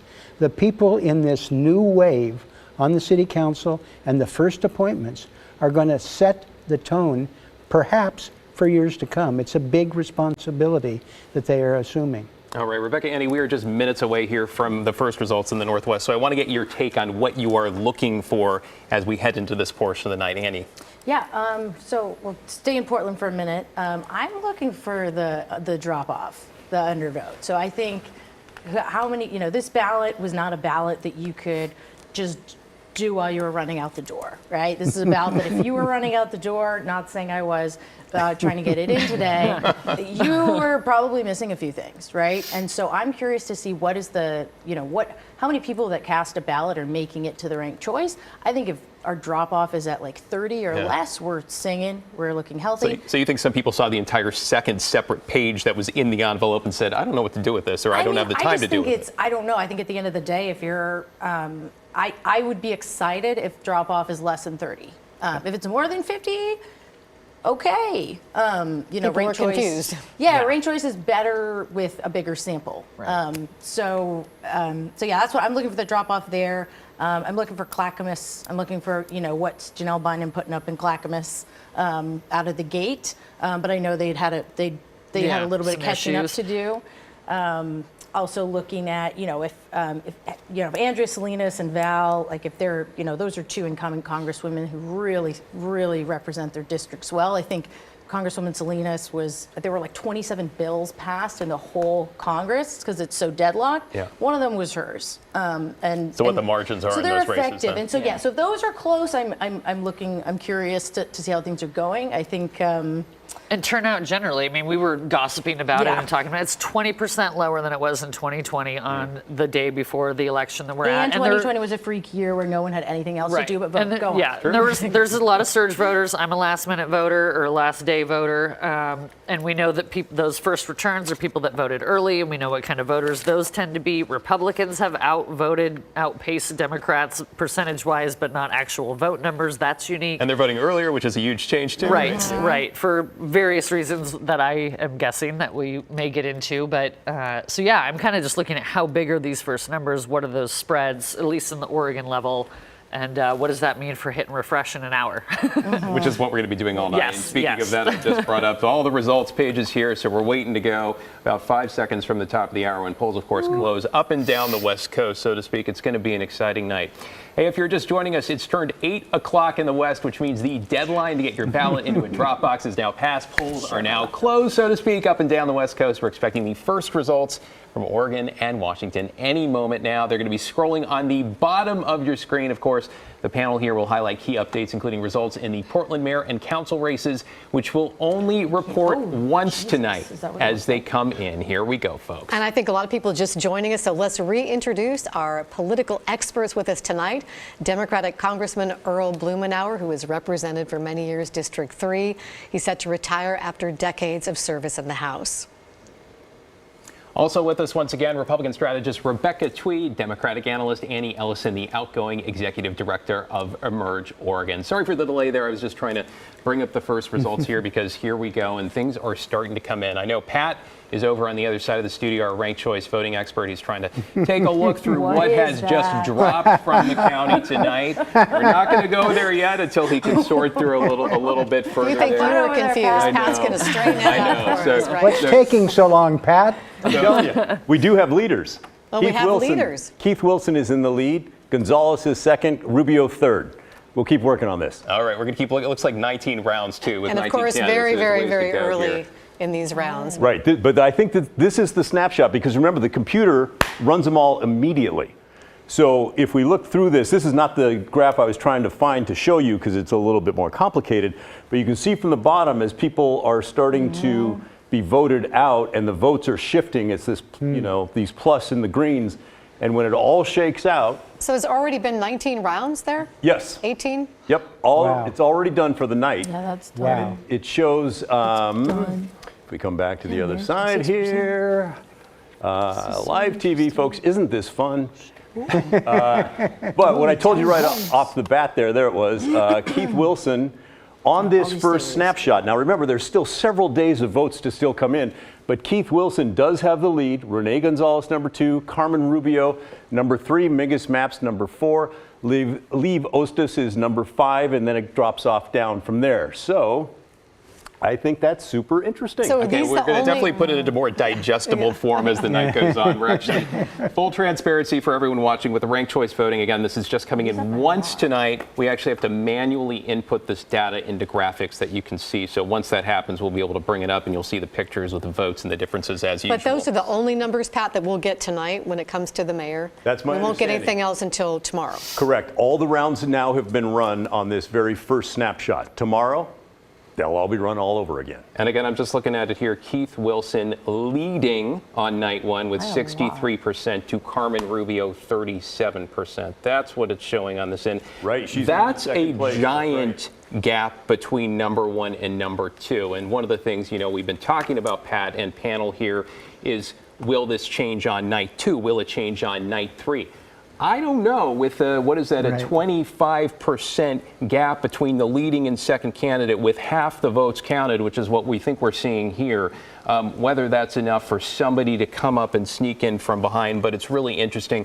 I just want to talk about Keith Wilson a little bit here because, you know, he's the CEO of a trucking company, a freight company, sort of an outsider in a way, the one who doesn't have political experience. He really surged in the last weeks. Exactly. And again, we're saying currently leading. This is subject to change again tomorrow and the day after. But Congressman, getting your thoughts on Keith Wilson leading for Portland mayor. Well, it speaks to the characteristics of ranked choice voting. Keith had a consistent theme that he advanced. Homelessness. That's Right. literally all he talked about. He had his He has plan. a solution. He That's traveled all he the talked country about. looking at these things. He was very consistent, and he was everywhere. And he did it in a way I don't think turned off people. I think it was more inclusive. And that's going to be the key here with ranked choice voting. And it's going to come down to who's the second and third choice for a number of these votes. Well, I got confused because I thought, Pat, you said that Renee Gonzalez was second, but when you were looking at that, you said So Carmen he's Rubio. looking at the more complicated spreadsheet, and I'm looking at the summary. And I think in the effort to go through all of those numbers, and they're not stacked in order of 1, 2, 3, right? We talked about this. So Carmen is below Renee on the list, but she's coming in 2. So there's a little bit confusion as we try and sort through that. Producers in the control room, do you have a call for us? What are we looking at here? Okay, I think we have some ballot measures here. I know we've been talking about that a lot in Straight Talk. Measure 118 is an Oregon measure.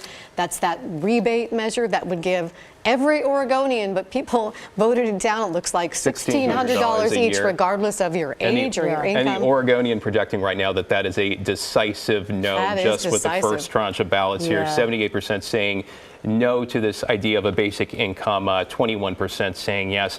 One of the problems, though, with this is that so many people, bipartisan lawmakers, business associations, all coming out against this saying and Annie, a it's just lot of going to raise money, prices. right? A lot of money it was spent like on this. $16 million. That's what $16 million to $0 looks like, my friend. But why were there people from California supporting this measure? Out-of-state interests who are advocates for basic universal income. Why are they interested in Oregon's measure? I mean, Oregon's always at the tip of the spear. Yeah, We've talked about this. Everybody wants to send it to Oregon to test it guinea-pigging, first. Yeah, testing ground. There is always people are always excited to try new things. Our Constitution is a thing you could change on the ballot. Yeah. It's a much cheaper race to run here than in like the LA and San Francisco media markets. So yeah, I would say that's what it looks like when you spend $16 million against something. So. And that's not the most expensive ballot measure in history. Measure 97, which was a miniature tax on sales. Miniature, I'm saying it was a massive tax on sales, but it was the baby to this one. That was a $40 million campaign between both sides. And that was quite a while ago. And I think trying to push another tax like that, testing the waters a little bit to see how far we can go. We stopped the gross receipts tax 14 times in the legislature after we killed Measure 97. I say we because I ran the no campaign, so I'm still in that. Back then, we stopped it 14 times, and then the cat tax came, and that's continued. So there's going to be motivation from people to see what Oregon will do, and we see that across the board. I don't really have a problem with people from other states like being involved in our campaigns. I mean, that's okay with me. But I also think, test it in your state. If you want to watch what we're doing and support it, that's a little bit different.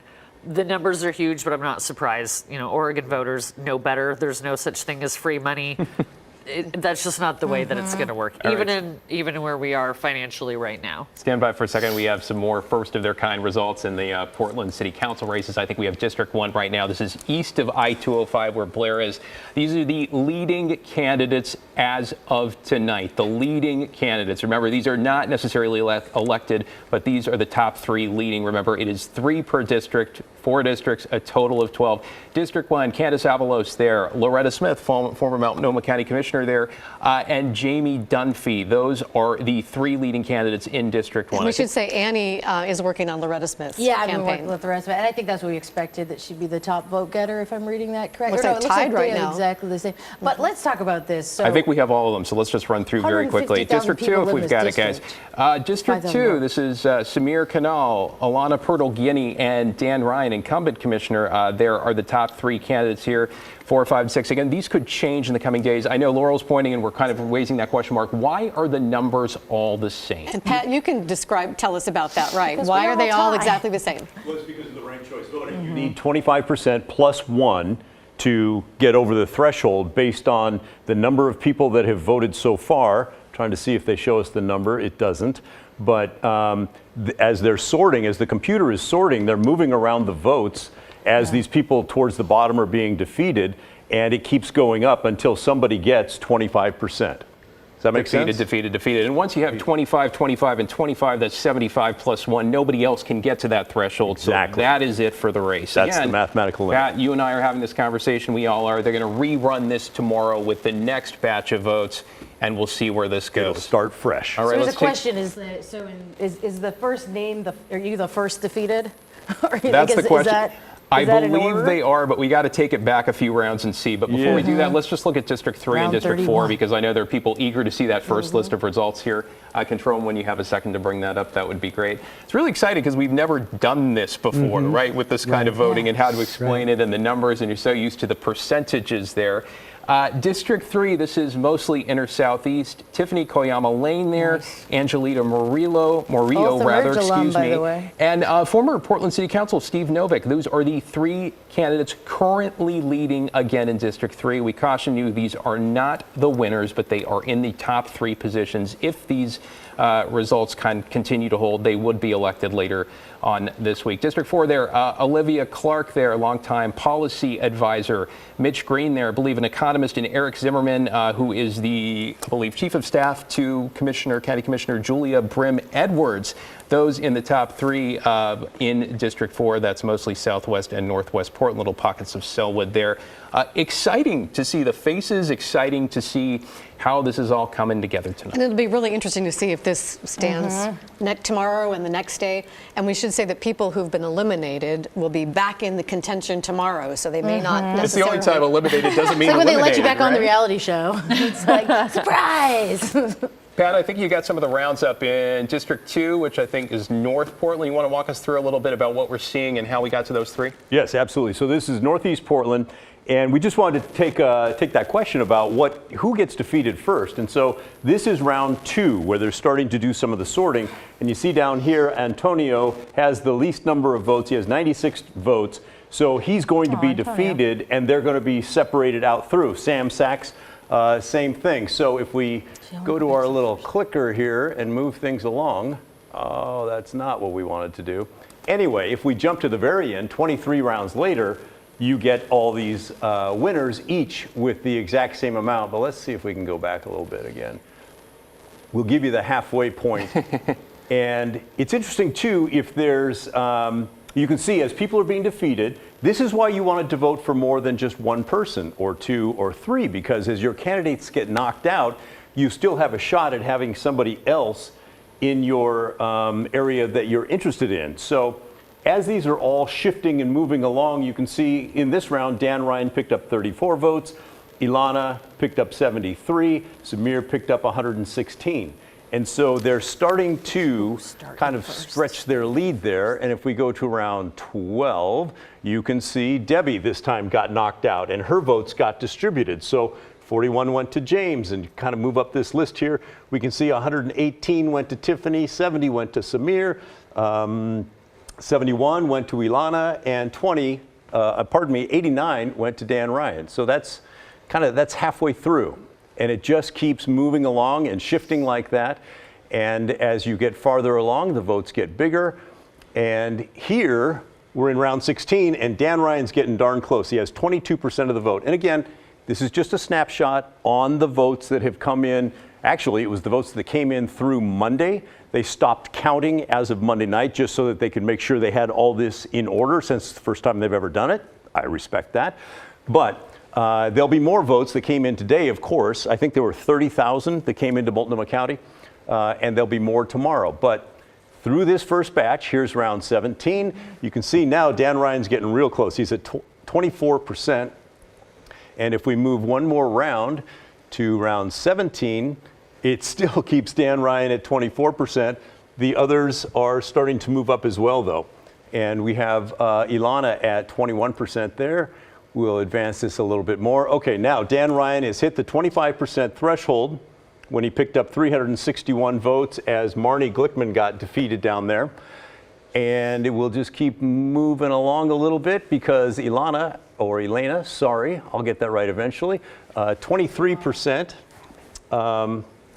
Are you trying to tell me how to say her name? It's Ilana. Ilana. Okay, thank you. Pat, I got to wrap you up here for a second because we'll check in with you in a bit. We got some decisive calls here. No surprise here in the presidential race. NBC projecting Oregon.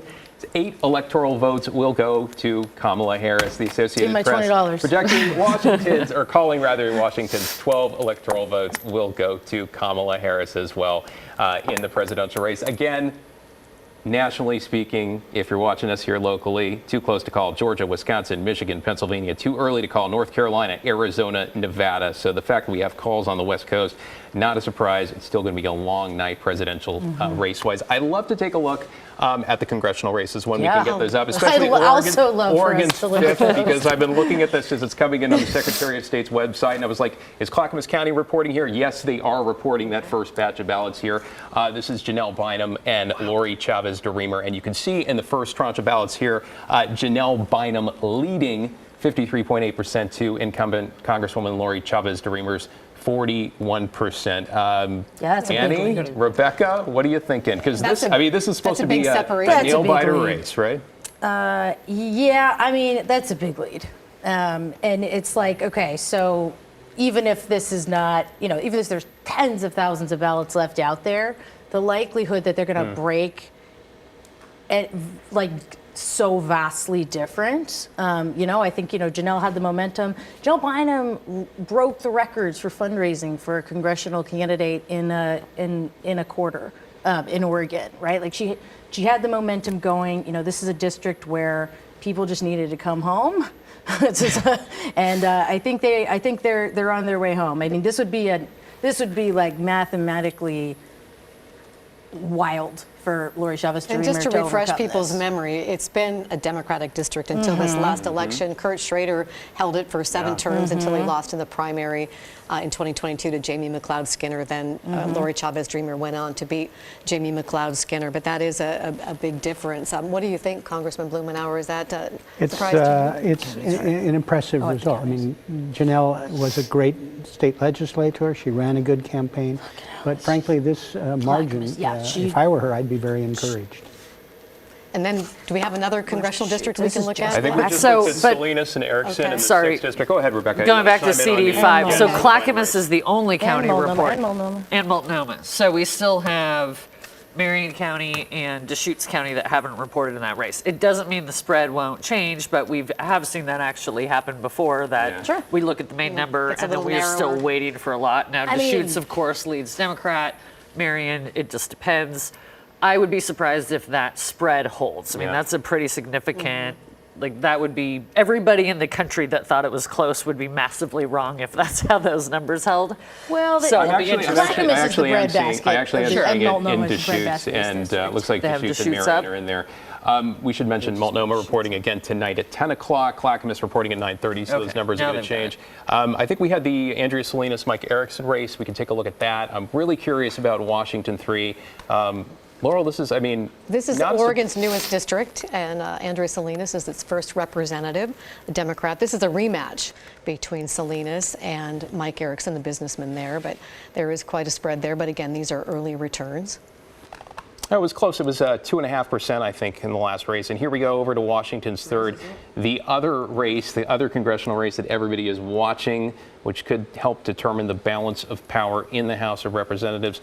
Right now, again, early days, Congresswoman Marie Gluesenkamp-Perez leading over Joe Kent, 52 to 47% of the vote. That's still, what are we looking at the numbers there? 13,000 votes, very, very early in the night with the first batch of ballots, right? That is a district that Republicans would dearly like to get back after Jamie Herrera Butler had that district from 2010 until 2022. We're going to Blair Best because we've been talking about East County and City Council, and she's got a couple of the candidates with her. Blair over in East Portland on Southeast 82nd. That's right, Laurel. The vibe definitely shifted here once that first round of results came in. I'm standing with two of the top candidates, Candace Avalos and Jamie Dunphy. Guys, you're surprised. What are you feeling? Yeah, I mean, certainly surprised. There's still a lot of election to go. There's still a lot of, ranking and different things. Neither of us are over the threshold, but it's really an amazing show of support from our community that people are actually responding to what we've been putting out there for the last year. It's overwhelming. And I'm excited to see how the rest of this goes, but it's certainly an encouraging first start. And Candace, we were looking at the results together. You were almost feeling a little overwhelmed. How are you feeling now? Still feeling overwhelmed, but excited and proud. I mean, at the end of the day, coming into this, I did everything I could, and so to see myself at the top of the list right now really reflects, I feel, all the hard work that we put into this campaign. So I'm so proud and overwhelmed, and I'm trying not to cry. And you have your mom here tonight? Yes. Yeah, how does that feel? My mom is here all the way from Guatemala. And it's really full circle. I mean, my family immigrated to this country searching for the American dream and instilled in me the passion to try to make a difference. And that's what I've been doing my whole life. And it's brought me to this place. And so I feel very proud to be in Avalos today. Yeah, and Jamie, your family's also here. A very family-friendly event tonight. Well, my wife is here. My daughter is actually at the Park Rose Levee part because she's been knocking on doors with her middle school classmates. So she was really excited to be there with them and having pizza. So we're going to go visit them in a few minutes here. But yeah, absolutely. My family's been a huge part of the campaign the entire time. It's a family affair when we're trying to run a campaign like this. Amazing. Well, thank you guys. And results are still coming in. This is obviously just the first round. With ranked choice voting, all of this could change. But there's also Loretta Smith who's also leading the race for District 1. We'll try to catch up with her later on tonight, but we'll toss it back inside to you. Well, it's really exciting to hear the candidates' enthusiasm there in East Portland. Thank you, Blair. All right, I want to bring in Kyle Aboshi, who is covering the mayor's race for us this evening. Kyle, I understand you're at Renee Gonzalez campaign headquarters downtown, though. According to the latest results, Keith Wilson leading in the mayor's race. Carmen Rubio defeated at number 2. Renee Gonzalez defeated at number 3 again. These are preliminary results. Wonder what the mood's like there. Yeah, a lot of people checking their phones to get the latest updates on these results, but certainly patience is the key here.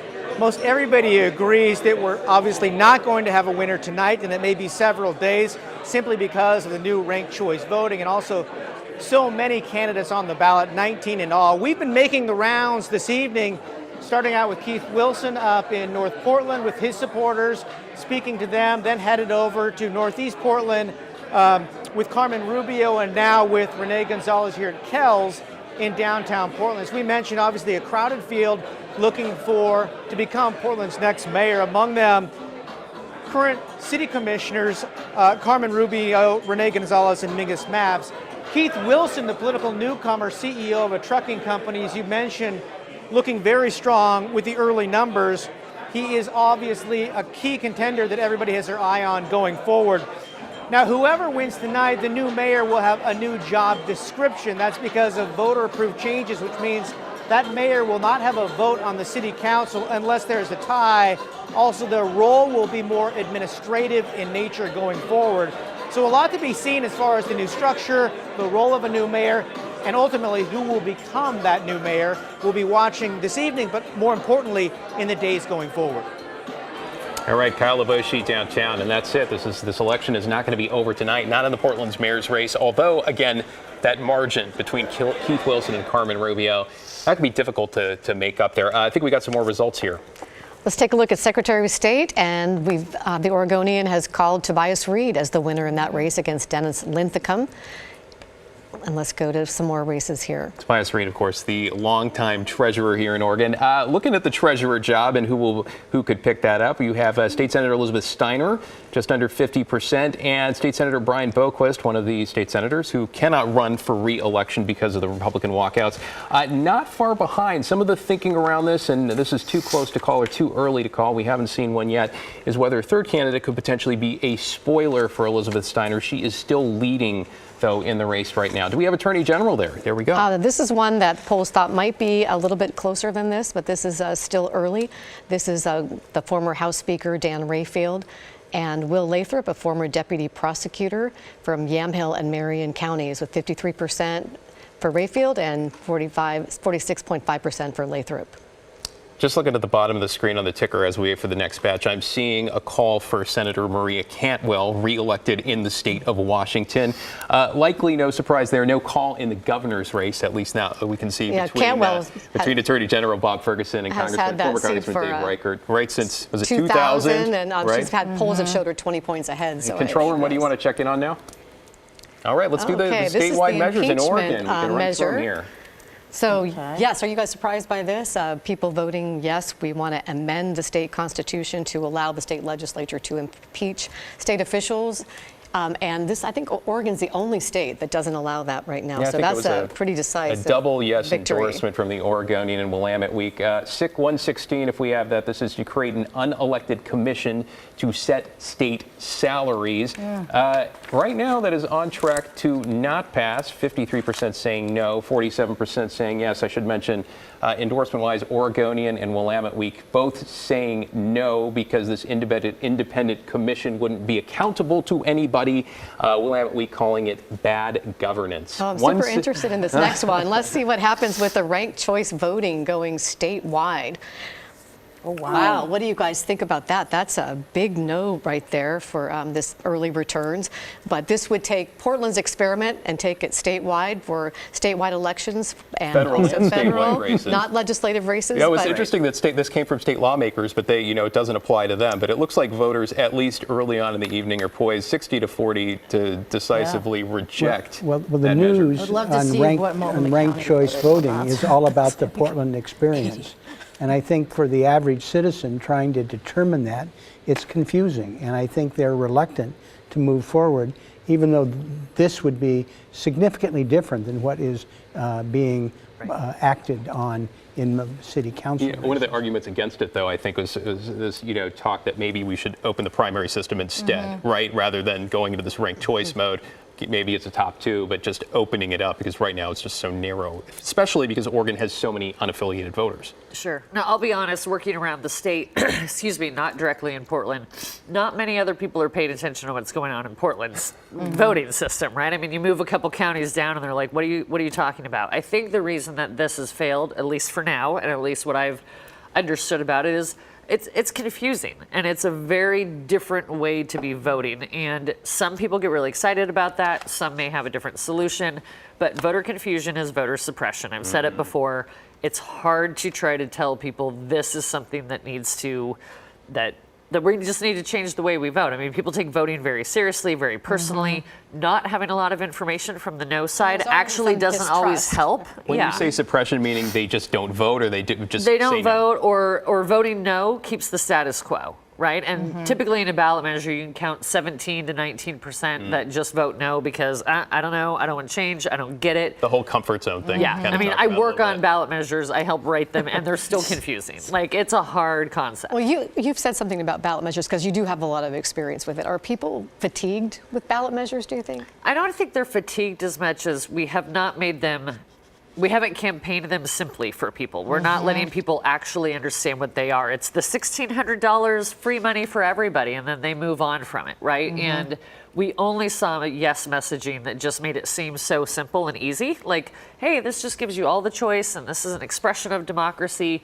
I think people know, like, you're changing the way I'm going to vote. You're going to change the way we give authority to my vote and who's going to be there. There's got to be something different. Now, the numbers could be wrong and we could flip, and I'll still share the same sentiment that I think it's a confusing thing to introduce in a year where there is so much going on the ballot. You really have to measure that out, no pun intended, when you're putting a ballot measure forward. Where do you measure? Well, yeah, I mean, the ballot measure is like, it was a folded up piece of paper that you had to fold and unfold and then like get out a magnifying glass and read through. What I'm surprised about is usually when something is out, like $10 million for the yes, very little opposition. That's surprising. I'm also really curious to see what happened, what Multnomah County had to say about that ballot measure, right? As we're muddling through this new system to put it on the ballot, maybe it wasn't the right year to put ranked choice on the ballot. I also would say, like, voting by paper, voting by mail, like, across the board, it's the easiest way to vote. It makes, like, the most people are able to vote. We have 80% turnout routinely.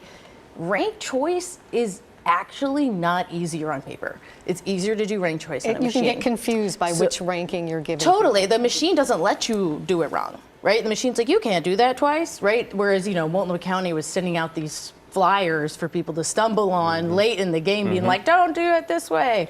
So I think because a number of people were voting for the same candidate multiple times. Yeah, totally. More than one.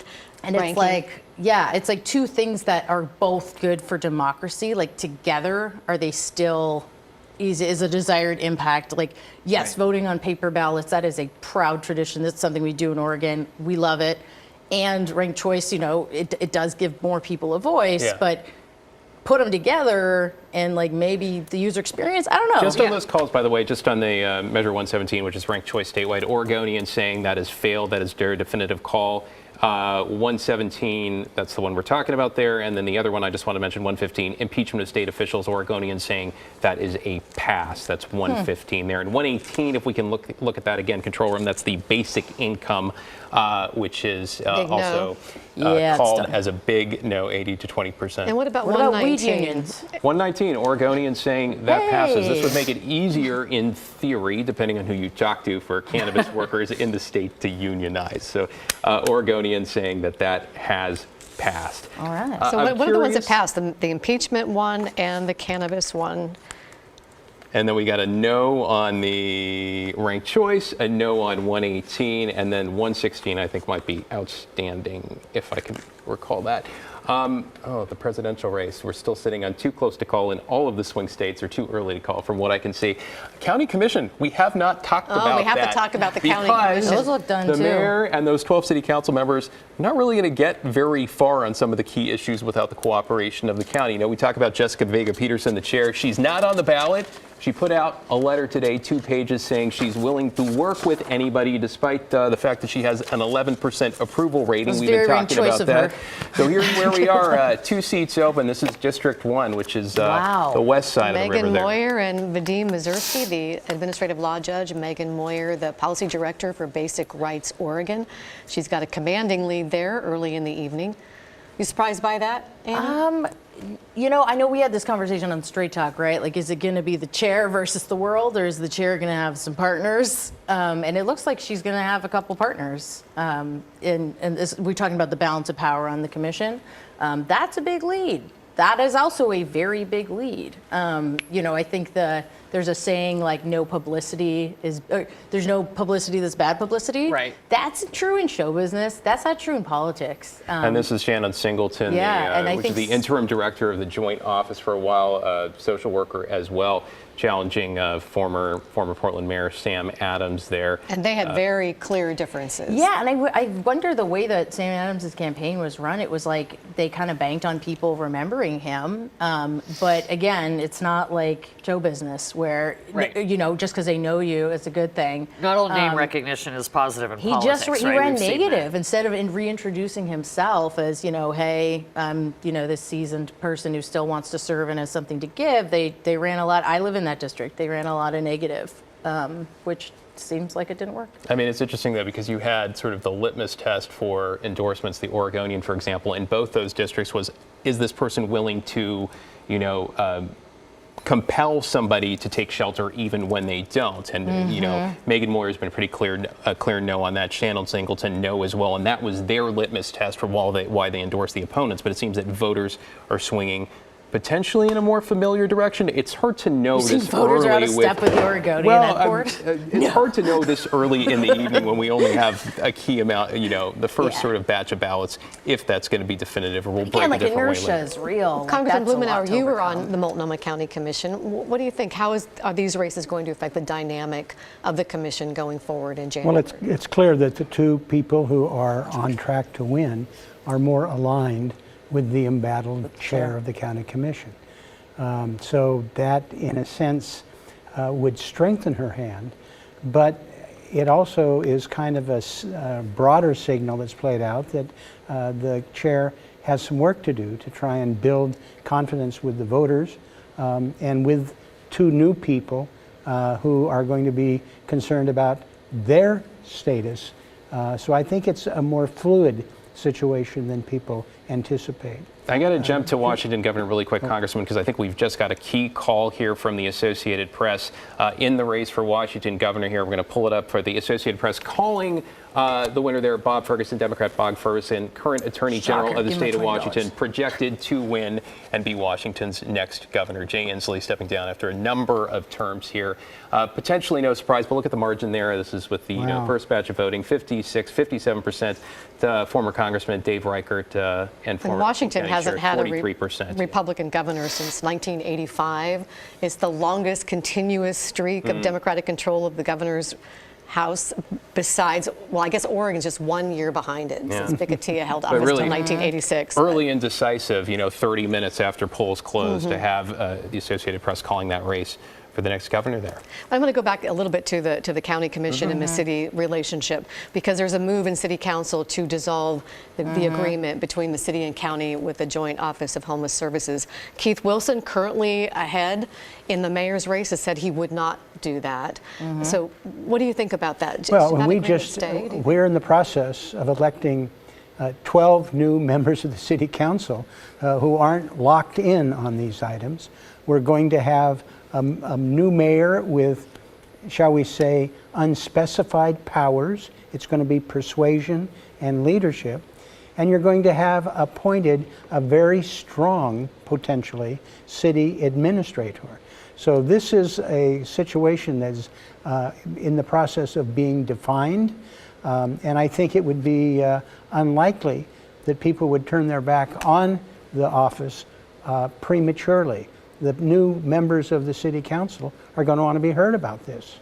How do you think the city and county should work together? What should their relationship be like, do you think? Can they work together? I think that's a lot of questions a lot of Portlanders are honestly asking, can they? Because it's been so, you could fill in the blank with your choice word over the last 4 years. It has been fraught, but the public, I think, has sent some clear signals that they want a closer relationship, and many of the politicians have picked this up and evidenced it. And recently, there's more evidence that this relationship is strengthening. And with all of the changes, the turnover on the county commission, there's only one holdover, Julia Brim Edwards, and with 12 new city council, this is up in the air to be defined and redefined. And I'm cautiously optimistic that it's going to work. Should we take a look at Clackamas County? Let's do. Just to see where we are. Do. We've got the chair's race and then the position 4 there. We're just waiting on that. That's sort of incumbent Tootie Smith there against former Sheriff Craig Roberts for the county there, looking at that runoff from what was a very interesting race in May. And here we are, former Sheriff Craig Roberts leading 58% to Tootie Smith's 42% again with the first day of voting there in Clackamas County. Clackamas reports again at around 9:30 this evening, so we expect those to change there. If we could look at the county, the position 4 race, Melissa Fireside, leading to incumbent Mark Shull there, 51 to 48% of the vote. Shull, of course, made some, an assortment of racist and off-color comments early on, which sanctioned. Was not, but stuck around on the commission for the duration of his term. Melissa Fireside on track to defeat Mark Shull. If we go back to the Tootie Smith, Craig Roberts race, both of these are nonpartisan races, but politics really entered in, especially into the race for position 1, the chair's position between Tootie Smith and Craig Roberts. Rebecca, tell us a little bit about that. Well, I think Commissioner Smith has been a strong conservative voice, and at times that has gone pretty strong and pretty conservative, and Clackamas County is not necessarily going that direction. I think this will tighten up, but we're also dealing with a situation in Oregon, especially in Clackamas County, Multnomah metro area, where their number one issue is public safety, right? Public safety, homelessness, addiction. So you have Craig Roberts, who is a well-respected sheriff. I worked with him a number of years ago, who's now running for office and can bring that perspective instead of such a political one. Again, I do think it will close. I think Tootie Smith has done a good job being a consistent conservative that Republicans have supported and believe in. She's got very traditional conservative views. But if public safety is still your number one issue and a well-respected sheriff is running, that's going to change the game a little bit. And her philosophy has kind of been stop Portland creep. Right. Don't Portland like Clackamas. Right. Which, frankly, is a good message. I mean, I live in Washington County, and that's a message that you don't hear from politicians, but from regular people, business owners, the community that say, we want to stay a little bit different, a little bit distant from everything that's going on. It's a good message. It was a better message 2 years ago. It's a different message as people are trying to just move on with their lives. And it's more about, can I walk my kids to school? Can I leave my car out and not have it broken into? Measure 110's being reformed. So we'll see. Also, you can't this is the coattails of the Janelle Bynum campaign too. Right. That was my next question, that's right? tied How right. That is connecting that up, bucket, right? Yeah, absolutely. It was like just talking briefly on the presidential race as we watch NBC's coverage here as well. NBC News projecting Donald Trump wins North Carolina. That was in too early to call. Now that is a Trump win, a projection from NBC News there. As far as I can tell, Georgia, Wisconsin, Michigan, Pennsylvania, too close to call. Arizona, Nevada, still too early to call. Virginia as well, still too early to call.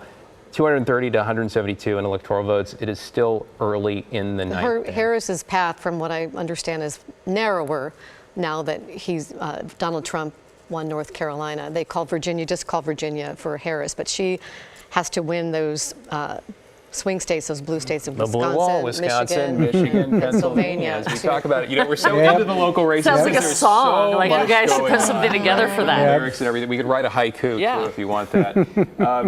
It's just all the layers of an election night like this, where we have the presidential race, and then you have the balance of power, and then you have the county races, and then at the granular, the ranked choice voting, of all of the sort of complexities of that, which pages really of a ballot. impact your local lives, are these local races. All politics are local, right? You guys love saying that. Yep, so. absolutely. And all politics are personal. I wonder about Right. District Local. 4, if we have the congressional District 4, just when you get a chance to bring that up. I'm That's interested about Congresswoman Val Hoyle's seat there to see how and she's Monique doing against Despain, Monique just to Despain see there. these Their tick congressional mark yet? districts. And I'm also really curious if we could bring Pat back in at some point, because I did have a question about the city council races, and when they reach these 25% threshold, what happens to those surplus votes once they get past 25%? Okay, here is District 4 and Val Hoyle in a commanding lead with Monique Despain, the Air Force veteran, a 30-year Air Force veteran and attorney.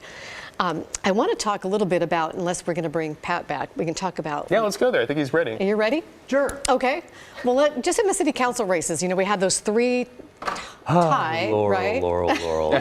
Pat, let's do this first because you got it up. Let's start with the mayor's Mayor? race. Okay, all Show right. us where we're at, Here's and, what I then, want- and then briefly. Yeah, and I wanted to show you something interesting because Annie brought this up earlier, and it's the undervote. So I've been checking the websites, and it looks like Portland has turned in 290,000 ballots so far. But here we are with the total votes that have been cast for the mayor's race, even though they've been kind of shared around, and there are some that were defeated, so it's not a total good number. But it looks to me like there's about 159,000 votes that have been cast for mayor. That's way less than 290,000 that were turned in. Yeah. So I'm not great at math. But that's more than the 50% you were Hoping talking to about. stay under 30. Yeah. But we're looking at about 50% undervote. So I think that's remarkable. The other thing I wanted to show you, if the computer will cooperate, is I looked way back at the beginning rounds, and Keith Wilson really threw the hammer down on the very first round. You'll see there's a lot of sharing as it goes on, but look at this. Right out of the gate, he has 60,000 votes. And the others are kind of 33,000, something like that. And as the rounds go on, these folks down here ran great races, but they didn't get that many votes. So as the rounds go on, there's not that much shifting that's going on. But Keith Wilson, I think that is really a remarkable first round, and that may be pretty tough to overcome. I mean, Keith is not them, right? There's 3 commissioners running, and Keith is not them. Yes. So if you didn't like somebody who was in office, you wanted somebody new, but somebody that you didn't think was crazy, one way or the other, a lot of people were saying Keith Wilson was the guy. Now, to your question about the overcount. This is when you have the multiple winners, and forgive me at home if this drives you crazy and you yell at the TV or the screen, but if you have 3 winners for the city council races and somebody gets, let's say you need 9,000 votes to get the 25% and win, but you're so strong that on the first round you get 10,000 votes. Okay, now you have 10% more than you need. So what the ranked choice voting does is says, okay, Laurel doesn't need all those votes. We're going to look at everybody who voted for her number 1, and we're going to go see what their second choice was. And then we're going to give them 10% of that vote. which I've never heard of in my life. How can you split votes into fractions? But that's what they'll do. With a machine. And if the machine gives you enough votes, then 1/10 is one vote. And so that's how they proportionally spread it along, Laurel. Does that make sense? So that's so that it's fair. So you don't just lop off the top 10,000 votes, that everybody has a share. Every voter has a share in that vote, in the winner. The best way I had it explained to me was that you're sipping, it's actually by a candidate, Steph Routh in East Portland, so that you're sipping fractions off the top of the people who already have 25%. Fractions of everyone there. Sipping fractions. That vote, I mean, Pat, on the mayor's race, if you just want to flip back to that, I know you just went into a council race. Can you just take us through those last 3 rounds and show us who was 4, 3, 2, 1 again? Again, these are preliminary results. It's night 1. We estimate about half of people in Portland who voted have had their ballots counted now. Half of Multnomah County, 50%. We should have 90% by Thursday here. But again, what we're talking about is the gap between the top 1 and top 2 candidates. Keith Wilson leading with nearly 90,000 votes. Carmen Rubio a distant second at 52. Renee Gonzalez in third. Mingus Mapps in fourth. Currently eliminated again because tomorrow in Multnomah County with a new batch of ballots, they're going to run this all over again. So we talked about how these could shift as they run it. But Pat, what we're talking about really is that gap between number 1 and number 2, how wide that is, and how it's fairly unlikely that the second 50% of voters in Multnomah County are going to vote that differently from the first half. Well, and our experts could tell better than I can, but it does seem like a commanding lead. And here we see that Mingus Mapps has 26,000 votes, but he only has 16% of the votes that have been cast so far. So this is round 17. It goes to 19. He's going to get knocked out in this round, and his votes are going to be distributed. So let's see where they go. Okay, so Carmen Rubio got 28% of the votes of people who wanted Mingus Mapps first, wanted Carmen Rubio second. 6,800 went to Renee Gonzalez, and 7,000 went to Keith Wilson. So then if we do this one more round, this is the knockout round. And here you see that Gonzalez has been defeated. His votes, the vast majority of his votes went to Keith Wilson rather than Carmen Rubio. Exactly. So a lot of people picking Keith Wilson as their number 2 and who picked Renee Gonzalez as their number 1. It's just so interesting to watch this in action as we sort of muddle through and try and kind of make sense of it as best we can. And on our graphic, when it says currently defeated, those guys they're today. Back in tomorrow. Yeah. It all starts all over from scratch. Especially in those council races, which some of them are fairly close from what we can see. I mean, it's hard to see without breaking it down in rounds because everybody comes up at that same threshold where it all looks like they've got the same, but who's in 4, who's in 5, who's in 6, how close are they? And then when you get the other half of the ballots that come in over the next few days, how are we going to end up, Well, one of the reasons I wanted to look at Congressional District 4 is I was just thinking about women in the races, and we talk about this a lot. But it was interesting. Yeah, we just got to jump in here. Yeah, we're going to sneak in a quick break here. We've got to do that. We're going to come back with your latest election headlines, including those key results calls right on the other side of this. Stay with us.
Good evening. Thanks for joining us for this local election update on KGW. I'm David Molko. The ballot deadline has passed in Oregon and Washington, so let's get straight to some of the first results in key local races. Let us start with the race for Portland mayor. Right now, early preliminary results show newcomer Keith Wilson with a commanding lead. Carmen Rubio in number 2.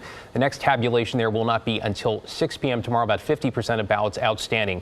Kyle Eboshi's at a watch party for Renee Gonzalez, currently defeated in 3rd place. So Kyle, what's the reaction to these results so far?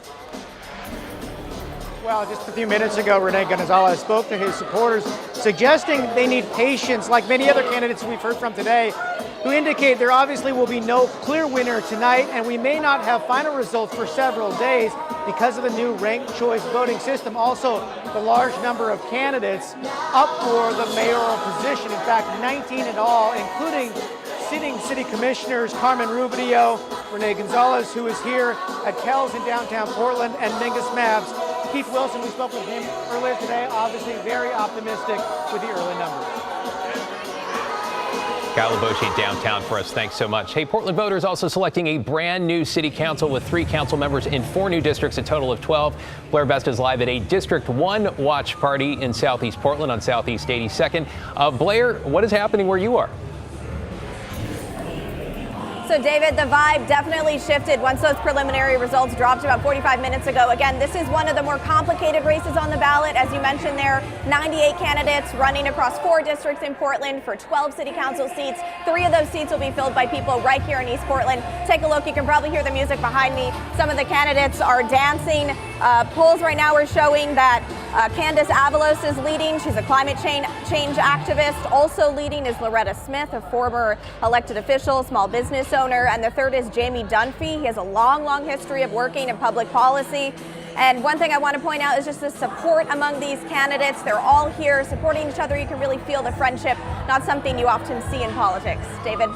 Blair Best in Southeast Portland. Quickly to Washington's House District 3 so far. Democratic Congresswoman Marie Glueson-Camperez leading Republican challenger Joe Kent 52 to 48% in a rematch there. Oregon House District 5, Democratic challenger Janelle Bynum leading Republican Congresswoman Lori Chavez-DeRemer, though this has narrowed considerably, her lead about 2 points. All right, for those of you watching KGW, we're going to send you back to NBC's continuing coverage of Decision 24. A lot of states outstanding.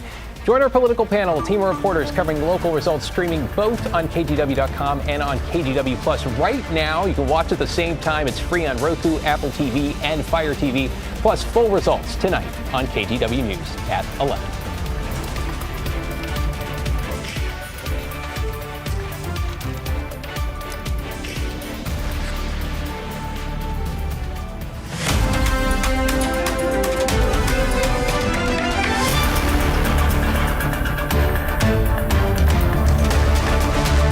Welcome back to our KGW election night coverage here on KGW Plus. I'm Laurel Porter. And I'm David Molko, along with Congressman Earl Blumenauer. We also have Rebecca Tweed and Annie Ellison, our Democratic and Republican analysts. This is an exciting evening. We're 51 minutes since the first results drop here. Already a lot of and results already a lot. We're talking ranked choice in the city of Portland. We're talking those congressional races, you know. Has us on the edge of our seats, really, because there's so much still outstanding. And everybody at home watching the Electoral College count, too. So we want to give you a quick look if you're just checking in with us. And you can see on the road to the White House, Vice President Harris has 185 electoral votes, 230 for former President Trump, with a lot of the swing states still yet to call. Georgia, Pennsylvania, Wisconsin, Michigan, Minnesota, even outstanding, not really considered a battleground state, Arizona, Nevada, all of those. So and no surprise, the map is still gray rather than red or blue. And no surprise, Oregon and Washington already called for Kamala Harris. Now, early in the night here. Really exciting when we talk about the layer of the presidential race on top of everything that's happening here locally, talking about the mayor's race, talking about the ballot measures we've been through, and those congressional races, those key ones that determine the balance of power, which are still too close to call. Right? I really am so interested to see how that's going to go. I know Congressman Blumenauer, you are too, about the balance of power and what's going to happen there, because it's on a knife's edge, right? A razor's edge, or what's going to happen with the majority control in the House. What are some of the scenarios that could happen? Let's say Kamala Harris wins the White House, but then the Democrats don't get either the House or the Senate. I mean, what happens to, are we going to see obstruction again? What happens with that? Well, it looks like the Senate is gone for the Democrats. That is a real challenge for President Harris. But it looks like the House is going to flip back. The early results are very strong. It's not a landslide, but the results look pretty significant. We talked about how control of the House gives the Speaker a chance to really drive the agenda, but we are going to have a firmly divided government one way or another. No matter what, right? We're going to show you the results from Oregon District 5, which is one of the districts that we're talking about that could have controlled that. And I will just sort of clarify or provide a caveat to what the congressman's saying here is that NBC News and the Associated Press have not made a call in the Senate or House in terms of balance of power with races like this that could determine and that. this tightened up a lot from earlier this evening between these two, as you predicted, Rebecca. But what happens for President Trump back in the White House? Then he has the Senate, but not the House. What happens then? Well, again, the House is the driver, and you're in the Senate. You're caught up with Senate rules, the filibuster, the 60-vote threshold. It's much less effective to be able to move something. The other thing is, if it's a President Trump, he has no coherent set of policies. You know, he's argued that he's going to eliminate Obamacare, but he never had a plan for it. It's largely incoherent. So if you have strong leadership in the House, you can control the worst instincts of a President Trump. But it's going to be clearly a divided. I think the odds are very clearly in favor of the Democrats losing control of the Senate.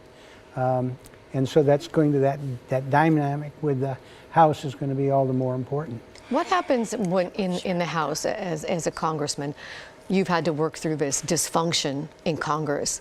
How do you work in that environment, and how do you move anything forward? How do you get anything done? Well, that is something that is increasingly difficult. One of the decisions I made 56 weeks ago is that I wasn't going to be caught up in that. Is that part of the reason you decided to retire? Yes, it's so hard to work. I mean, everything I have done started out as bipartisan. It's harder to get bipartisan partners with the dysfunction. And it's going to be a tall order to bring a sense of order out of the House. I think it'll happen. The Senate is a different situation. And a Trump presidency, who knows? It's daunting. It's daunting. And I, for one, am pleased that I'll be working on the sidelines on things that I can make a difference on here in Oregon and minimize that activity. We haven't talked about your district, District 3, which is the most Democratic district in the state, one of the most Democratic in the country. Dr. Maxine Dexter won in the primary, in a very competitive primary. And widely leading right now, 67 to 26%. She's pretty much a shoe-in. So have you been working with her I in have. this transition? I mean, I started on election night. I didn't know her well, but I was impressed with what she did in the legislature. And we've been working literally every week since the election. And she's started strong. She's reached out. She is expressing a sense of being a team player in Washington, D.C., but asserting her independence. And I think people are going to find that she's going to be an extraordinarily capable, I mean, she's a physician, as you know, a hospital administrator, an accomplished state legislator, and as a candidate, she's really distinguished herself. But in this dysfunctional environment, is there an issue that she can absolutely champion? Her focusing on health care and families, there's always an opportunity to move this forward. And I think as it goes forward, I think people's patience with rank dysfunction is going to be limited. And so I think there's an opening for someone like Dr. Dexter to play a significant role in this, what I think is the best congressional district in the country. Well, let's talk about, since we're talking about Dr. Dexter, and I mentioned this earlier, women in the race, they're key players in all of the critical races. As candidates, you mean? And then we have the gender gap, too, at the federal level, right? Right. Look at our delegation, though. Like 2 years ago, there was one woman, Suzanne Bonamici, right? 2 years ago, there's only one woman. Now we're looking like 5, no matter what happens tonight. Yep. 5 women. And I think that's remarkable. And I thought it was interesting that there's 3 Latina women who were trying to hold on to their seats in Oregon and Washington. We have Marie Gluesenkamp-Perez over in Southwest Washington. Lori Chavez-Dreamer looks like she might possibly be defeated in the 5th district, still close race there. And also we have Andrew Salinas in the 6th district, and they are part of the largest Hispanic group in Congress and also in this election cycle. And so talk a little bit about women in these races, and you've represented a lot of women over the years. Absolutely, yeah. I mean, women statistically bring more resources back to their districts. They statistically get more legislation passed. There's that saying, like, when women are at the table, everybody eats. It has just been really exciting to see, and not just this, but so Janelle Bynum obviously served in the State House, right? She gets a knock on her door from a school board candidate named April Dobson, recruits her to run for her seat, right? Maxine Dexter's seat, Shannon Jones Isidore, a military veteran, just recently sworn in, is following in her footsteps. So it's not just the women running and winning, it's that they're, lifting as they climb, lifting other women up into those seats. Sure. So we want to go now to John Adams, who's covering the GOP, and how they're feeling about the presidential race so far. John? Well, I can tell you guys that people are feeling very good here in this room at Langdon Farms Golf Course where the Oregon GOP is meeting. Huge cheer just moments ago when it was announced that the Republicans would retake control of the Senate, and talking about the presidential race as we get closer to maybe getting a call in the state of Georgia and just getting a call here in the last 30 minutes or so in North Carolina. People here are feeling good. They're seeing the numbers come in those Rust Belt states, and they are seeing a lot of good signs for Trump to go back to the White House starting in January. I talked to the vice chair of the Oregon Republican Party just about 30 minutes ago, right before they called North Carolina. This is what she told me. So right now we're feeling really good. We're seeing Trump's numbers go up, and that is positive for all of our down tickets. So, right now at this point, things are looking pretty good for the Republican side. So again, the spirits here are very high. A lot of people, talking about the feeling in 2016 and this being similar. As we are getting more and more of that vote count in, and Donald Trump remains on top in Georgia, for one, North Carolina are already being called, and then those Rust Belt states, of course, that would be very critical to Trump making his way back to the White House. So that's the story here right now.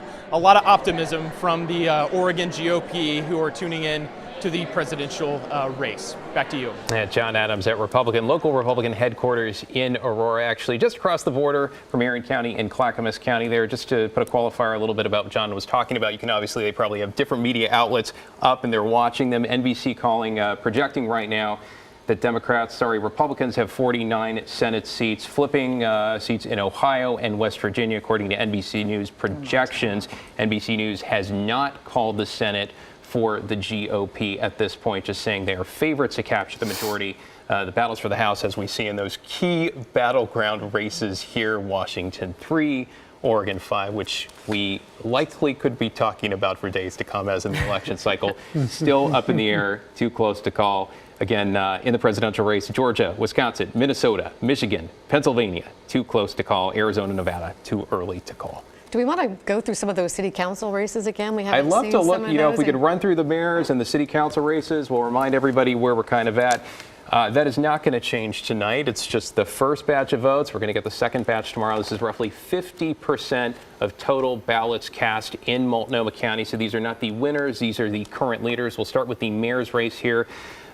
Keith Wilson, trucking company CEO, a commanding lead over Carmen Rubio by virtually almost 30,000 votes there. Renee Gonzalez eliminated in third place. Mingus Mapps eliminated in fourth. Again, currently eliminated. This could change once we get the next results, the next ballots, when they run the whole ranked choice round business again. Around 6 o'clock tomorrow, we get that out again. But that is a gap that could be hard to make up, considering you're looking about 50% of the vote there. Let's look at the council races as well. Again, we've got 4 with 3 candidates in each 4 for a total of 12. This is east of I-205. The east side with Candace Avalos, Loretta Smith, and Jamie Dunphy. With the lead right now. Again, it's going to restart again tomorrow, but right now they're all feeling really positive and enthusiastic. We heard them talking to Blair Best, and they are going to have a voice in East County and in East Portland for the first time in the history of the city. So they're excited about that. Let's look at. Can we talk about that? Do you want to talk about it? Yes. I mean, okay. The number under Loretta Smith is like 5,700, right? There were 150,000 people. So you're talking about the undervote. Yeah, so it's interesting to see that is a number. That is a number, at least on election night for the first round of the whirligig, that sends you to City Hall.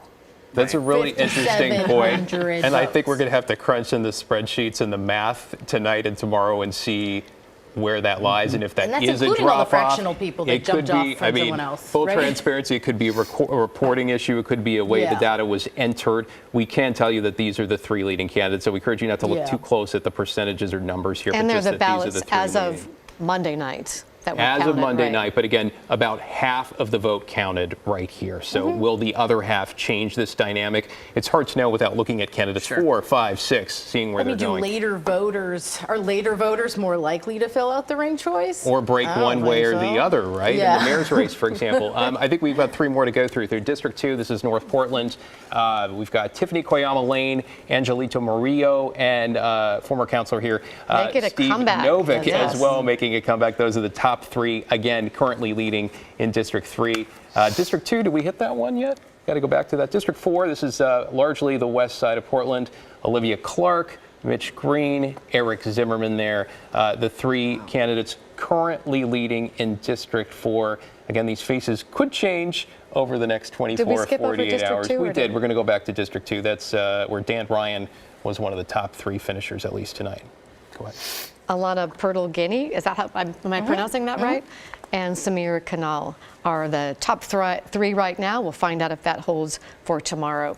But I think Purtle-Guinea was a former legislative advisor, policy advisor to Governor Kate Brown, too. So you've got people from all walks of life, right? You've got business folks, people with political experience, which is part of the joy of this whole experiment, so to speak, although it's not really an experiment when it's happening before our eyes. And Congressman Blumenauer, you were talking about a president of the council, so they will select, will the city council select a president? They will select the presiding officer. So there'll be a lot of jockeying for that position. In a sense, that could be a very consequential position in the new form of government by setting the agenda for what is considered by the council. And in fact, it could have more direct power than the mayor.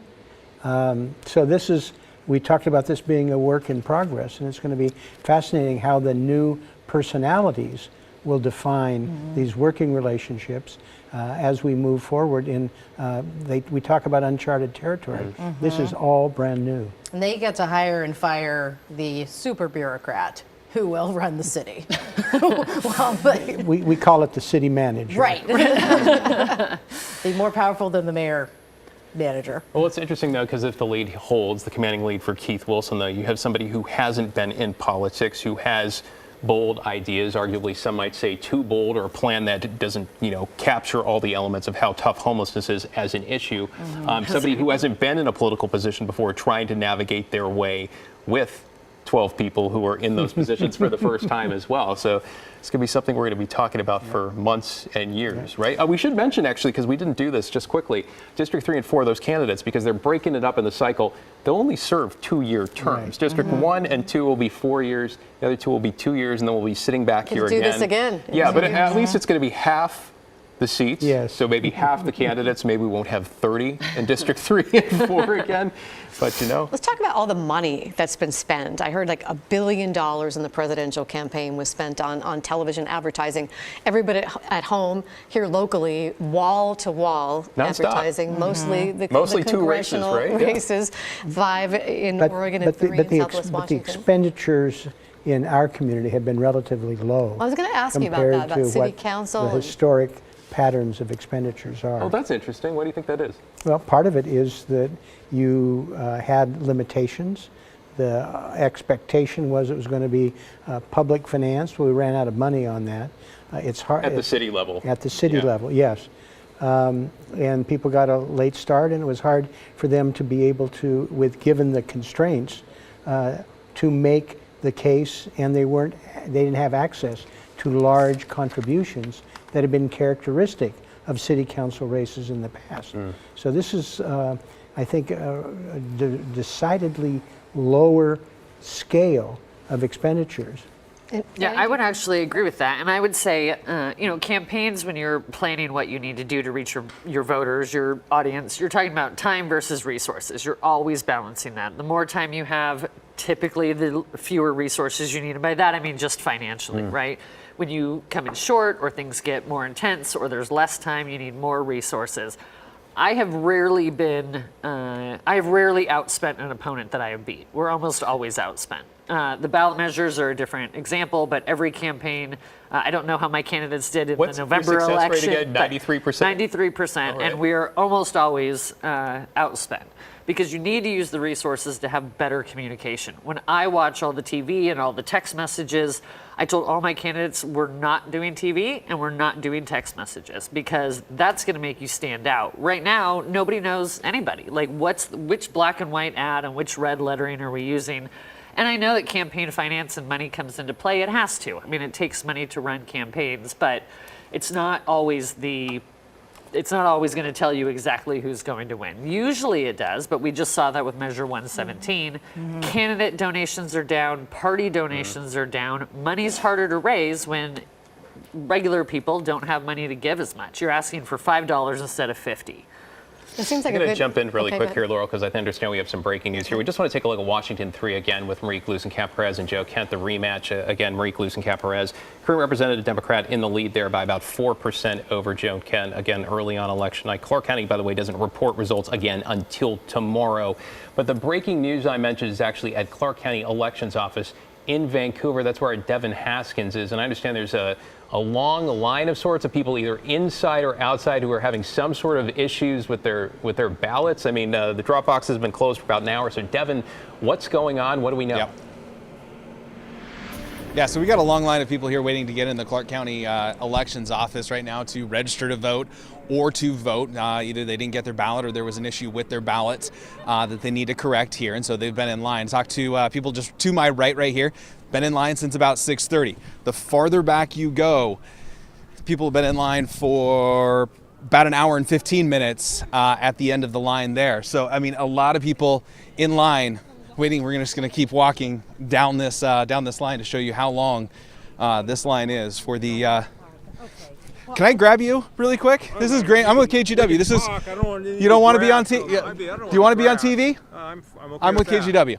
This is Greg Kimsey, the Clark County Auditor. You see the long line here. I was kind of curious to know your impression of it and what it tells you. I think it's fantastic. I think it's just absolutely fantastic that these folks are willing to put in that kind of time and energy to exercise their constitutional right. And the reason for the long line, just the sheer amount of people. That's no issues inside. No. It's been fine inside. We've fully staffed, and we've got even more people than normal for a presidential election. But this is just unprecedented. I've been doing this a long time. We've never seen anything like this. I don't have any. Don't understand why it's so big, but it's huge. It's, in 2020 at 8 o'clock at night, we had maybe 35, 50 people in line. It's quite the difference. There's hundreds of people in this line. Hundreds of people. Yeah, so hundreds of people. 2020, it would have been a 5-10 minute wait at 8 o'clock. We're talking about a 3-hour wait still. Yeah. But we're gonna. If someone's patient enough to wait and get in line or get into the office, we're gonna take care of them tonight. And so everybody in line will still be able to vote. I understand that they got a card, right? A little chip, yep. And that ensures that if they have that, entitles them to vote, no matter what time they got here, as long as it was before 8 o'clock. They had to be here before 8 o'clock. Yeah. How long will will you guys be here, letting everybody in? Do you think? It's 9:15 right now. As long as it takes. Okay. Greg, thank you very much. I appreciate that. Thanks for talking to me. So yeah, everybody here was given a little card. Do you have the card that you were given to kind of show what everybody has? Do you mind if I hold that really quick? It's a little white cardboard card like this, then that signifies, I'll give that back to you because I want you to be able to vote. Thank you very much. Signifies that they are here before 8 o'clock and they can vote here at the Clark County Elections Office, whether it's to get a new ballot, correct their ballot, or to register a vote, then to vote. And that's exactly what the very last people in line told me they had to do, is they had to register to vote, and then they voted. They said they got nothing better to do because it's Tuesday, and why not? And it'll be a couple more years before they can vote in another presidential election. Guys, we're going to send it back to you. Unlike Oregon, Washington has same-day registration, so they can register today. It's really inspiring to see that many people lined up to vote. Yeah, Devin, don't go anywhere, because I just want to clarify here. Is your sense, though, that all these folks who showed up, are taking advantage, or most of them same-day registration, saying, let's go down at 6 o'clock, line up and cast our ballots because it's too late to, for whatever reason they weren't registered, didn't have in the mail? Or is it a combination of, oh, my ballot has a problem, or maybe the signature didn't match and they were notified and they're going in to do the curing process? What's your sense of what most of the people in line are there for? So doing an informal poll is kind of going every 15, 20 people down the line. It was asking people that, like, hey, what are you here for? You here to vote? You here to register to vote? Was there an issue? And it's a mix of all those. Some are just here to vote. Some are here to register and then vote. Others had an issue with their ballot and they needed to fix it, and this is where they had to come to do it. So yeah, just kind of a good mix of everybody and the reason why they're here. And of course, Vancouver had a problem with a ballot box that was set on fire near Fisher's Landing, with ballots being damaged or destroyed. I mean, we've been saying that ballot boxes and drop boxes are perfectly safe, but some of the reason for the line could be some folks saying, you know what, I don't want to put it in a box, I want to walk it in myself, get in the line. Do it in person. And here we are an hour and 14 minutes after polls close, so to speak. But those folks in line, they're going to be able to vote. It's Democracy in Action. That's Devin Haskins in Vancouver. I imagine we might be checking back with him. With him later this evening. Also, that key race there, right? People wanting to jump in on Washington 3 in that rematch. It's still fairly close, yes. Yeah.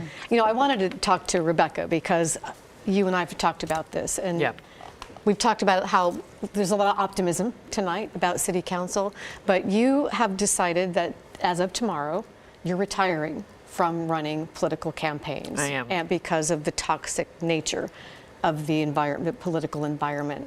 Will you tell us a little bit about your decision? Yeah, it's a tough one. 111 campaigns and a lot of work in Oregon, but the campaign culture, I think, I'm throwing a number out, but I would say it's 98% responsible for the political divide that we have. I think the campaign environment, some of it is great, but it has created a vicious cycle of inflaming voters instead of informing them. Like, I got involved in campaigns to say, I want to do something to help people do better.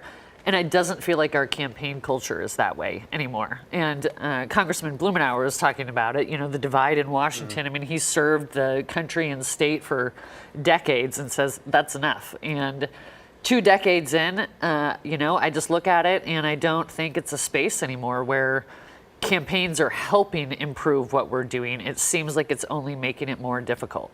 And there's just not a lot of space anymore for people that don't want to use rhetoric and it just feels like a space I don't really belong in anymore. So you can't persuade your candidates to do that, or is it the candidates? No, my candidates have been great. Like, my campaigns are great. That's the first conversation we have, is that we don't react. There's no rhetoric. We're going to do what's right, and if it costs you the campaign, are you okay with it? And they'll say yes. But we're running out of space in Oregon for those people, and we're running out of the support to run campaigns that say, I'm not going to inflame people. I am not going to, lean into making voters more angry. I'm not going to put gangster in every headline of a press release that I send out.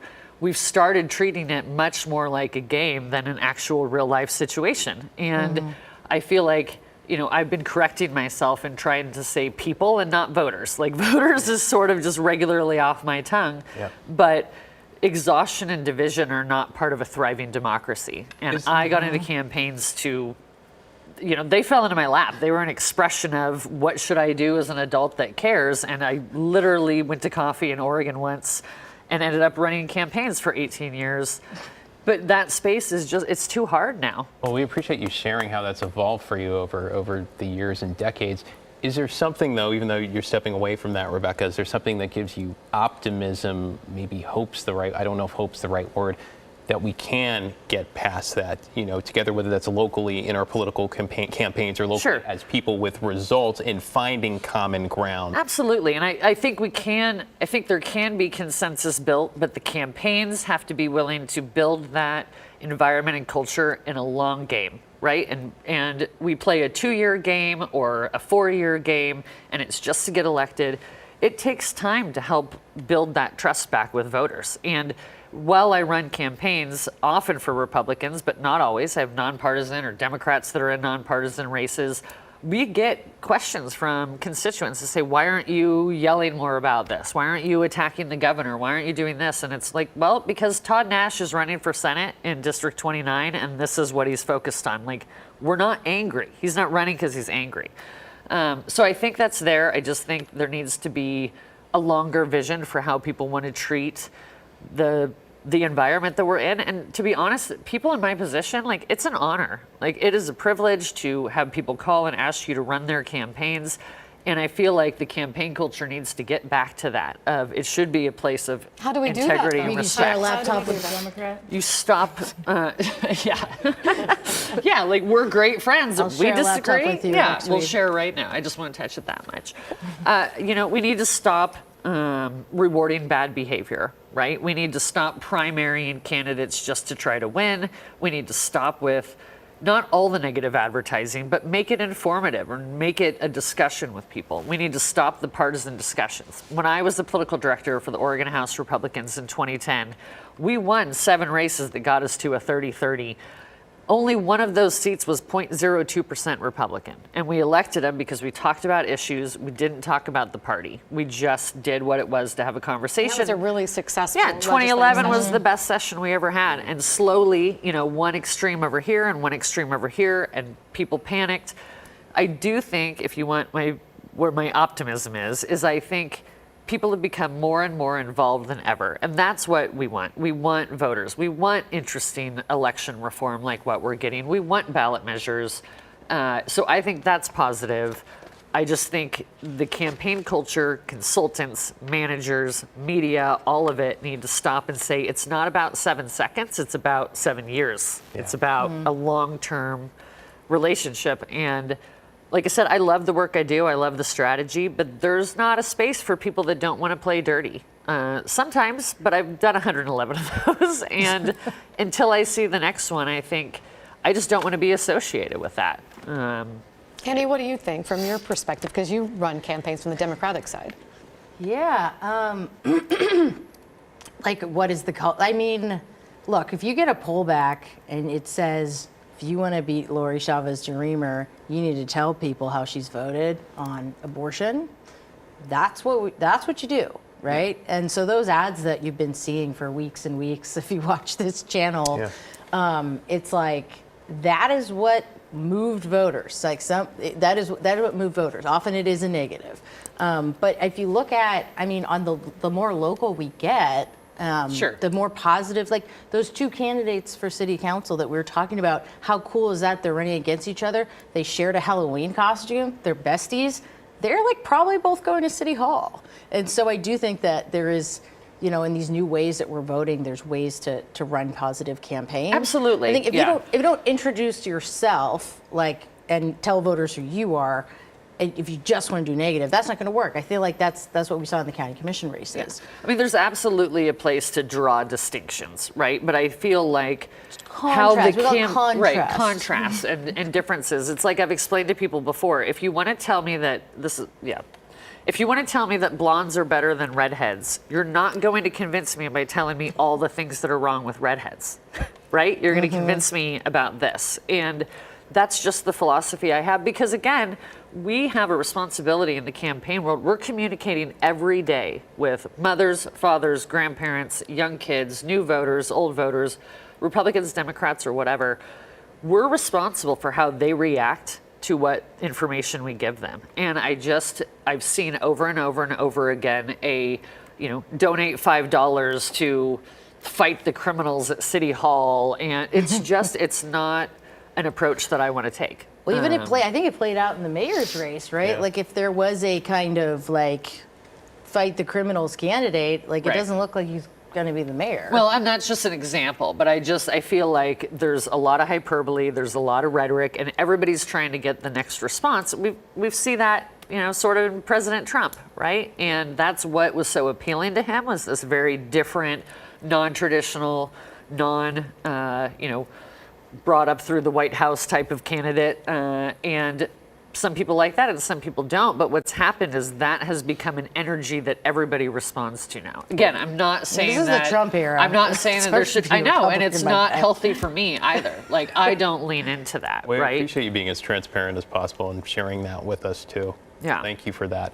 I just want to look at some other ballot races we haven't gotten to here. State measures actually in the state of Washington. There's a local proposition in Vancouver, also 4 statewide measures.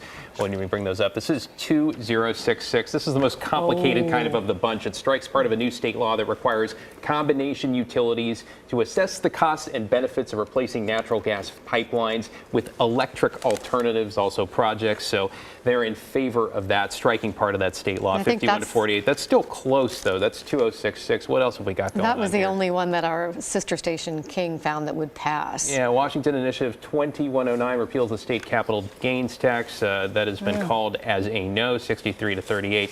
2117 repealing the state's Climate Commitment Act that includes the carbon market program. It looks like a decisive no again there, 61 to 38. And the last one, 2124, this allows people to opt out of Washington Cares. That's the state's new long-term care insurance program. No call there yet, but it looks like the no's have it, meaning if the no's take it, people would not be allowed to opt out there. Sort of a double negative on that yes one. to no is a hard message. It is hard to try to make sense of it and explain it with the And all of these ballot measures were sponsored by a conservative group, Let's Go Washington. I think we have Do we have Proposition 4 in Police Vancouver? Services This is levy. the only one on the ballot in Vancouver that would pay for, that's a close one. This would pay for more police officers, 80 more police officers, 36 non-sworn officers, and expand the homeless assistance team. It would raise property taxes for 6 years by a fair amount of money, but that is a really close vote. And it's super people close. in line at Clark County.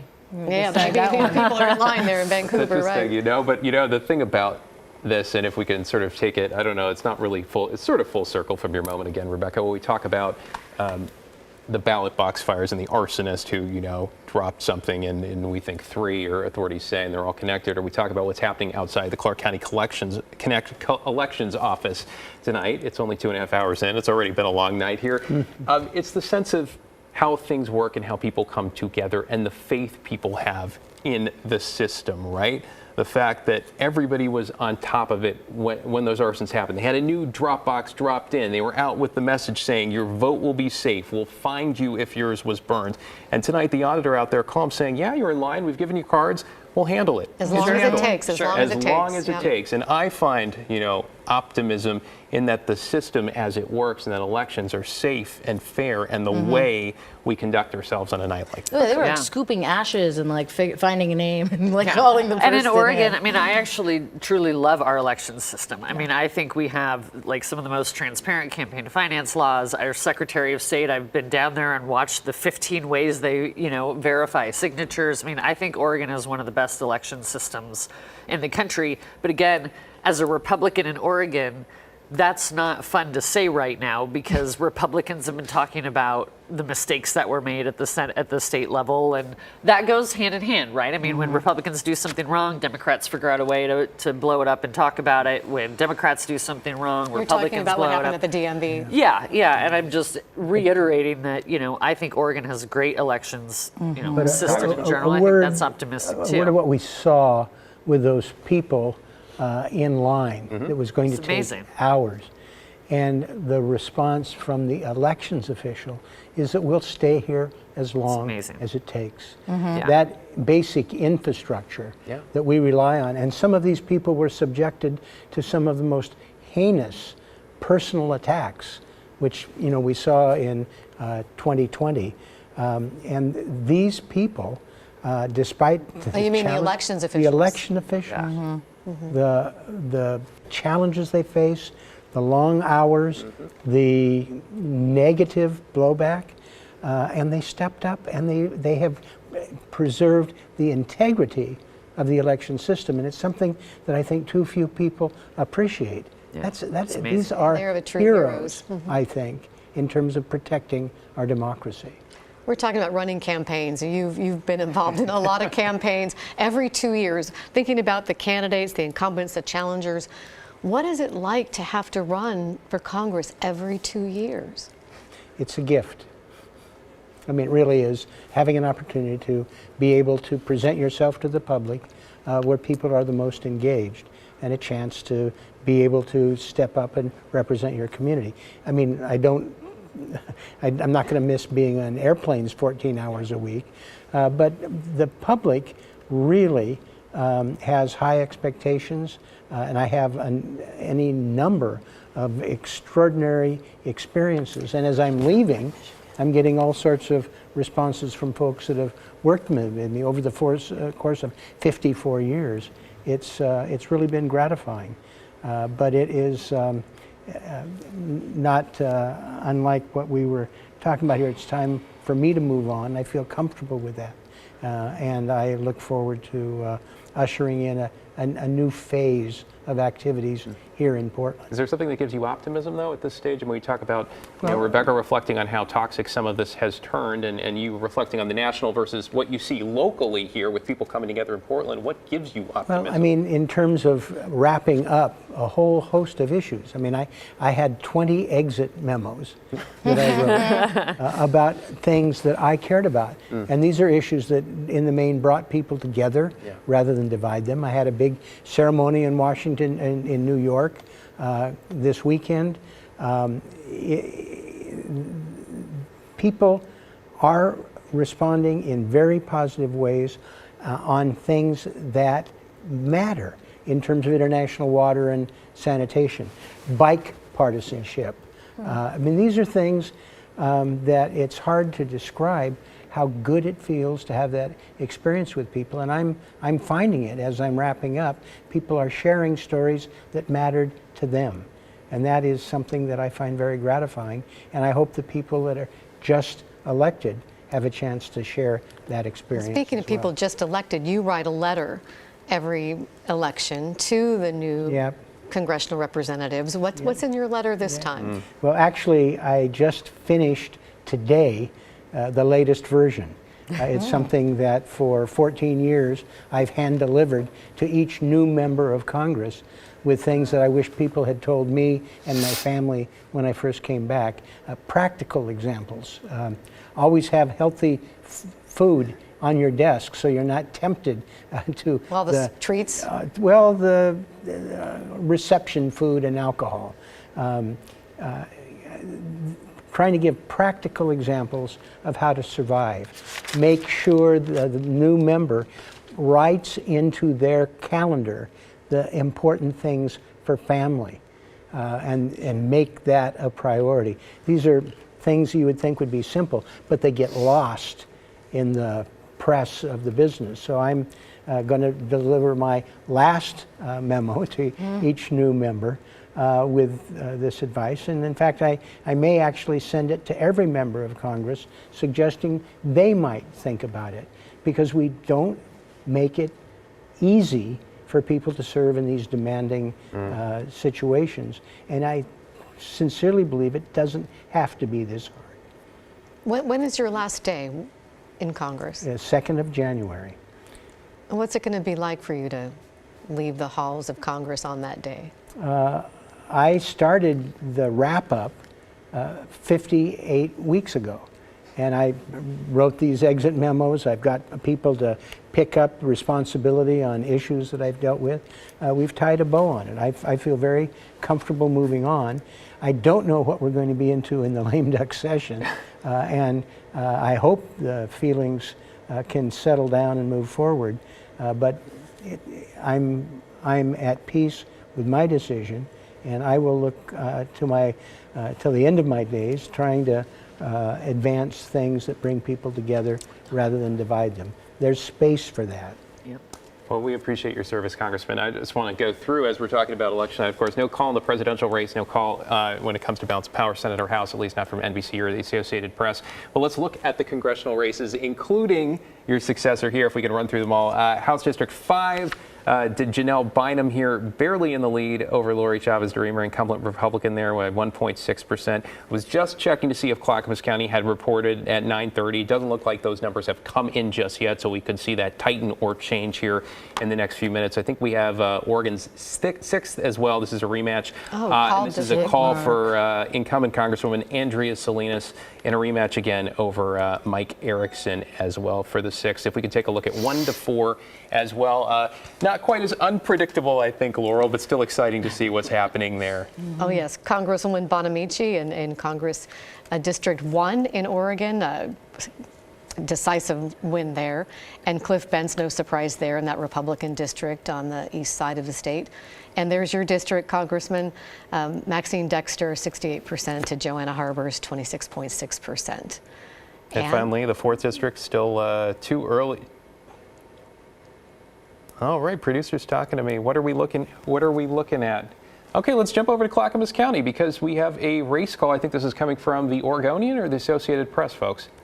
All right, in Clackamas County, we can say the Oregonian has called the race, the chair position for former Sheriff Craig Roberts, ousting incumbent Tootie Smith. Right now, 58 to 42%, but that is a decisive win in that county and a change. I think. I forget what the stat is, but no Clackamas County chair has won, back-to-back elections in years. So that's interesting. Here we have Melissa Fireside on track to defeat incumbent Mark Shull. That's still relatively close at this hour. Rebecca, surprised by the big win by Craig Roberts? I'm surprised by the spread, but not necessarily the success of it. And I'll be very interested to watch that and then see what else has happened in Clackamas County. Because again, we have a very large ballot in Oregon this year. There's a diverse number of issues and candidates. I don't think people were voting the straight party line. I don't think they were voting the straight slate. So I'll be interested to kind of just check out the rest of Clackamas County numbers with a spread that large in that kind of seat. You both were talking about during the primary when we had our panel that there are two emotions that sort of motivate people in an election: anger and fear, or hope and pride. And the New York Times Siena College did a poll recently that said that 61% of likely voters thought the country was going in the wrong direction. What emotions do you think were driving voters this election, both at the national level and the local level? Annie, you want to jump in? I mean, I think for a lot of folks, at least, if we just start with talking about the congressionals here, I think, pride in the work that, those are on paper closer districts than they are tonight. Yeah. Oregon 4 and Oregon 6. I think people are proud of the work that their congresswomen are doing. And, there was the kind of big fear, backlash, law and order, that's not what happened in Portland and Multnomah County. I think people are still we're compassionate people here, and I think people are still, their vote, overwhelmingly, it looks like somebody who's saying, we're gonna get everyone off the streets within a year because it's not compassionate, it's not humane. That guy appears to be running away with it, whereas the guy that was lock them up if they don't move, he's, he got third, maybe, depends, see what happens tomorrow. But I do think that and Sam Adams. Yeah, same. He's running against the county to run the county, right? That I think that voters here we're such high information voters, right? We, besides Colorado and Hawaii, there's no higher information electorate than Oregon. We do our research, we take our time with our giant ballots. And I think at the end of the day, compassion and hope for the community that does motivate people. Yeah. What about at the national level? You mean the big one? The big one.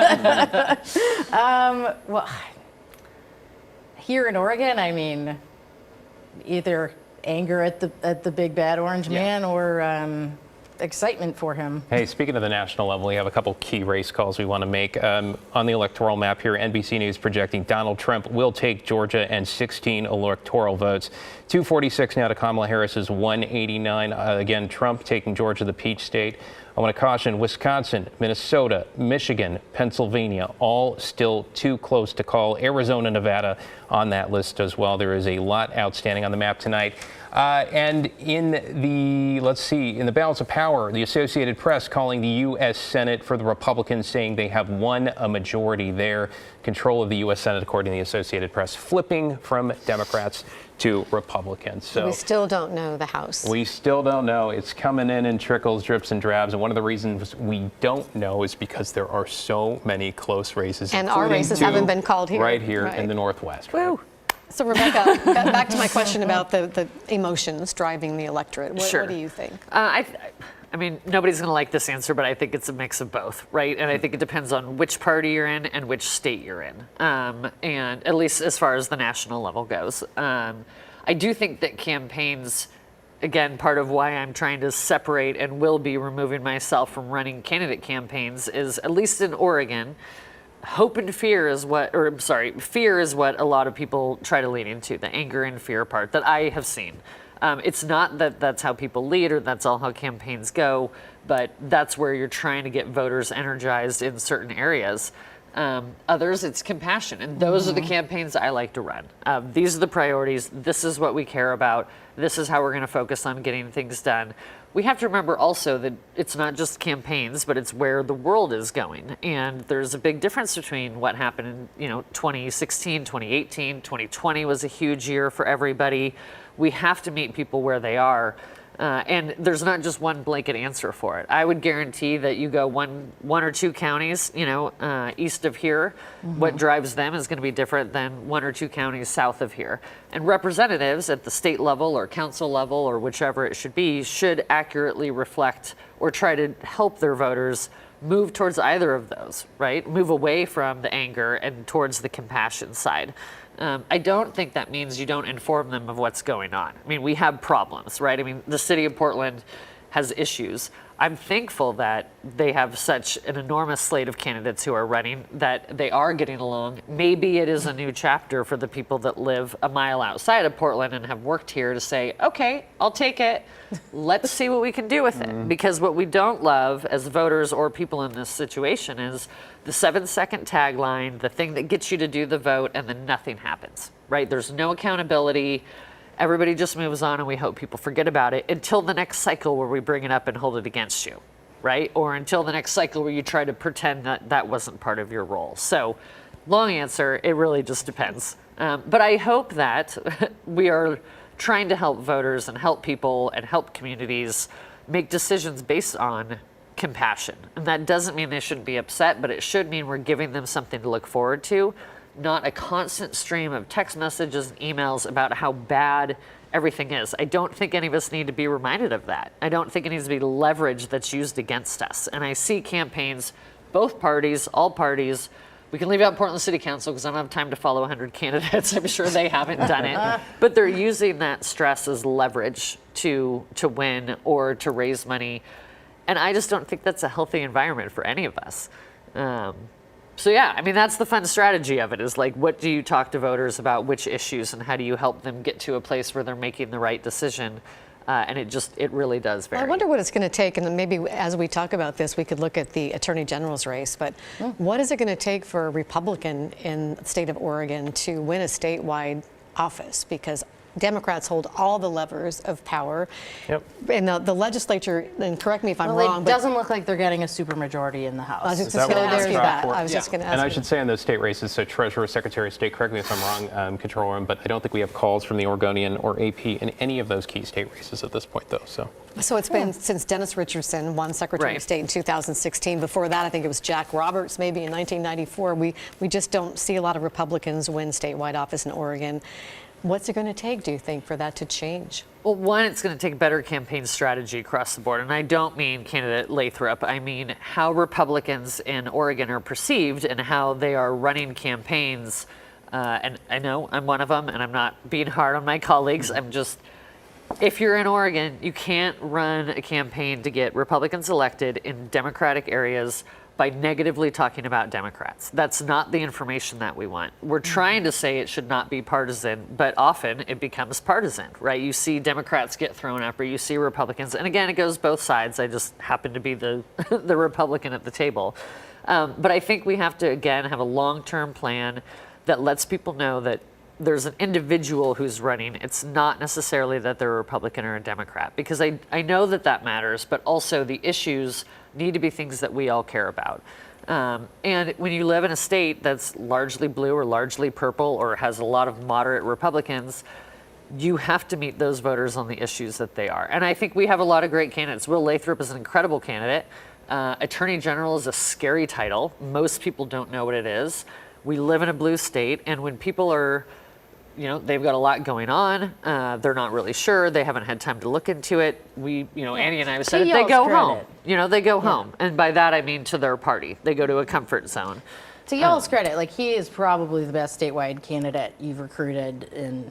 Yeah, he's incredible. A generation. That's saying a lot, right? And when you're running in a state with a Democratic advantage, you need to outspend the Democrat to win. And you didn't do that. Yeah. So, I mean, I was not in his campaign, but great recruit. But again, that's not true, because in 2010 we were outspent by every single Democrat that we ran a campaign against. I know it's a different environment, but it worked, and I just feel like, and I see that in both sides, both parties in all areas of the state. I feel like sometimes we go to more conservative parts of the state, and Democratic leaders or more moderate leaders are a little bit discounted. It's like, no, there are still 673 Democrats in this county or this city. And I feel like the partisanship, obviously we talk about it all the time, has been the biggest problem. Mm-hmm. It's been encouraged, it maybe is the best way to explain what I've been sharing tonight. The partisanship's been encouraged.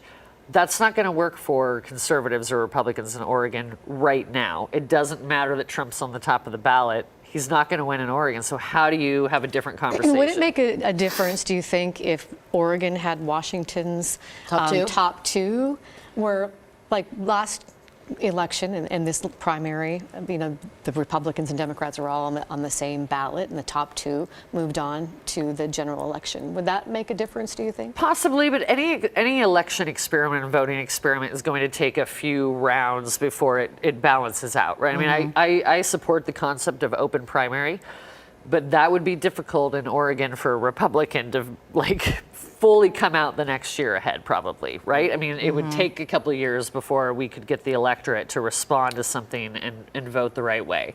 I don't think the two-party system is Oregon's problem. Hey, we're talking like it's a two-party system. We got to point out this interesting twist in the treasurer's race, right? Sure. It looks like Senator Steiner's, she's looking pretty good, like she's running away with it. And you're like, where's that other 5% of the vote? Who's getting it? Yep. So the Working Families Party, Mary King, or Mary King, in order to remain a party in Oregon, you either have to have a certain percentage of the electorate be registered to your party, or you need 1% in a statewide race. Right. So I guess with motor voter and with the increase in numbers, the Working Families Party's path to remaining a party was running Mary King. And it looks like she's going to get at least 1%, and they will remain a party. But we do talk like it's a two-party system, and there are three parties. Sure. That makes that race a little more interesting. More, right? It's still probably been over since 8:15. So I want to jump in here. We're at 9:45, so now we're 45 minutes after. Clackamas reports at 9:30. Haven't seen the numbers actually come out yet. Multnomah again at 10, though not in the mayor and council races, so we'll see that.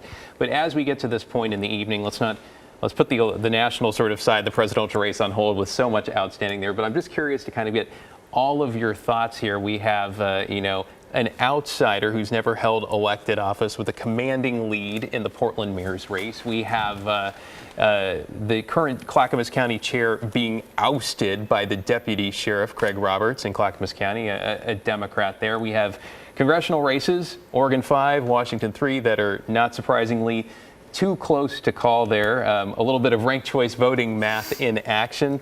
Are you seeing anything surprising? Are we seeing anything you didn't expect? And you have the county commission races in Multnomah County with the candidates that were winning more closely aligned with Chair Jessica Vega-Peterson. So, Congressman, what do you make far of what the story is tonight? Well, I was intrigued by two races in Clackamas County, both Sheriff Roberts, but also sort of a a cranky outlier on the county commission narrowly was defeated. I am pleased that we have all this energy we've talked about in terms of the city council. I mean, this is going to be fascinating watching how this plays out. And I think by and large, it has been a very constructive opportunity for people to be engaged. The energy that we have seen in our community, I think, is very encouraging. I'm pleased with where we are, what we've seen. We've had, I think, relatively constructive statewide races. And there's an uptick in terms of how people are responding to these issues. I think for me, the takeaway is a positive one. I'm withholding judgment on the national level, but I feel good about Oregon voters, how they've responded, and set the table for the next couple of years of progress. And speaking of the national level, before we talk to Rebecca and Annie, NBC News just saying the campaign co-chair of the Harris campaign just came out at Howard University in Washington, D.C. and said Vice President Kamala Harris will not speak tonight. She'll be speaking tomorrow at the earliest. But former with President so Donald Trump is going to speak tonight, and we will carry that here on the live stream for you. It's almost Remember the 1 last a.m. time our nominee didn't speak on election night? It's interesting, right? remember Thinking back to that day in the glass ceiling, the proverbial one on the one overhead as well. Annie, Rebecca, your thoughts at this point in the evening, 9:48 here on the West Coast? On surprises, I am surprised that I got to jump in really quick. I'm so sorry about that. No, go ahead. Our timing here dictated in part by the network, so we're going to sneak in a quick break again. We're going to have our top election key results right on the other side of this. Stay with the team here at KGW. We'll see you in a second.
Hello, everyone. Thanks for joining us for this local election update. I'm David Molko. Going on 2 hours now since the ballot deadline passed in Oregon and Washington, but there's still a long line at the Clark County Elections Office in Vancouver. Devin Haskins is there now live.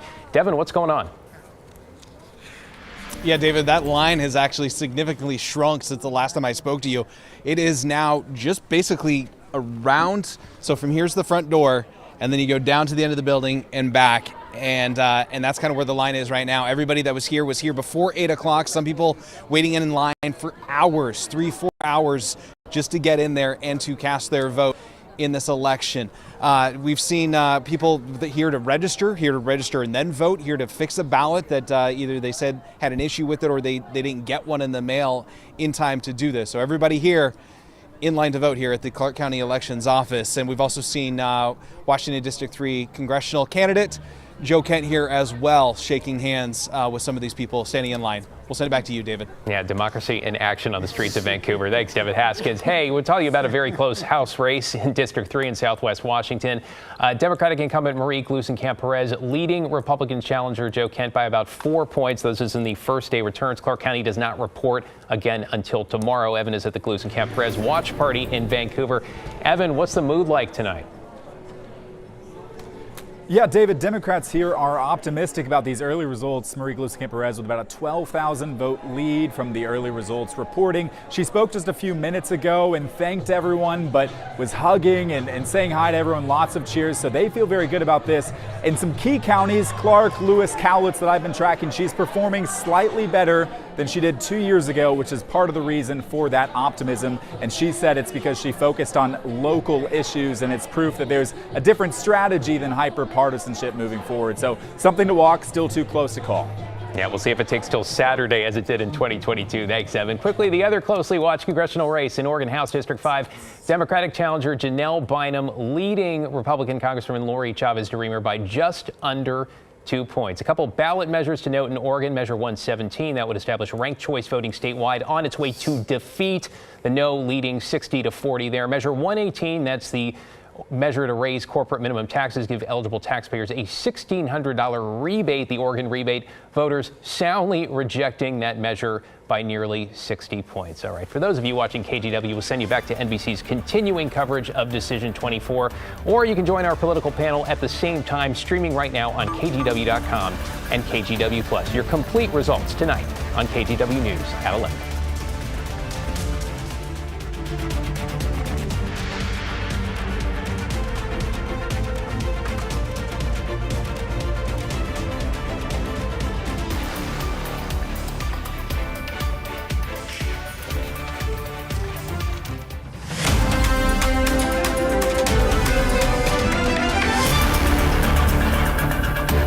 Hello and welcome back to KGW Election Night coverage 2024 here on KGW Plus. I'm Laurel Porter, along with David Mulco and our expert panel of analysts, Congressman Earl Blumenauer, Rebecca Tweed, and Annie Ellison. We're going to take a look at the road to the White House, the electoral vote count, 246 for former President Donald Trump, and for Vice President Harris, 189.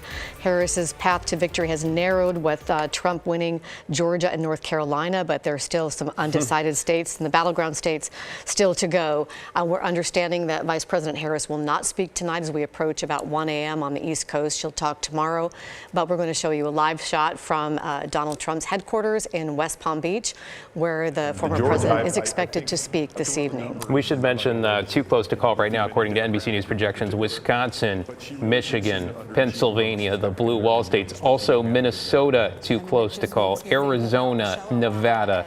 That's a huge handful of states at this point in the night. NBC News also projecting the Republicans will take control of the Senate, the House, with a number of close races, including right here in the Northwest. Still too close to call the balance of power on that. Of course, with the president expected to speak, former president expected to speak at some point this evening.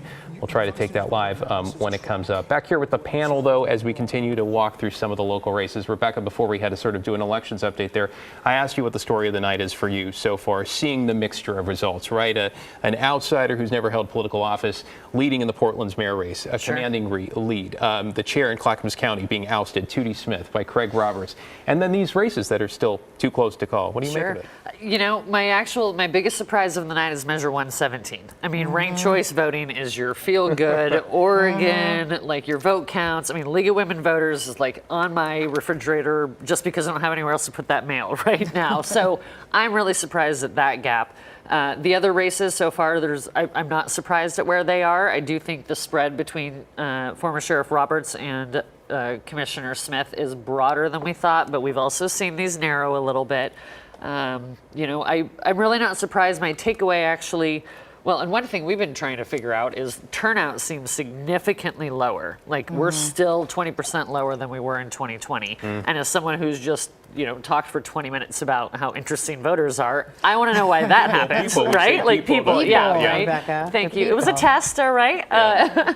But, you know, I'll be interested to see what that difference is and why that happened. And we do that research, you know, where did people go and why didn't they vote and what did they vote on? Was the pandemic year an anomaly in people turning out, though, in 2020? I think so. You know, but we've always had a high turnout. We've always been a great state, you know, as you've said, informed voters, we're educated voters, we're eager, we have a 20-day window.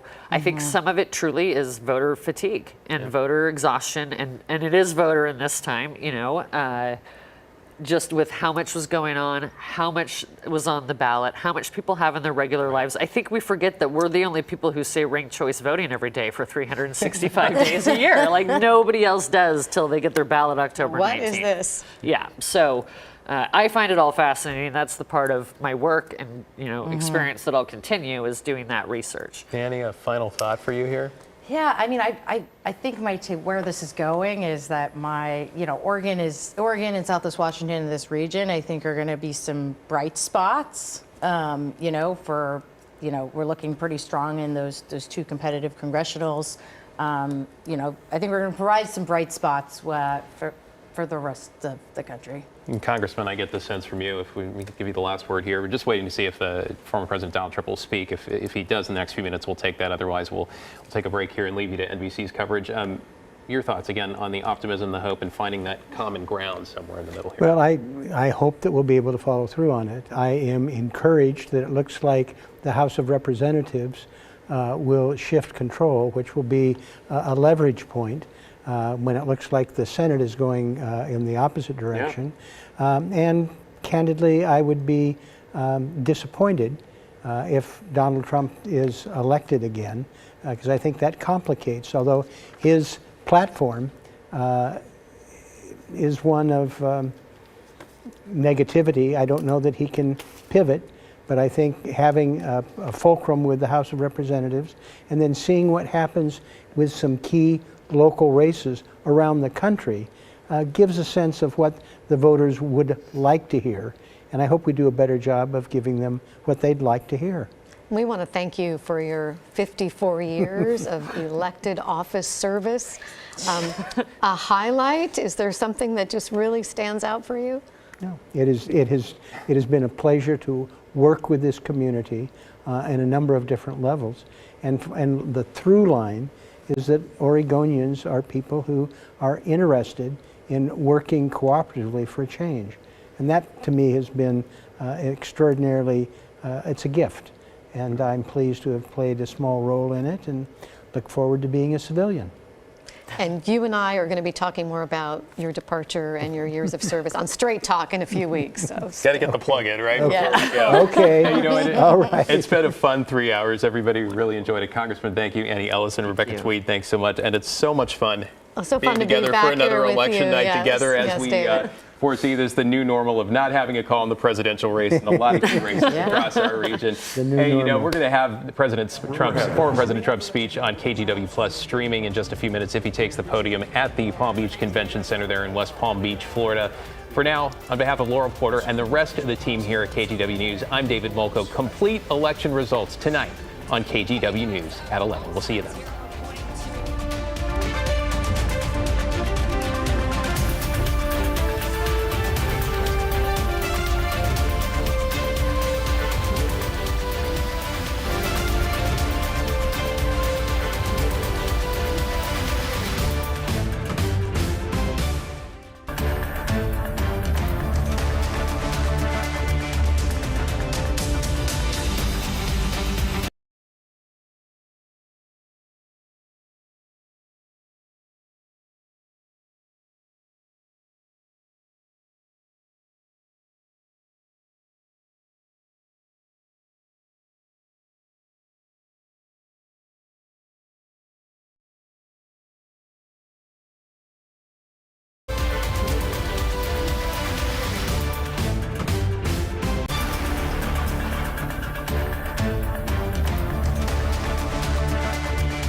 To report there. And as you see, 248 to 216, the Electoral College map. We are waiting on the blue wall, which could be a red wall. We just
to what voters are seeing right now.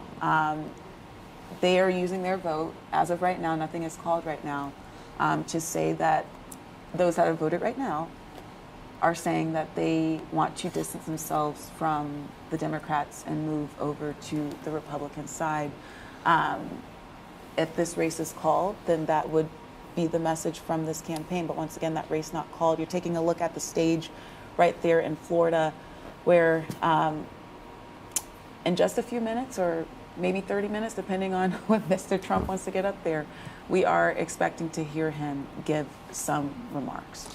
And when we talk about the march to where we are here, I think, once again, we just want to keep coming back to the results that we're seeing. Right now, we're going to pull up our map in just a moment here. We're going to start at the nationwide electoral map. There it is. Take a look at your screen. A lot of color on this map right now. Most of the states across America have been called, but the race for the White House has not yet been. Here's why. Nevada, still close to call. Arizona, still too close to call. Wisconsin, Michigan, Pennsylvania, rounding out our group of battleground states that are yet to be called. But, and I see our Republican strategist, Deanna Harris, looking at me now, but Donald Trump, the former president, carrying a fairly commanding lead in all of these battleground states. Let's take a look state by state here. This is our key states, the vote differential in the key battleground states. Here we go, the latest data we have. Arizona, 51% of the estimated total vote is in. This is the closest battleground race we're seeing right now, with Donald Trump up by about 13,000 votes in Arizona. Georgia has been called for former President Donald Trump. Looks like it went up for Michigan, Zach. You see that? I'm taking a look right now, and we all are. Michigan at 62% of the estimated total vote. 15 electoral college votes in play in Michigan. The race not yet called, but with 62% of the estimated total vote. 240,000 vote lead for Donald Trump there in Michigan. Nevada, 75% of the estimated total vote is in, still too close to call, but Donald Trump with a more than 30,000 vote lead there, competing for the 6 electoral votes from Nevada. North Carolina called early in the evening for former President Donald Trump, about 98% of the vote in. It's called former President Donald Trump there, and that was a state that some political wonks thought might be in play for Vice President Kamala Harris, but in fact it was the first battleground state to be called. It went for former President Donald Trump. And now we get down to the bottom of our list, but maybe the top of the attention for both the Harris and the Trump campaigns. Pennsylvania, 19 electoral votes on the board, 19 electoral votes in play, still too close to call, but with 90% of the estimated total vote in, 223,000 vote lead for former President Donald Trump. And then you take a look at Wisconsin, 86% votes are in there, more than 120,000 vote margin tipping right now for the former president. Faith rather? Oh no, I was just going to say it's certainly a commanding lead. A lot different than what we were seeing 4 years ago, when you had a lot of legal challenges over, a couple thousand votes here, releasing 1,000 votes there. A couple thousand votes isn't going to do much right now. We do know that, like Zach was saying, the estimated total votes are not in, but in a lot of these states, North Carolina's already been called. What is this? Pennsylvania, I can't see. 90% there. Wisconsin, 86%. I just wonder the messaging here throughout the campaign. Some of the Democrats were criticizing the messaging, saying that it was dark, that he was trying to scare people into a vote. I know that there was a commercial here that ran through Georgia with these pretty disturbing images of what they said were immigrants coming into your home, or this is going to be your new neighbors, things like that.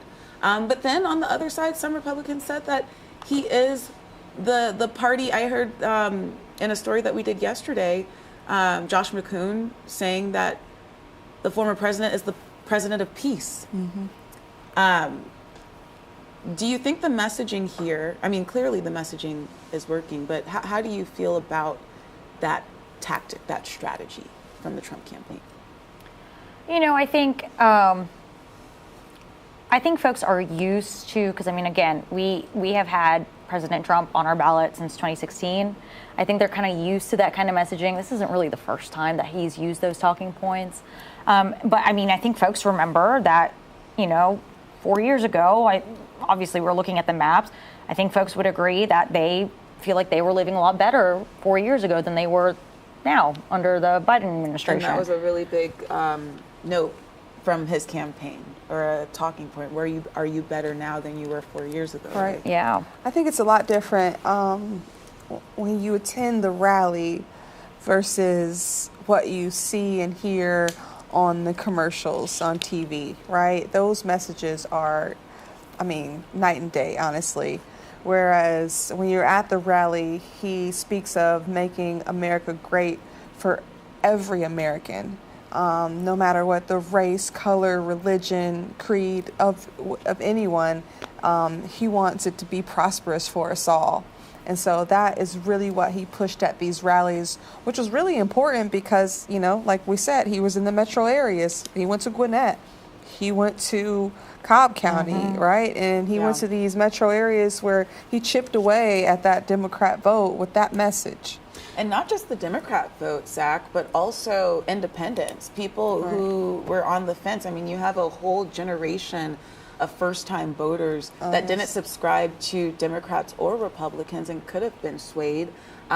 We would have to wait until we see just kind of like a demographic by demographic breakdown to see who exactly voted. But that could have been a group. I know at the Harris rallies, she spoke directly to first-time voters repeatedly. Hey, you, we want you out here. They were advertising. I know Megan Thee Stallion, she did a rally that was supposed to be catered towards college students. You're making a face there, Deanna. And I want to jump in here as well, because it is true that the Democratic campaign, Vice President Harris's campaign, made that effort. But former President Trump and his running mate, Senator J.D. Vance, they also emphasized speaking particularly to young male voters, a lot of time, a lot of energy spent on podcasts, on places like Theo Vaughn's podcast, on Joe Rogan's podcast. 40 million followers, right? I mean, those are real numbers, and there were questions about whether that would be time well spent or not. Would the folks who are listening to those podcasts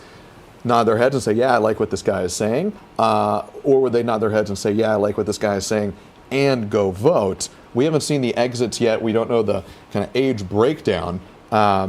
But that may be a storyline we're seeing later as the days go on. One other thing I want to ask, and I want to bring both Val and Deanna in here. We heard a whole lot about how this race is going to be close. We saw a whole lot of polls saying this race is going to be close. We are looking right now on your screen at what appears to be a pretty solid advantage to former President Trump at 1:23 on the East Coast, a.m., 1:23 in the morning on the East Coast. Does this mean that the polls were all wrong, or does it indicate that in a race projected to be close, the way one battleground state tips tends to be the way many battleground states tip? I see you both pondering this. Deanna, you want to take a stab at it? I'm more of like a traditional campaigner, right? So I see the key elements as really important, and that also includes on how much money you spend. So when it comes to the ground game and the harassment on text messaging, those... You're talking about political text messages, to be clear. Yes. So probably the first person to get one of those didn't feel like that, but by maybe November 5th, they are feeling like that. They text me this morning. Number? That's my question. Like, who I am, where I am. I have a China.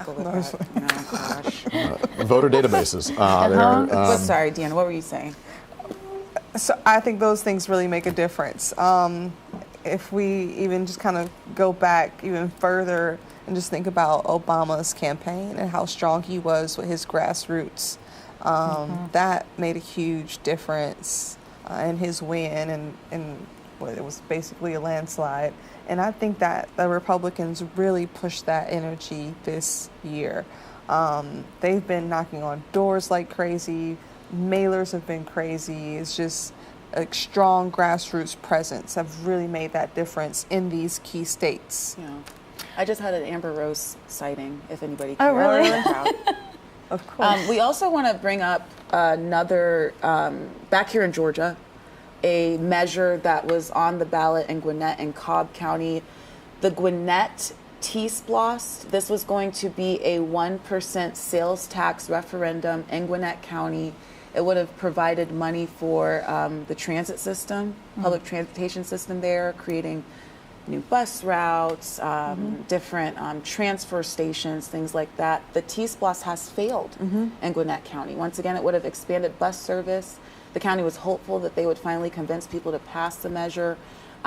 It had previously failed in the past because there was a MARTA rail expansion in that proposal. They stripped it away this time. But once again, for some reason, the voters there, they are not getting behind that.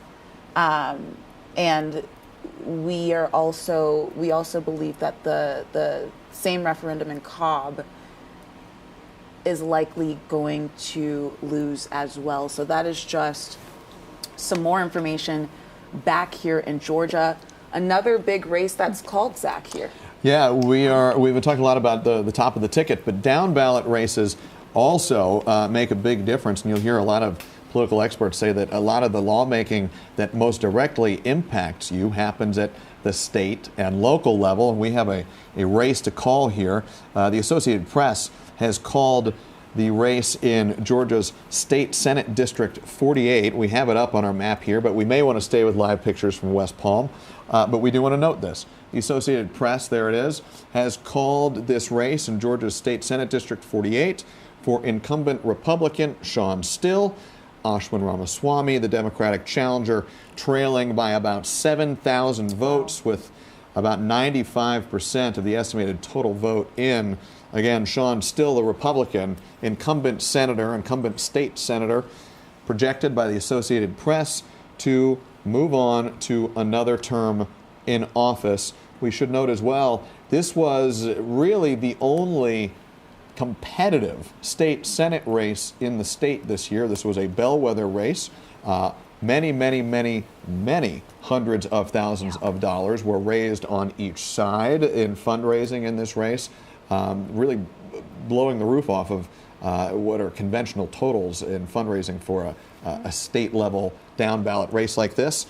And again, the Associated Press calling the State Senate District 48 for incumbent Sean Still. Val, are you surprised by this result? I'm not surprised. I think that, especially in the suburbs, they are recently kind of changing in terms of the legislative races. For so long, they had been gone uncontested. And so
The campaign, what have you learned from this experience?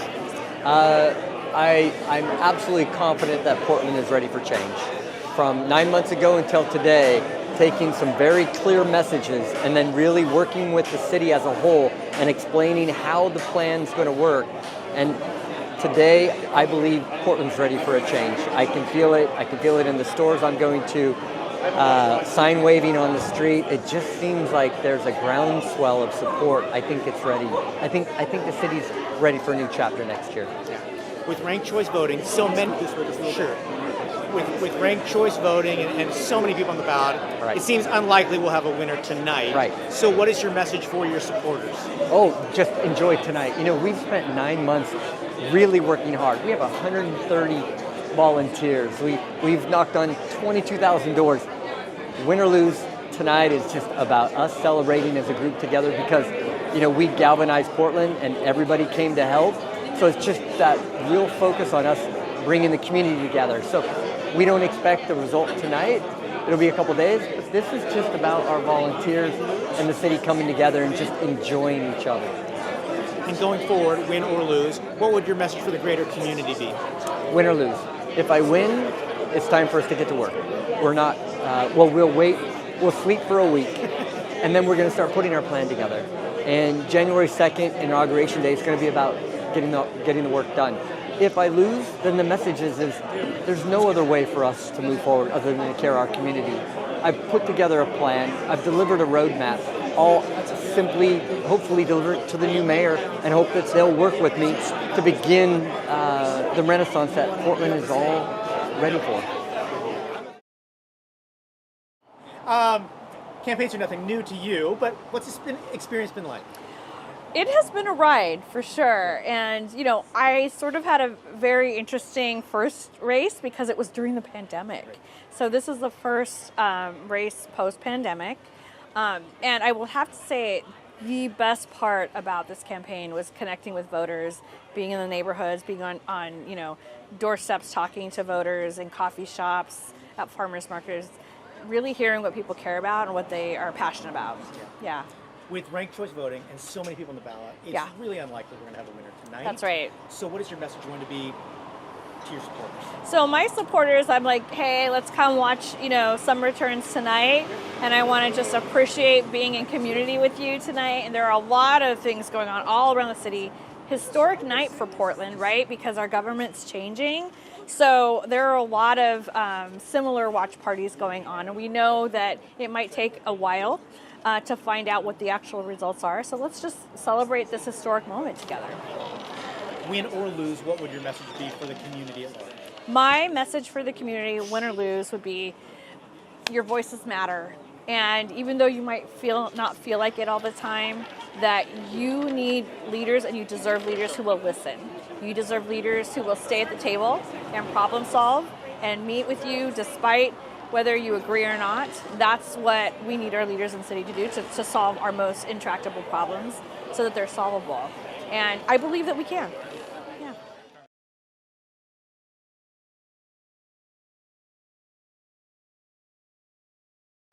What have you learned from this election?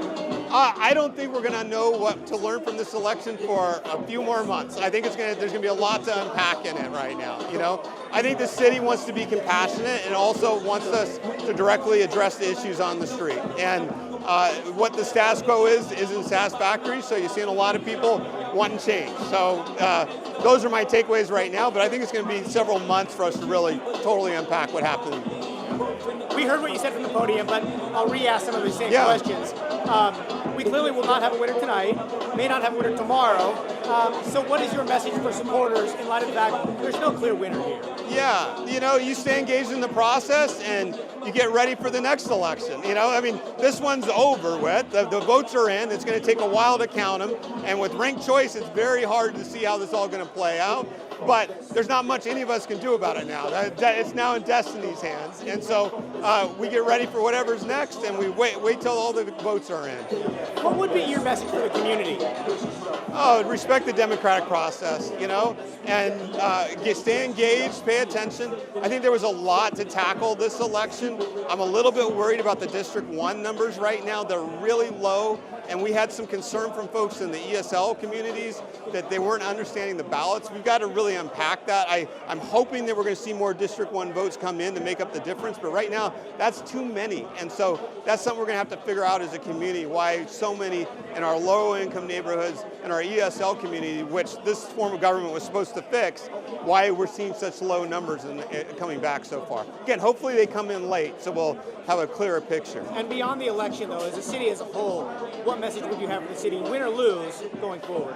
I think, we need people to step up and protect the city and build. And it's that we need that yesterday, today, and tomorrow. So this is a beautiful city. It's worth fighting for, and we have a lot of amazing qualities, but it's only going to work if we're all committed to making it work.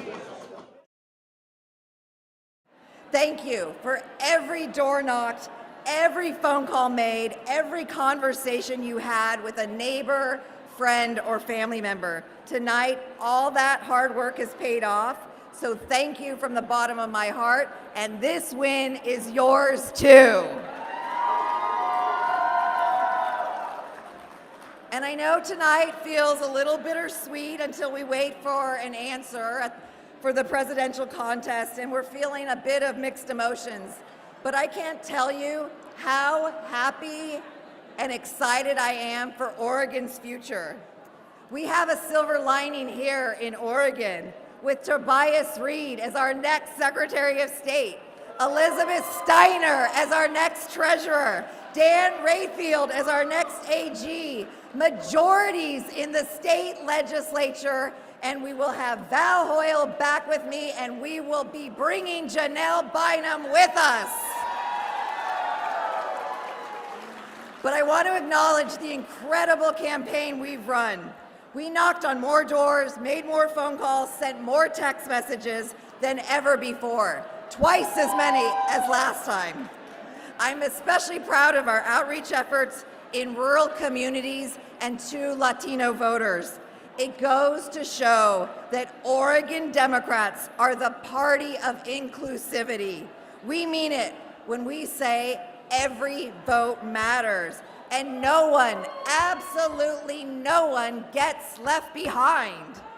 So no matter what happens tonight to the top of the ticket, I am heartened by the fact that here in Oregon, we have made our voices heard loud and clear for democracy and for our futures. Oregonians want leaders who will keep extreme politicians out of their doctor's offices and vote to restore our reproductive freedom at the federal level. We want leaders who will tackle the mental health and addiction crisis head on, working with anybody who is willing to work with us to build a diverse and thriving workforce, expand access to affordable treatment, and make our communities safer while connecting more Oregonians with the care and help they need and deserve.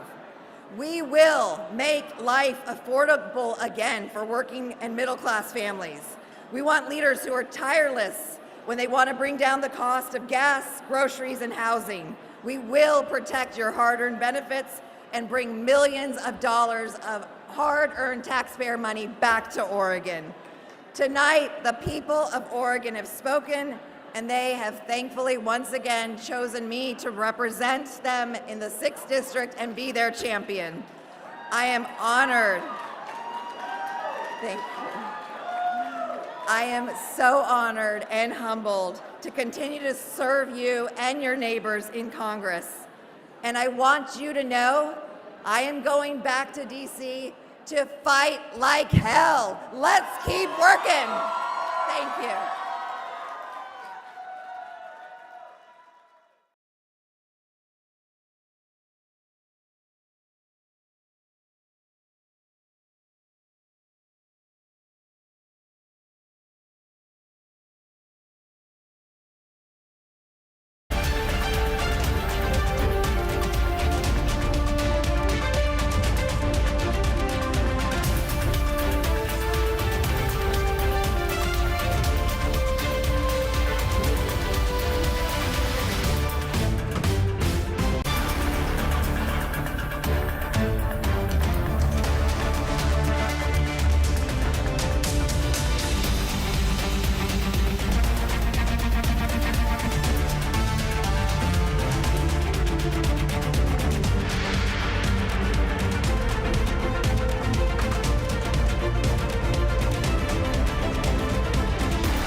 Thank you so much.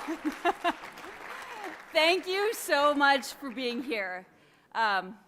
We don't know the outcome of the election yet, but we do know that someone like me, a mom who works in the trades, would never have gotten to Congress without all of you. I am so profoundly grateful to all of you. And to be within very close reach of a second term, I could not have done this without your support and your incredible hard work. Everyone who is here today and a lot of people who aren't, thank you, thank you, thank you, thank you, thank you.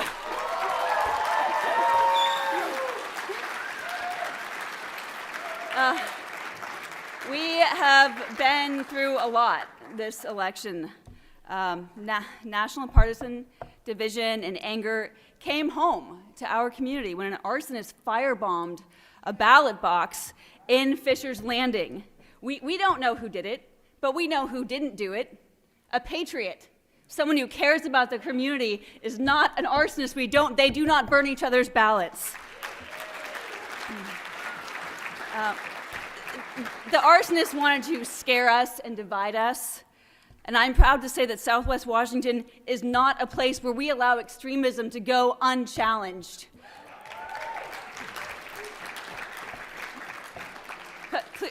Clearly, something is broken in our politics.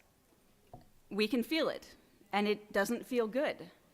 But, friends, it is not our civic duty to unfriend people on Facebook or leave nasty comments online. Commitment to our community and real pride and where we live and how we start to fix what is broken in our country. It's talking to your neighbors at the gas pump. It is talking to your friends at daycare drop-off. It is talking on the phones and your family members that you don't agree with.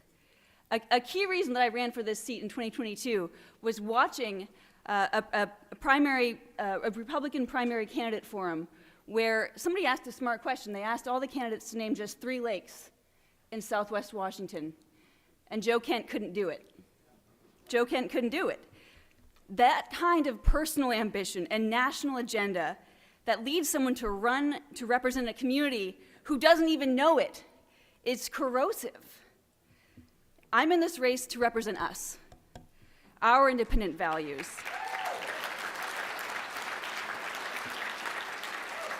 There is not an agenda that's going to get imported from somewhere else, from some think tank, from across the country, that can fix what's broken in our community or reflect our values. And if we win again, it is a signal to the rest of the country that it is possible to take a different path.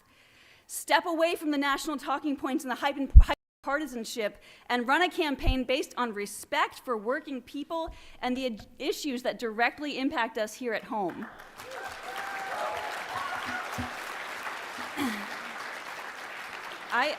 I think that 90% of us agree on about 90% of the issues, but they choose the 10 issues we disagree about to turn into a stake to drive into the heart of our community.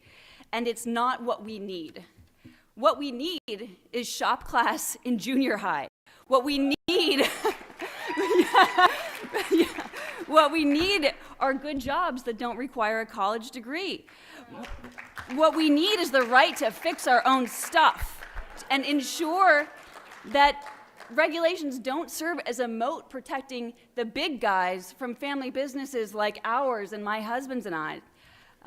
We need farmers and fishermen to be able to pass their land and their businesses down through generations.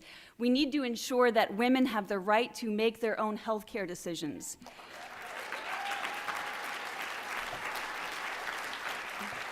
And it's not glamorous, but we need sewer systems that work. No one in DC cares if there's flooding in Chehalis River Valley. No one cares if Riderwood's out of power, but I care. It's my family's homes they're gonna flood.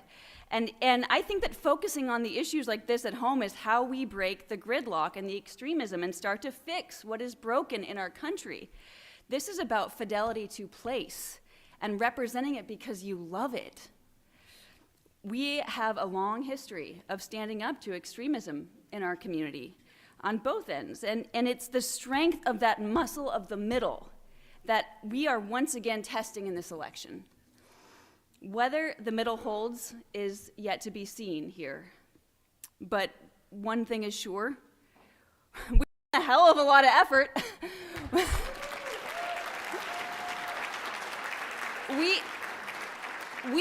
You, all of us, knocked over 100,000 doors. That is crazy. That is crazy. We've held dozens of events in every corner of our county the past 2 years, and it has been the honor of my life to represent Southwest Washington in Congress. We truly have something special here, and it is worth the fight. So let's do it. Thank you. Thank you, thank you, thank you. Hi, thank you so much for speaking with us. Yes. Okay, so how are you feeling tonight? It's a very, very contentious race here. We're feeling good. You know, we've had an incredible ground game, and just it's been such an encouragement to see the coalitions build and see people come together. And you know, there's been so much extremism and division and hate, and it is a profound gift. Like what we have here, the independence and the unity of Southwest Washington is a gift, and it is the antidote to what we see nationally. Like this independence, this community, this commitment to place and loyalty, like that is a gift, and it's something that we didn't build overnight. Like, you know, our families have been doing this for a long time, and our commitment to it is deep, and I'm so proud to be a part of that heritage. What does it mean to be elected for a second term if voters choose to return? Yeah, I mean, it means you get to work, right? I mean, nothing is a given, and you know, I have a sense of like obligation and urgency, and you know, nobody in DC is going to fight for our values if we don't, the things that matter to us. Nothing is a given, no day is promised to you, but to have this opportunity to get to represent and fight for my community is a profound honor. Yeah, it looks like right now is 9:15 Tuesday night. You have a slight lead. How are you feeling about that? Yeah, you know, one of the things is I'm really encouraged to see how the numbers have grown in a lot of rural communities, and just our outreach and loyalty and just showing up and being present and available and accountable and going to town halls and the casework, all the people who have vouched for me in their communities, and just it's a big encouragement to get to see that like, you can build a team.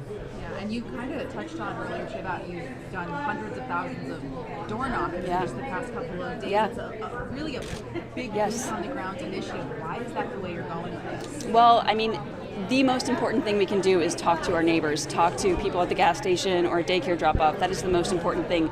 That is where democracy comes from. It's not from unfriending people on Facebook. It is from talking to your neighbors and people that you don't agree with and trying to broaden your worldview and speak candidly about what you believe in, and come to the table as an honest broker. And that's why we have been so relentless in knocking on doors and representing our values.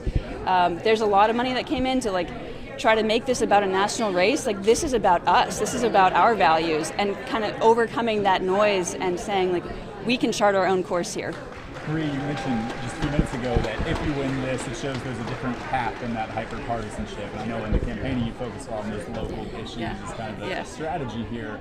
What if you do win re-election here, what do you think that says to other races or that path forward you can speak about? Yeah, you know, I think that a lot of rural America and a lot of the trades has suffered bitterly under single-party control. If they think you're entitled to you're entitled to their vote, like they don't work for you. That's what I've seen. That's what I know as a small business owner and somebody in a rural community. And so really sitting down with people and listening to them carefully and caring deeply about what they're saying and trying to figure out what are the constituent parts of the argument we agree about. Like where are we getting off the train? What do we agree about? Start from there. And that's the reality. Like it's not glamorous. It is sewer systems. Like we were talking about sewer lagoons, and that matters to people, you know. And just listening to their stories and reflecting my experience, you know. And it's a gift. Like it is incredibly rare for somebody like me to get to Congress. I don't have a trust fund. I can't raise money off of my phone contacts. You know, I don't have a law degree. But we need that at the legislative table. Like you don't get good legislation until you have people who are turning wrenches and changing diapers and driving trucks as part of the conversation, not an afterthought.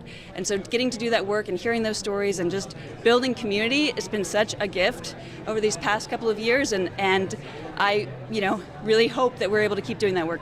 And through these early results, and yes, they're early, but you're performing slightly better in some counties, key counties, Clark, Cowlitz, Lewis, than you did 2 years ago. What would you attribute this slight better performance that you're seeing right now? I mean, I love my community. Like, I love going to the Morton lawnmower races. Like, I love going to Squirrel Days in Longview. Like, I love what makes us unique, and what we are doing here is so special, and it's been the long work of building community over generations, and that's attracted people who are want to be a part of something different, and that's been fun. It's fun. It's crazy, but it's fun.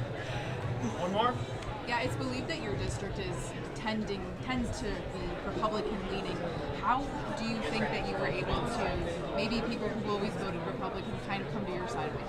So many people do not identify, like, their political identity is not who they are as a person.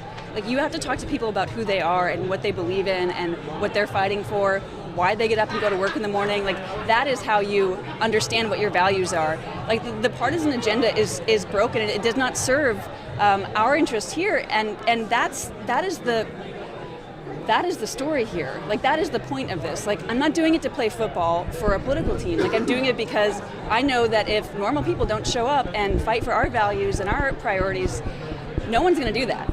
So we're excited. One quick question. I know you were keeping it tight-lipped, but now that we've all cast our ballots, can you comfortably say who you voted for? I know you were keeping that tight-lipped. I mean, that's the thing. It's like, when you make everything about a national agenda, you do not solve the problems at home. You know, like, it's like trying to push with a rope to say, oh, like, here's the national framework, I'm going to put all of my values through. Like, that doesn't work. That's not productive. And so, you know, it is a gift to step outside of that and say, like, here's who we are, and build something new. Like, that's the exciting thing for me here. So, yeah, that's my position. Great. Okay. Thank you, everyone. Thank you so much.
to you and defend her still today.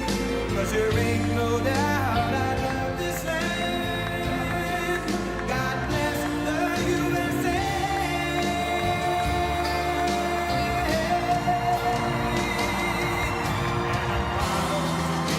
An American wearing these styles, oh, I'm free. And I won't forget the men who died, who gave that right to me. And I gladly stand up next to you and defend her still today.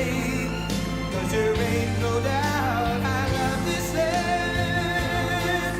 God bless the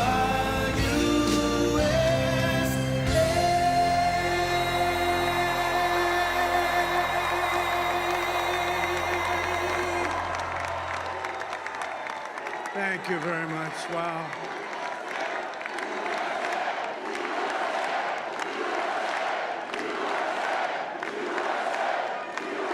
Well, I want to thank you all very much. This is great. These are our friends. We have thousands of friends in this incredible movement. This was a movement like nobody's ever seen before. And frankly, this was, I believe, the greatest political movement of all time. There's never been anything like this in this country, and maybe beyond. And now it's going to reach a new level of importance because we're going to help our country heal. We're going to help our country heal. We have a country that needs help, and it needs help very badly. We're going to fix our borders. We're going to fix everything about our country. And we made history for a reason tonight, and the reason is going to be just that. We overcame obstacles that nobody thought possible, and it is now clear that we've achieved the most incredible political thing. Look what happened. Is this crazy?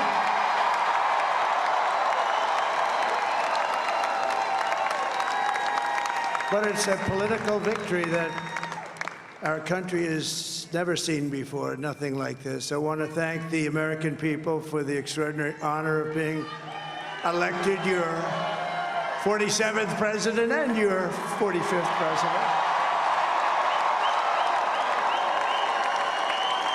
And every citizen, I will fight for you, for your family, and your future.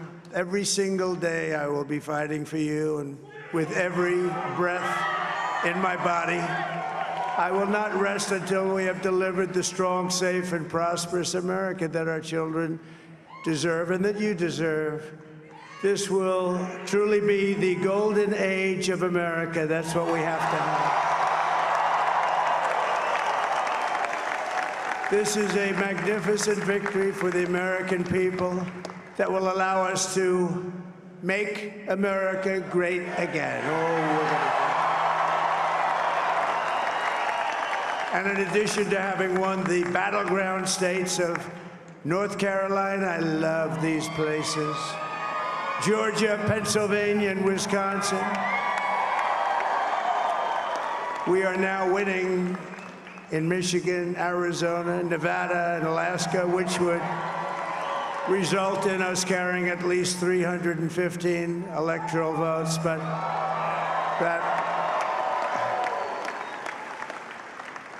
it's much easier doing what the networks did or whoever called it, because there was no other path. There was no other path to victory. We also have won the popular vote. That was great. Very proud of that.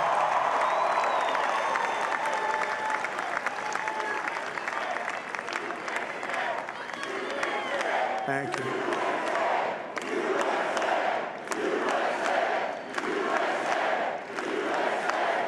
Thank you very much. Thank you. And, winning the popular vote was very nice, I will tell you.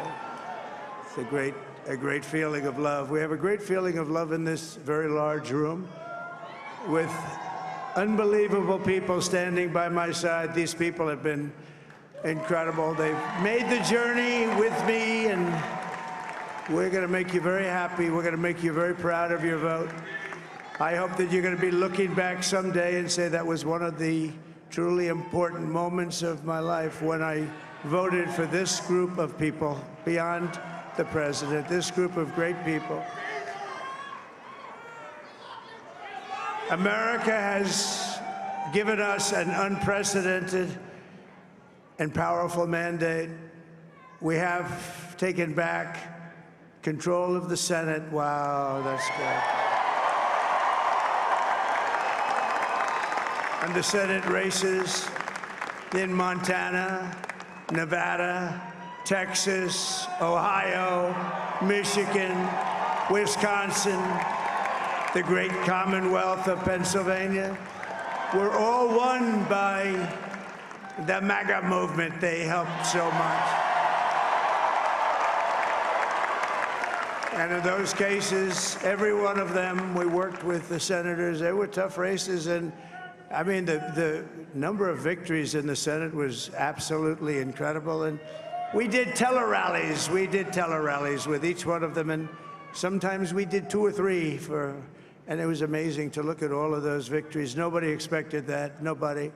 So I just wanted to thank you very much for that. And you have some great senators and some great new senators. And it also looks like we'll be keeping control of the House of Representatives.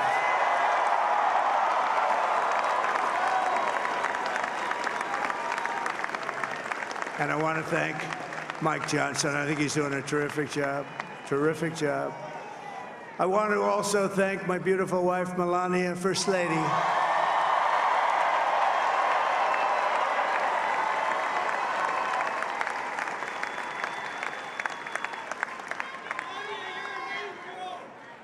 Who has the #1 best-selling book in the country. Can you believe that?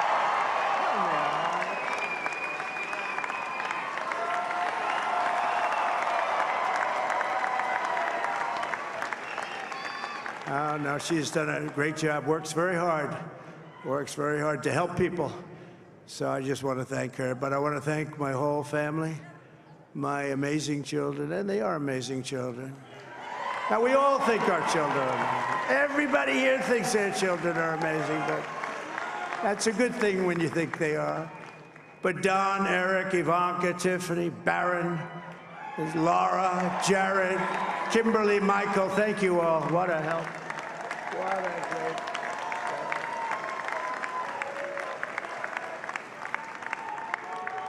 My father-in-law, Victor, is tremendous, and we miss very much Melania's mother, Amalia. We miss Amalia, don't we, huh? She would be very happy right now, standing on this stage. She'd be so proud. She was a great woman, that one. Beautiful inside and out. She was a great woman.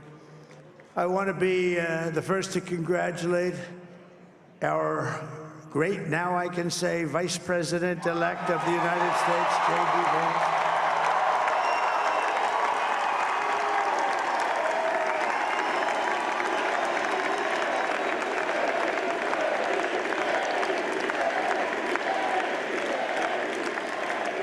And his absolutely remarkable and beautiful wife, Usha Vance.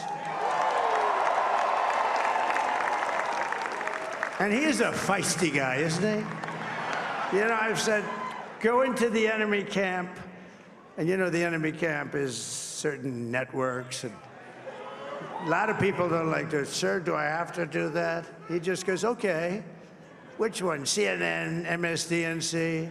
He'll say, all right, thank you very much. He actually looks fun. He's like the only guy I've ever seen. He really looks forward to it, and then he just goes in and absolutely obliterates them. Say a couple of words.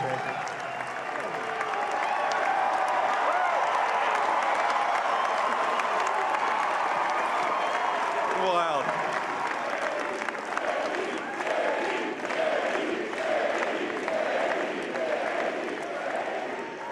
Well, Mr. President, I appreciate you allowing me to join you on this incredible journey. I thank you for the trust that you placed in me.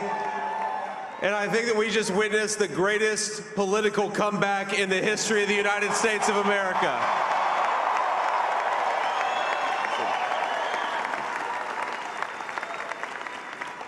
And under President Trump's leadership, we're never going to stop fighting for you, for your dreams, for the future of your children. And after the greatest political comeback in American history, we're going to lead the greatest economic comeback in American history under Donald Trump's leadership.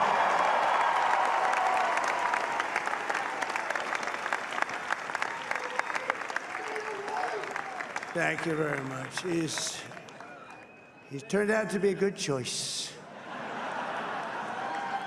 I took a little heat at the beginning, but he was, I knew the brain was a good one, about as good as it gets. And we love the family, and we're going to have a great 4 years, and we're going to turn our country around, make it something very special. It lost that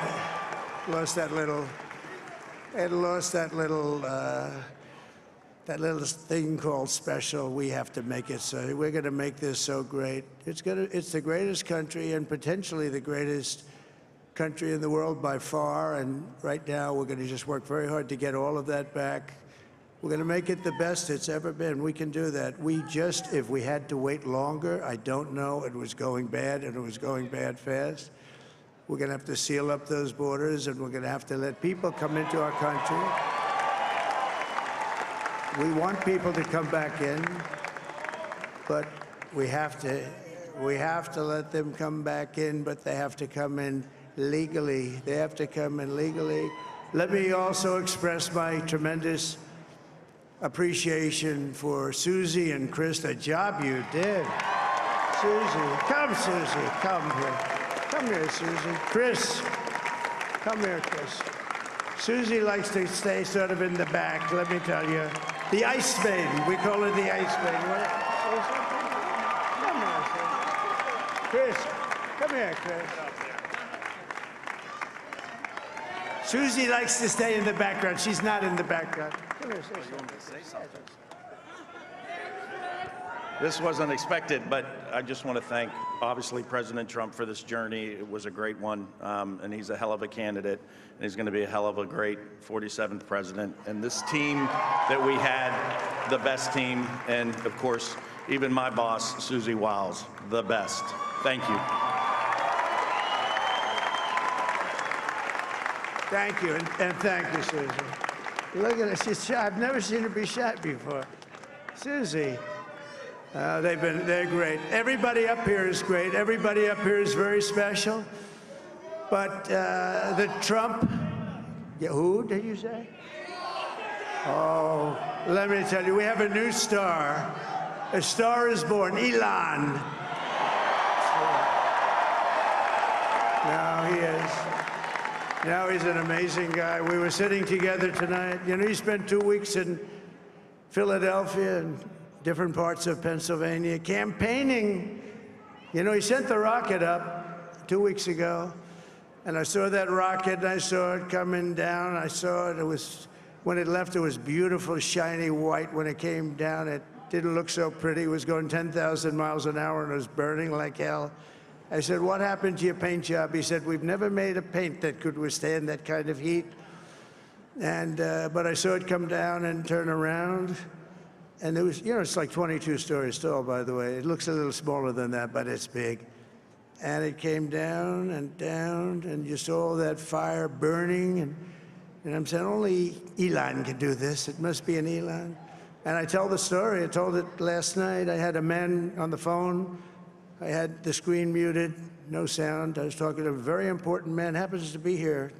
And that very important guy, one of the most important people in, I would say, the country, actually. But, you know, I was president, and now it looks like I was going to be maybe president again, so I figured I could ask him to hold. So I asked him to hold.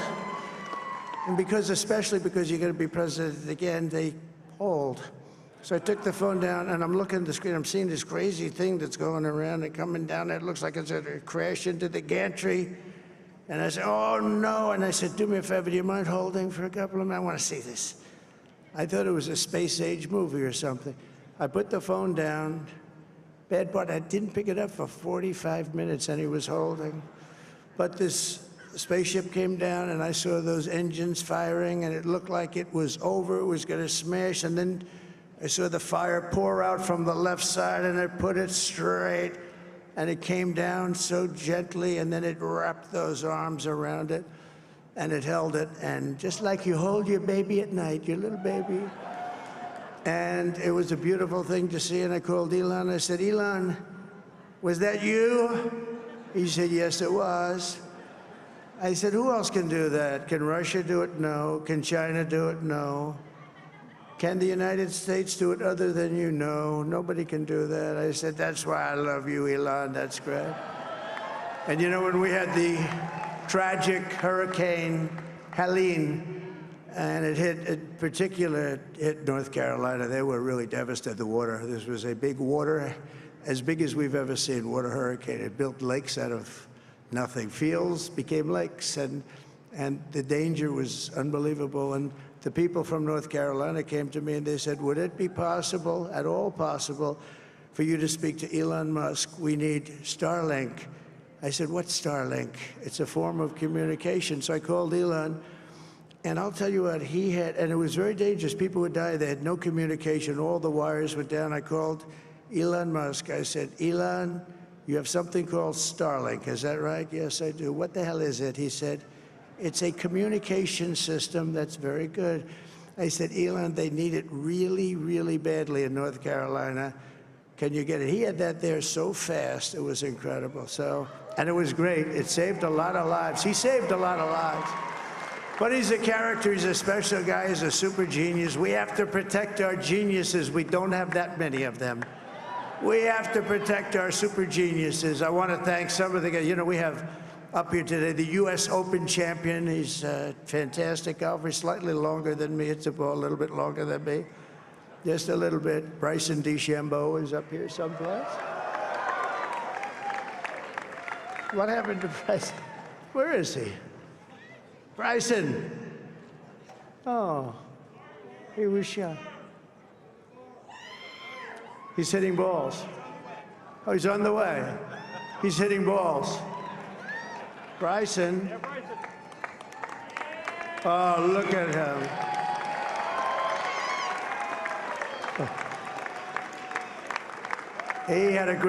He's got a great career going. Great U.S. Open, Bryson. That's a fantastic job. And we also have a man, Dana White, who has done some job. He's a tough guy.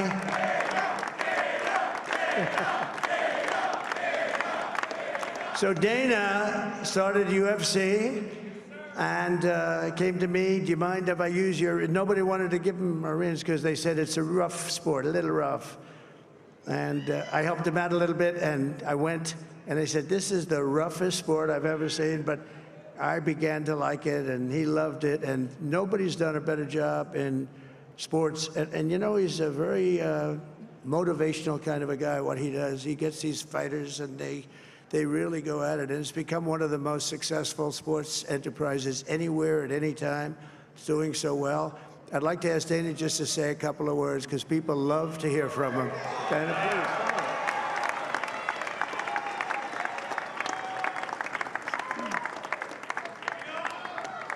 please. Nobody deserves this more than him, and nobody deserves this more than his family does. This is what happens when the machine comes after you. What you've seen over the last several years, this is what it looks like. Couldn't stop him. He keeps going forward.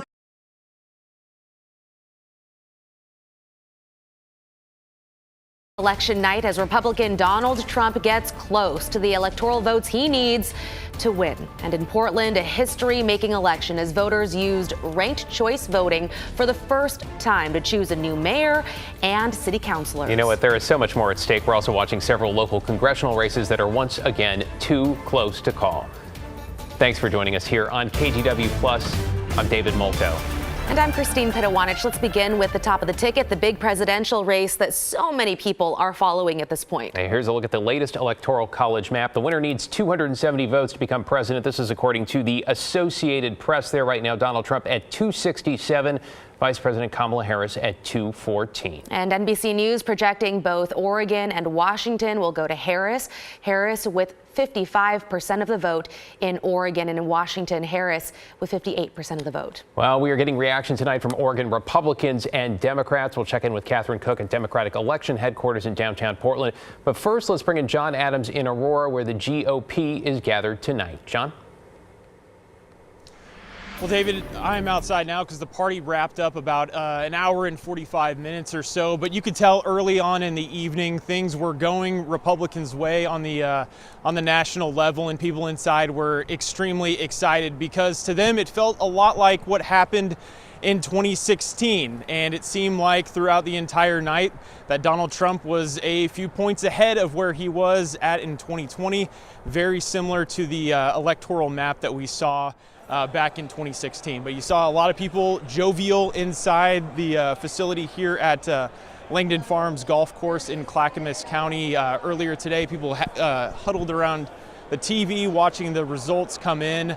You know, it was a while into the night before we saw some calls for North Carolina and Georgia, but you could tell pretty early on in the evening that this was going the way of the Republican Party, at least nationally.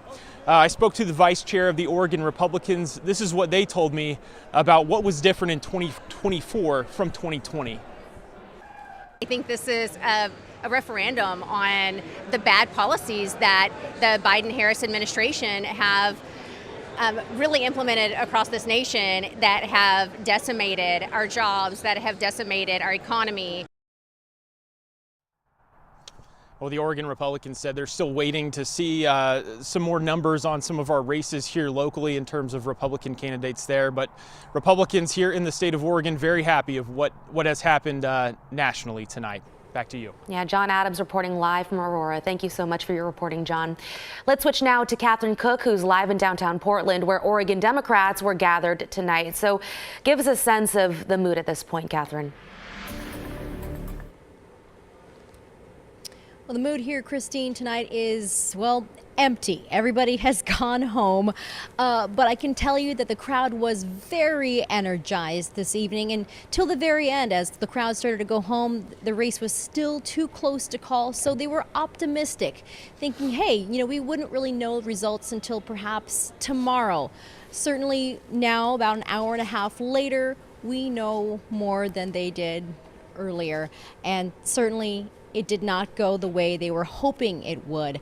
I did speak to Senator Ron Wyden, though, about the election results and the potential results that awaited us.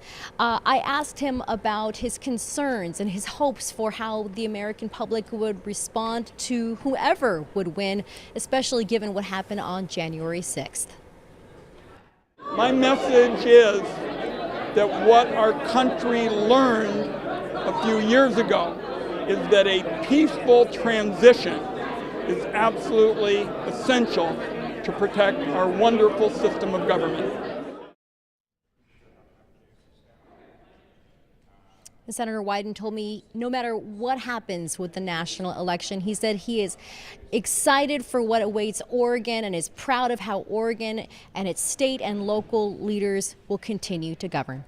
Back to you. Thank you, Catherine, for your reporting. All right, let's talk about the balance of power in Washington now. NBC News projecting Republicans will take control of the Senate. We are also keeping a very close eye on the House. As it stands right now, you can see where Democrats and Republicans stand in both chambers. Democrats need a net gain of 4 seats to flip the House from GOP control. Many of the key races still too close to call. And 2 Pacific Northwest races will play into all this, both very close. First, in Oregon, U.S. House District 5, which covers Lynn, Clackamas, and Deschutes counties as well as parts of Multnomah and Marion counties. Democrat Janelle Bynum is leading Republican incumbent Lori Chavez-DeRemer. More on that race to come. Yeah, the other close rematch, a rematch in Washington's District 3. Right now, incumbent Democrat Marie Gluesenkamp-Perez has a narrow lead over her challenger. You've seen the governor's race there with Bob Ferguson being called over former Congressman Dave Reichert. But we're talking about Marie Gluesenkamp-Perez over her challenger, Republican Joe Kent. Evan Watson has been following this race and is live in Vancouver with the very latest. Evan. Yeah, it is still too close to call this race, but Democrats are feeling the most optimistic right now. And of course, a lot of Democrats' eyes will be on these House races in the coming days as more results come in. Marie Gluesenkamp-Perez currently holds about a 12,000 vote lead over Republican challenger Joe Kent in this rematch. And Gluesenkamp-Perez is performing slightly better in key counties of Clark, Cowlitz, and Lewis County than she did 2 years ago in 2022. Now, Gluesenkamp-Perez celebrated and cheered with her supporters earlier tonight after seeing the early voting results. In a district that historically leans Republican, she could win back-to-back elections as a Democrat. Her challenger, Joe Kent, last told us that it would be an honor to win this election to fight inflation and secure the border. We weren't able to talk with Kent tonight, but we know that he visited the long line of voters who waited outside the Clark County Elections Office to register, vote in person, or fix an error with their ballot. Gluesenkamp-Perez says the early results in her favor show that she has a strategy that resonates with these District 3 voters. And if we win again, it is a signal to the rest of the country that it is possible to take a different path. Step away from the national talking points and the hyper-partisanship and run a campaign based on respect for working people and the issues that directly impact us here at home. This race is far from over, and if results are similar with turnout to what they were 4 years ago in a presidential election cycle, there would still be more than 100,000 votes to count in this District 3 congressional race. That's why we've been looking at the county-by-county splits for Gluesenkamp-Perez, which show her with a slight edge at this point, but a lot still to come, too close to call. Guys? Yeah, time will tell. Thank you so much, Evan. And we are staying in Clark County, where there were some long lines at the elections office. Really interesting. Let's get right to Devin Haskins. Devin, it sounds like a lot of people were hoping to cast their ballots in person at the last minute. Yeah, there was that line completely evaporated now. The door behind me to the elections office closing at 10:27, 2 hours and 27 minutes after polls closed here in Clark County at 8 p.m. The line at times, we want to show you some video of that line. The line going down the one end of the building, a block and a half down the other direction. Hundreds of people waiting in line to either cast a ballot, register, or fix an issue with getting their ballot. This is something the Clark County auditor told me he's never seen before. For instance, in 2020, he said the line was only 50, 60 people long when the polls closed. There were several hundred in the line here after the polls closed at 8. We talked with one woman who had waited in line almost 4 hours to get inside and vote. It's important. I work, so I had to come after work. My ballot, it was supposed to come in the mail. It didn't arrive, and I'm like, I need to get my vote in today, so I'm going to wait in this line. So everyone that was in line here before 8 p.m. was given a little white cardboard card, and that was their little ticket to get inside the elections office to be able to cast their vote. If they didn't have it, they didn't get in. When I got here about 8:30, talked to somebody and they said they'd got here about 5:15. They'd already waited 3 hours. We were waiting here probably about 45 minutes ago when the last person came out, 3.5 hours later after getting in line. David? Devin Haskins in Vancouver. Glad those people all got to vote. That's democracy in action for you. Appreciate it.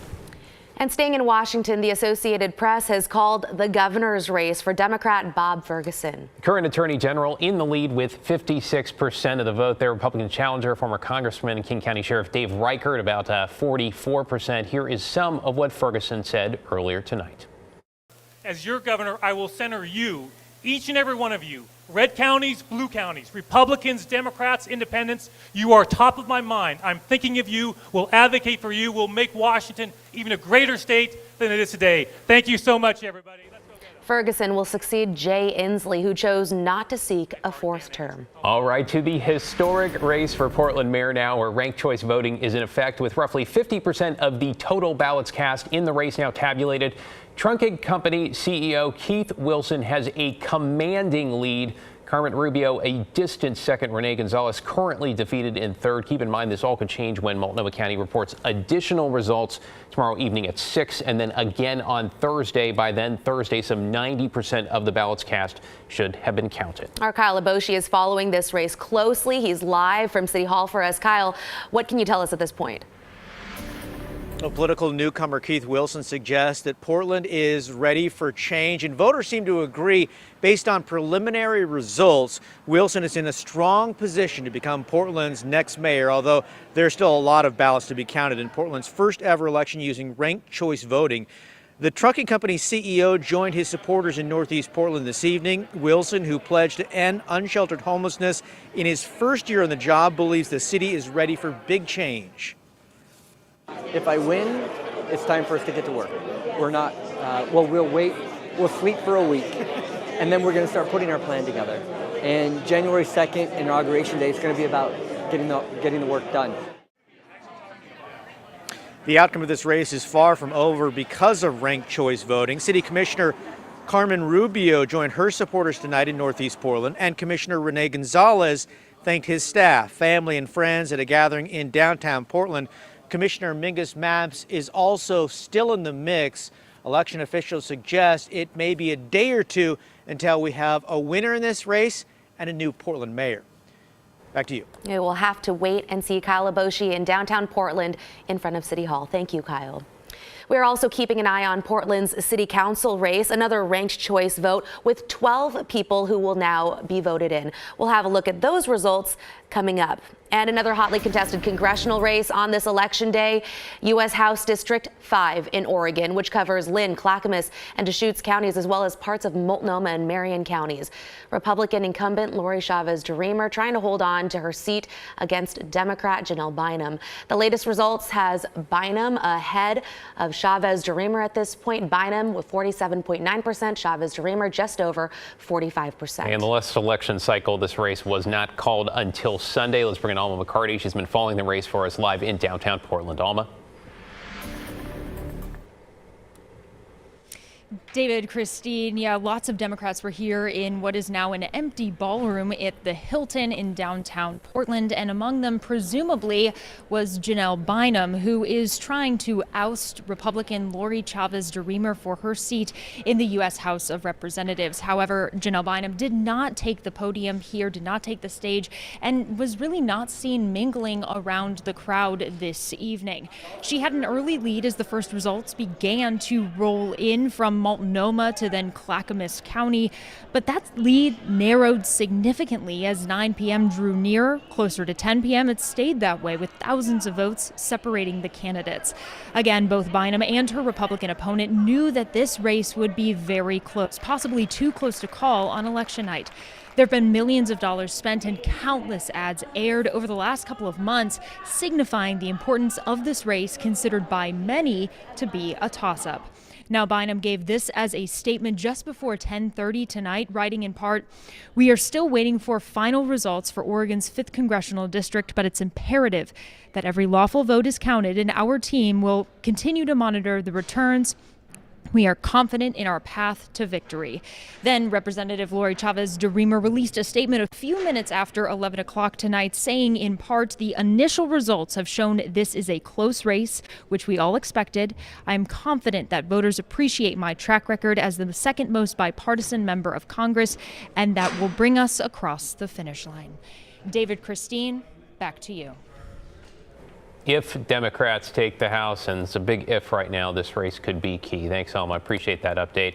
Hey, sticking in Oregon with U.S. House District 6, that's Polk, Yamhill counties, along with parts of Marion, Clackamas, and Washington. The Oregonian calling the race for incumbent Democrat Congresswoman Andrea Salinas over Republican Mike Erickson. That is a rematch again. As of now, Salinas with a commanding lead, 54% to Erickson's 46%. After attending an election night party in Salem, Salinas came to talk at the party in Portland.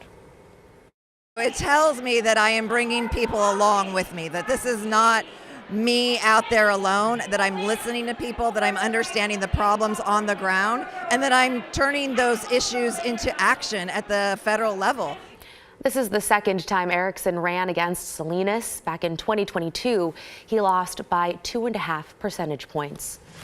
Now to a closer look at Portland's city council races. 12 council members will be elected, 3 from each of Portland's 4 new districts. Hey, we got the music for this one, too. 25% plus 1 is the threshold to win. Though we want to caution you, these are the preliminary results based on about half the total ballots cast being counted, and they can change in the coming days. First, we're going to go backwards here, starting with District 4 that covers all of Portland west of the Willamette, including downtown. The leading candidates, Olivia Clark, Mitch Green, and Eric Zimmerman. District 3, this primarily includes inner southeast Portland. Waiting for the graphic to flip here. The Oregonian projecting former city councilor Steve Novick projected to win outright, and the other leading candidates there, we're actually going to 3 here, Angelita Murillo, and Tiffany Koyama Lane. 98 candidates across the board in these 4 districts. A lot to keep track of. For sure. And in District 2, covering north and northeast Portland, Samir Kanal, Ilana Pertolgini, and Dan Ryan, leading candidates there. And finally, District 1, East Portland has Candace Avalos, Loretta Smith, and Jamie Dunphy in the lead. Again, we're saying leaded, not elected at this point. Speaking of that district, let's get to Blair Best in southeast Portland. Blair, 98 candidates. We now have some leaders, at least for now. How are folks there feeling about all this? Well, David, Christine, this is one of the more complicated races on the ballot, seen as it's ranked choice voting. There are 98 candidates, like you said, running for 12 seats on city council. 3 of those seats will be filled by people who live in East Portland. That's the first time that'll happen in 100 years. And that's a big deal for people who live in East Portland and say their neighborhoods have been neglected for decades. Let's take a closer look at those preliminary results for the race in District 1. Early polls showing that Candace Avalos, a climate change activist and member of Portland's Charter Review Committee, leading. Loretta Smith also leading, a former elected official and small business owner. And then we have Jamie Dunphy. He has a long history of working in public policy and is on the Park Rose School Board. We caught up with each of them earlier tonight. It's overwhelming, and I'm excited to see how the rest of this goes, but it's certainly an encouraging first start. At the end of the day, coming into this, I did everything I could, and so to see myself at the top of the list right now really reflects, I feel, all the hard work that we put into this campaign, so I'm so proud and overwhelmed. I haven't given up on Portland, and clearly you all haven't given up on Loretta Smith, so I just want to say thank you. All right, so we've been saying this all night, but we will not know the final results of this race tonight. And because it's ranked choice voting, those in the lead now, that could all change. But again, this is a big moment for Portland, especially those in East Portland. Back to you. Appreciate your reporting, Blair. 98 candidates. That is a lot to handle. Appreciate your reporting. A lot to read up on. All right, let's stick with Multnomah County here. The Oregonian calling both races for Multnomah County Commission. Megan Moyer substantially in front of Administrative Law Judge Vadim Wazirski for the District 1 seat. And in District 2, Shannon Singleton beating out former Portland Mayor Sam Adams out in front there by about 9 points. And in Clackamas County, there is a new chair of the commission there. Former Clackamas County Sheriff Craig Roberts has knocked out of the game Tootie Smith. And for position 4, Melissa Fireside holds the lead over Mark Schull, but that race has not been called. And we have more results ahead, but in the meantime, if there's a specific race that you'd like to check, we have full results on our website, kgw.com. You can also text the word election to the number there on your screen.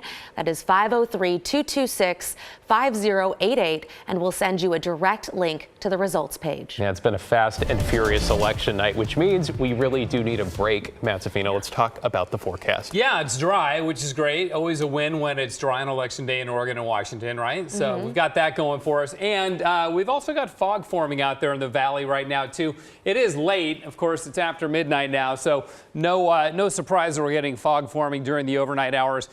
Now that the clouds have cleared off a bit, it is 45 degrees. There's humidity at 90%, so it's not completely thick over the Portland area yet, but other parts of the valley are seeing it. And the headlines include sunshine, and then next week a shift towards a very fall-like, very November-like pattern. Let's check the visibility, though, for tonight. Down to 3/4 of a mile in Aurora and McMinnville. Salem has come up a bit. We had visibility down to 1/2 a mile there, but the metro area still seeing good visibility, even though we did see the fog forming in downtown, as we just saw for the Wells Fargo Skycam, right? So it really is the Western Valley seeing the fog right now, and it should become a little bit more widespread as we go through the rest of the night. So foggy in the morning, about 43, but by noontime that fog is breaking up, and by 5 o'clock we are out of there.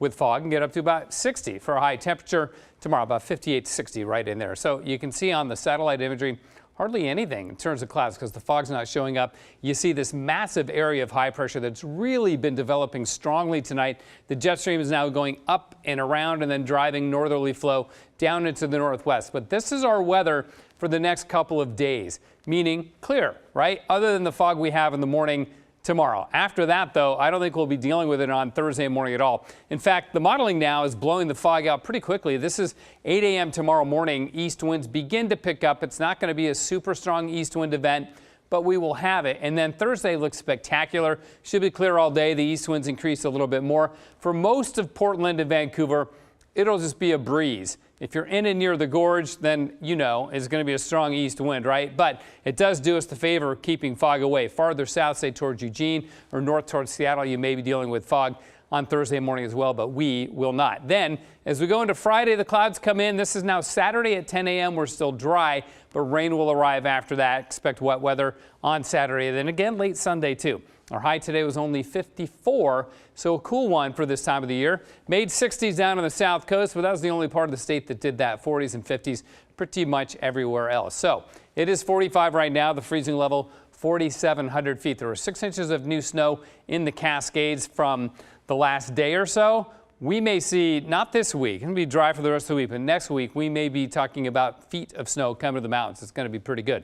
Sunshine on the coast, though, tomorrow. Highs will be around 60. Really looks like a beautiful day on the beaches and in the valleys. The fog will clear. It really will. And we'll go into sunshine and get up to about 58 or 59. A little bit of frost in the morning, too, though, as it will be cold overnight tonight. Cascades will be sunny in the 20s for lows, 30s for highs, 40s at government camp. So really nice weather there. And like I said, there's about 30 inches of snow on the ground at Timberline right now.